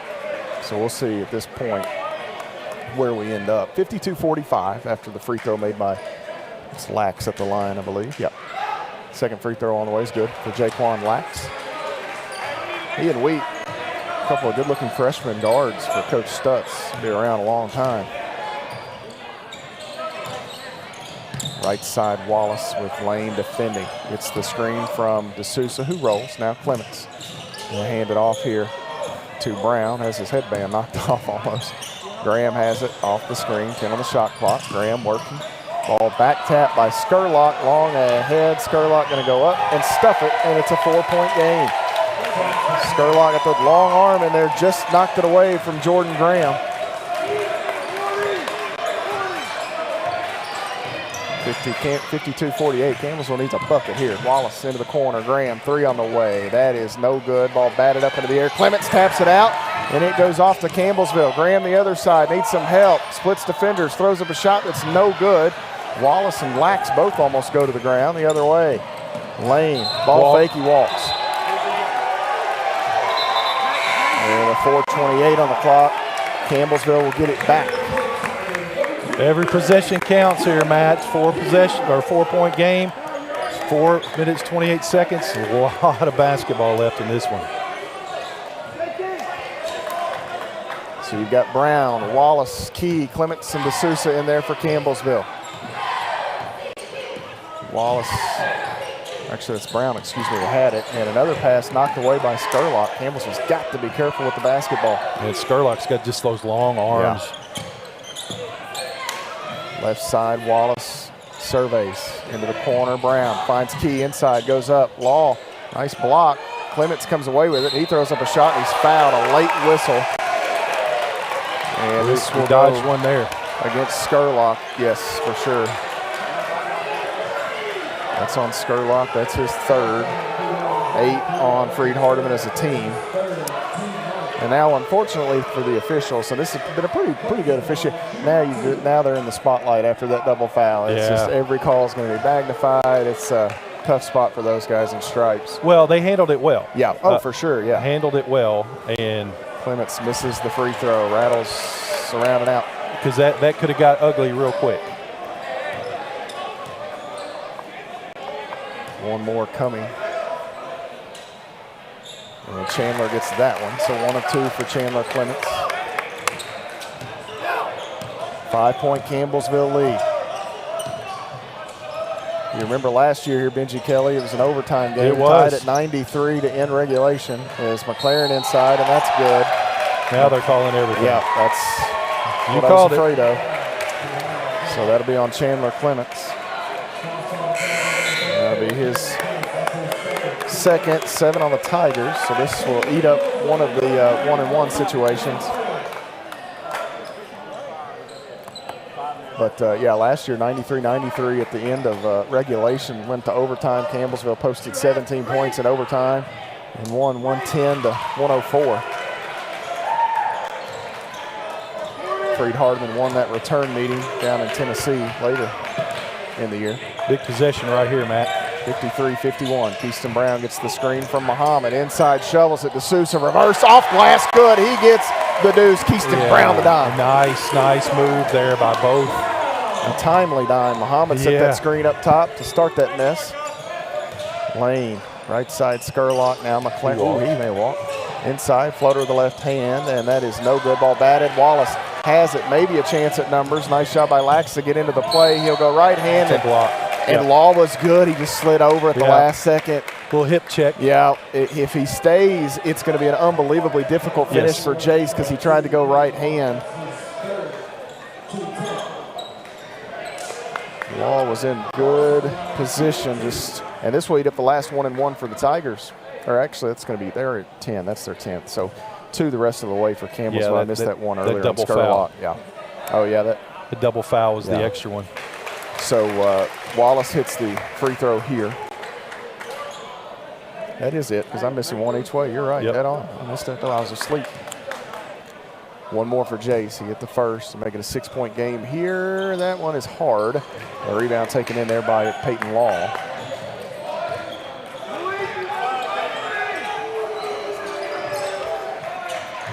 Right side, Lax cutting Skurlock, and Campbellsville. I'm not sure if there was a screen there that freed up Skurlock. It did. Or It was a switch screen that didn't. Yeah. It was a well-executed play. Off the screen, Muhammad. Now he's going to get back to the basket here. Key will skip it. Skurlock steals it, taps it the lane. The Tigers with a turnover. Law going to drive baseline. And now circles back out. Oh, what a untimely turnover. And inside, Campbellsville getting picked apart here by some of these cuts by Freed Hardman. Need a timeout right here. And Campbellsville going to take a timeout with 2:21 to play in the basketball game. And we will have a break here. So credit to Freed Hardman as the Lions have battled back. Campbellsville was up 6. What did they get up to? Maybe 8. Benji was their largest. I can't remember. We actually up, I think 8 points, yes. So 2:20 on the clock. A full timeout taken by Brent Vernon will step away as well. 56-55 the score. You're following the Tigers on the Campbellsville University Sports Network. Jason, let's go see your room.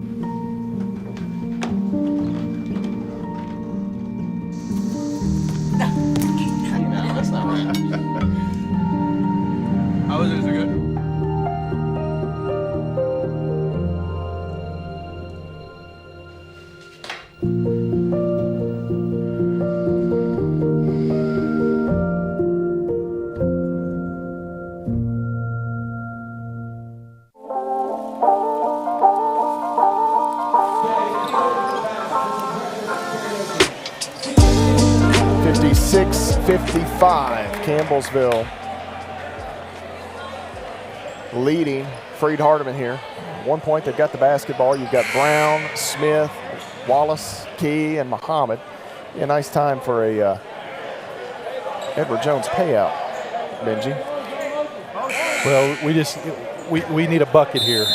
In the worst way. In the worst way. You'd like to keep Freed Hardman at bay here, not give them a chance to take the lead. Brown looking, bounces the Key in the high post. Motion through, now Brown on the wing right side. Holds it, calls for the screen. Key, now Smith driving, left side, goes up, floater off glass, no good. Rebound went over the arms of Muhammad, a chance at numbers for Freed Hardman. The other way, what do we got? Keyston Brown went down, it's gonna be a charge. No, a blocking foul called against Keyston Brown.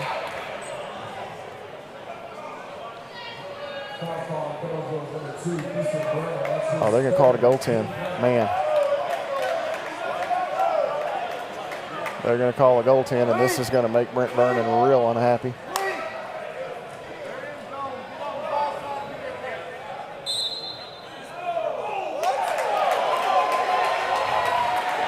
Let's see the replay here. Lax.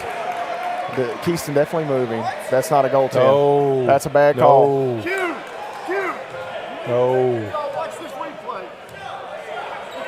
You need to make sure you watch it. They missed it. I know it's tight, but it's the same exact call that the Tigers didn't get in Williamsburg that may have cost them a game against West Virginia Tech. And it's a 2-point lead now for Freed Hardman. That's the frustration here. So one went against them in the late minutes, or was not called there, and here it is called. It's the same exact play. Keyston Brown, left side, kicks it out. Smith, 3 on the way. That is no good. Rebound, Muhammad, he's fouled, and we get the whistle here. This will go against McLaren, that's his second. Malik Muhammad can tie it up with a pair of free throw tosses.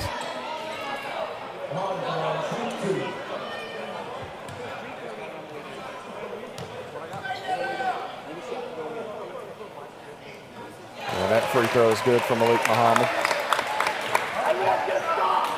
So the official said he had it on the way down. Well, we've already seen it. Yeah, it's bad. It was bad. The second free throw on the way from Malik is good. He gets both. It's going to stop here, Tigers. Tied up 58 all. Thought it'd be closer than this. Lax out front. Key picks him up, driving. Right side, shot no good. Rebound batted around and finally going to go out of bounds. No, Skurlock saved it. Timeout, Drew Stutz. And the Tigers thought that Muhammad was fouled on the rebound attempt, and I think they've got it right there too. At this point, these guys in stripes they can do no right. They can do no right. 30-second timeout taken by Drew Stutz, 1:23 to play. I want to see that goaltend again, Zach, if you've got that down there. I know I put you on the spot, but if you got that goaltend, I'd just like to see it one more time. Yeah, and slow it down a little bit too. Just to see. I mean, I know it's close, and those guys are calling that live action. Well, it's below the rim. It's below the rim. It did appear to be. Yeah. But now, did that have anything to do with the contact? Does that factor in with the foul? Well, it's still a foul. If the ball's below the rim, it has no chance to go in, and they block it into the glass. Yeah, Jarius Key came across there and got it. I don't know. Again, it's a tough one because they're trying to do that all in a split second. Easy for me to pick it apart here in slow motion. We'll get it in a minute. And it's Law with the basketball, tied up 58 all. They get the post feed here to Skurlock, working against Muhammad. Going to go back baseline. Oh, he shuffled the feet. No good on the shot attempt. Nice job by Malik. Good defense there by Malik. That's a tough ask for Skurlock. He's a talented player, but it's tough to take Malik back to the basket there. Brown working off the screen. Free throw line inside, looking for Jarius Key, just a little behind him. Ball got knocked away. Less than a minute. And I don't know if Coach Stutz took a time out of his shot clock issue. Shot clock didn't reset. Fairly clean in terms of the shot clock on this game. That women's game had some problems. And take it down to 22 seconds. Skurlock. Well, they went to overtime here last year. We may be headed there again. We'll see. This last 50 seconds will tell the story. Lane off the screen. Actually, Skurlock rolled. They had him for a moment. Law holds it out front. Going to go right at Key. Brown almost knocked it away. Now Skurlock, 8 to shoot. McLaren drives in. Back out shooter. Skurlock. Muhammad contests. Skurlock knocks it down. 33 seconds to go. Campbellsville going to have to go quickly here. Jarius Key leaves it with Brown. Campbellsville has time. You can go 2 for 1 potentially. Brown into the corner. Smith back to Brown, and now we get a timeout taken by Coach Brent Vernon. And Keyston hit it. 20.2 seconds remaining. Credit to Hunter Skurlock. What a shot over there. Big shot. And a full timeout taken here with 20.2 seconds remaining. We'll step away. You're following the Tigers on the Campbellsville University Sports Network. Worried about your friend but don't know how to reach out? You could say how are you or get a fake tattoo. You could ask with an app if it works for you. You could chat with them in VR. It's so good. If you think you should check in, yeah, you should. Whatever gets you talking. Reach out to a friend about their mental health. Whatever gets you talking. Learn how you can help at seizetheawkward.org.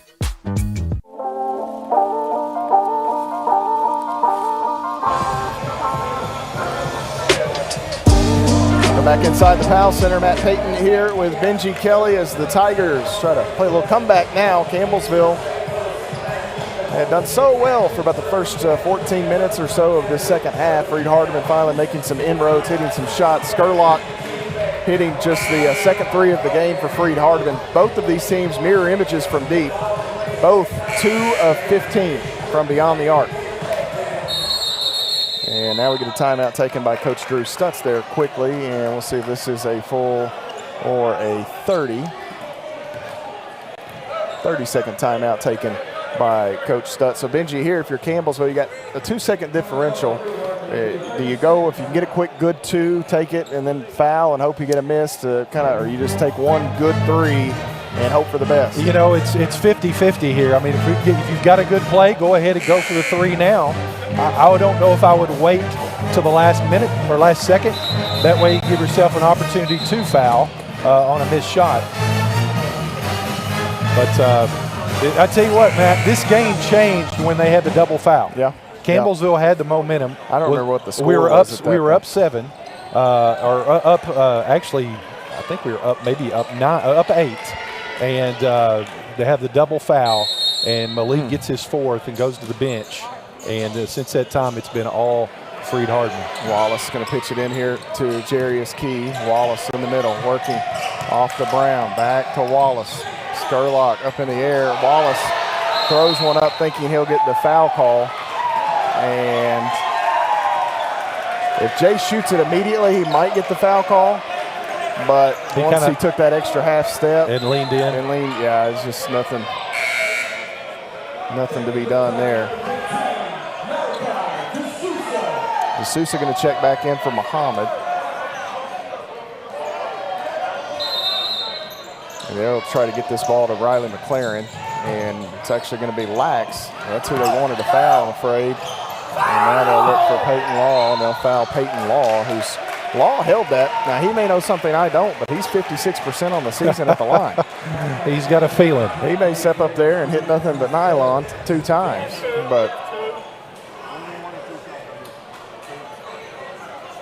and he really may only need 1.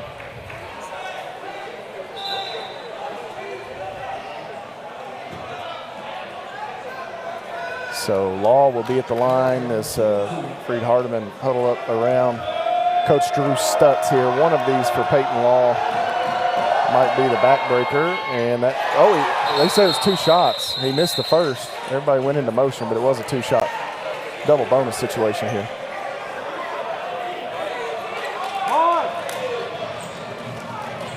And one more for Peyton Law. And missed that. The first one's much easier to hit than the second one, I think, after you've missed the first. Free throw on the way. That one is good. So Law gets that one. That may be the dagger. D'Souza going to bring it ahead quickly. 2 seconds. And he'll throw one up. And that is no good. And Freed Hardman will escape with a 4-point victory, 58, the final score here at the PAL, as the Tigers going to fall here to 6-4 on the year, 1-3 in conference play. Freed Hardman moves to 7-2 on the season. They improved to 4-0 inside of Mid-South Conference action. And Campbellsville had chances there. Benji just unable to get enough done the last couple of minutes. You know, you had a tie ball game. You got to stop. You come down, you commit a turnover, and you know, as a result, watching here, was there something going on here? I think they were talking back to the student section now. So all right. Which is allowed, in my opinion. Well, if they give it to you all the whole 40 minutes, you can wave at them on the way out. Coach Hardy's out there as well. But, you know, you got to stop. You came down and you committed a turnover, and then they go down. And I tell you what, Skurlock, man, he hit a huge three to kind of put the dagger. But once again, this game, especially here in the second half, it totally changed after that double foul. Campbellsville had all the momentum going. Things were going extremely well, and then you get that double foul. Muhammad goes to the bench, and you know, as a result, Freed Hardman. Next thing you know, they've tied this thing, and they actually took the lead. Taking a look here at the final game numbers, Campbellsville finishes 37% from the field. They were 20 of 54. The Tigers 2 of 15 from long range, 13%, 72% at the free throw line, 16 of 22. For Freed Hardman, they finish tonight 42% overall from the field. They were 12 of 29. Actually, that's first half. Let's look for the ball game. They were 24 of 57. They were also 13% from long range. They were 2 of 15, identical number to the Tigers. Freed Hardman finishes 12 of 18 at the free throw line this evening, 66%.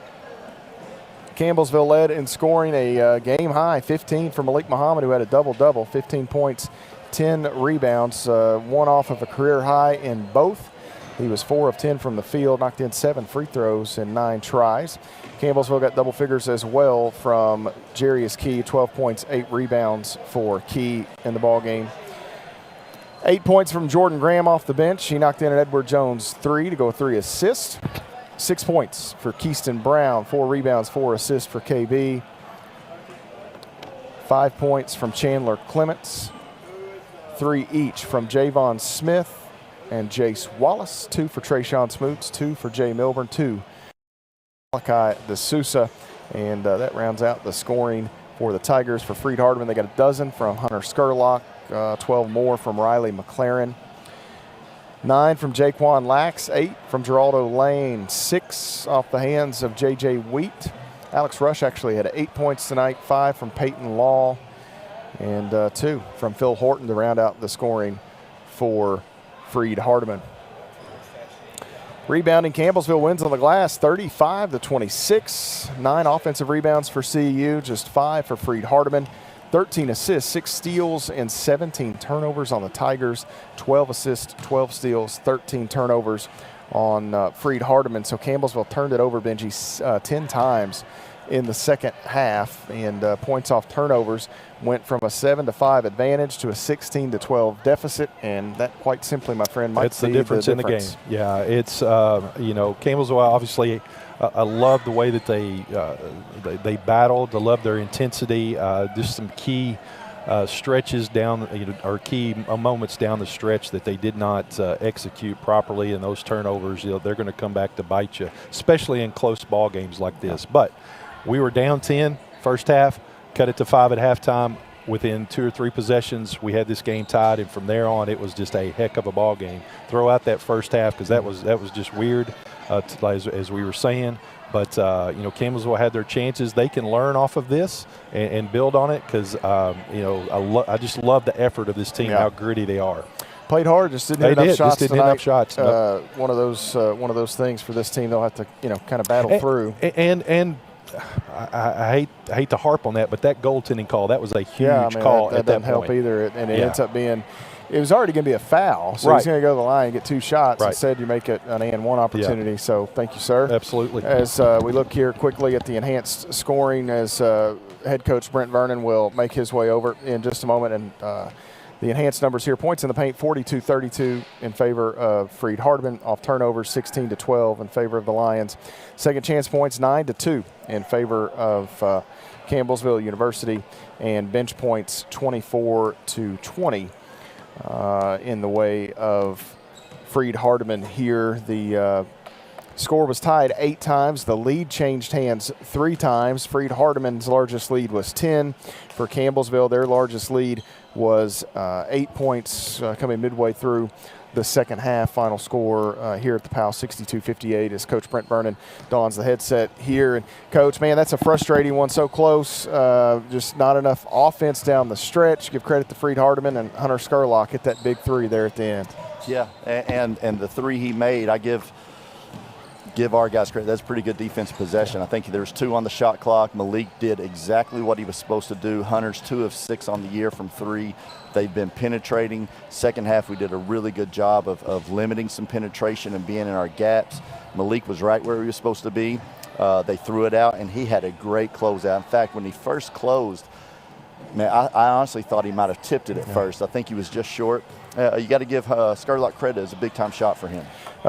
You know, that first half, I don't know if you felt the same way. There was no rhythm or rhyme to hardly anything. It was just a weird, ugly, hectic, frantic at times first half. You had a little more rhythm in the second half. You guys started to make some shots. Offense looked a little easier at times. Obviously, when Malik's going to throw up a double-double, that's certainly going to aid your effort. But it seemed like you kind of maybe shifted some things, or at least got rolling a bit offensively. Yeah, the first 12 to 15 minutes, we just didn't play good. I mean, and unfortunately, you know, I don't duck from things.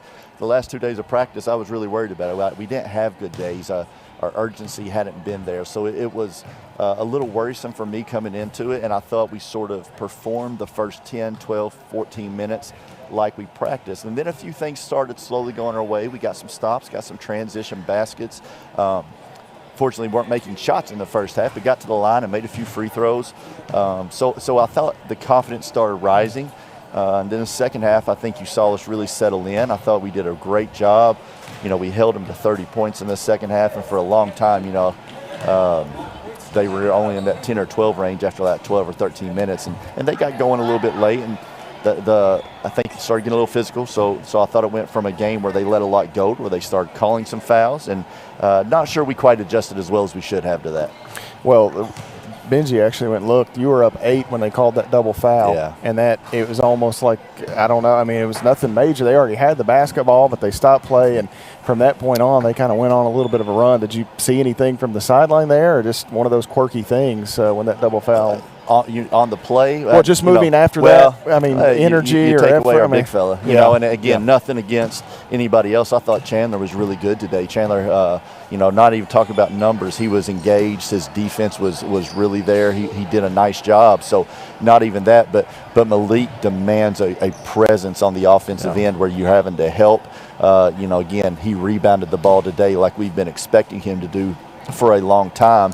And I think all of a sudden, you know, he has 4 fouls now with about 5.5 to go. Don't feel comfortable leaving him in for that long. Wanted to wait until the 4-minute. Probably did that, but by that time it was around a 2-point or 1-point game. So I think just the momentum of a team gets a lot more confidence whenever you take out a guy like Malik, and it makes it easier for them to rebound. It makes it easier for them to score around the rim.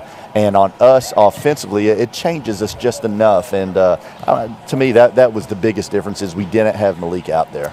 You get a day or so to prepare. Bethel and Lindsey Wilson. That was a close game there at halftime. We'll double check and see. Lindsey was up 6 at halftime, but you'll get Bethel in here at the PAL on Saturday. Life in the Mid-South is always difficult. Coach Britt has been around this league for a long time, and or at least around the NAI. He spent time at St. Catherine before he was at Bethel, so he's certainly familiar with things. But that should be a fun one here in the PAL on Saturday. Yeah, and that's what I was telling our guys. You know, on Saturday, whenever games come on Saturday and you come up just a little short, you have a little time and it settles in a little bit. But on Thursday nights, you got to have a quick turnaround.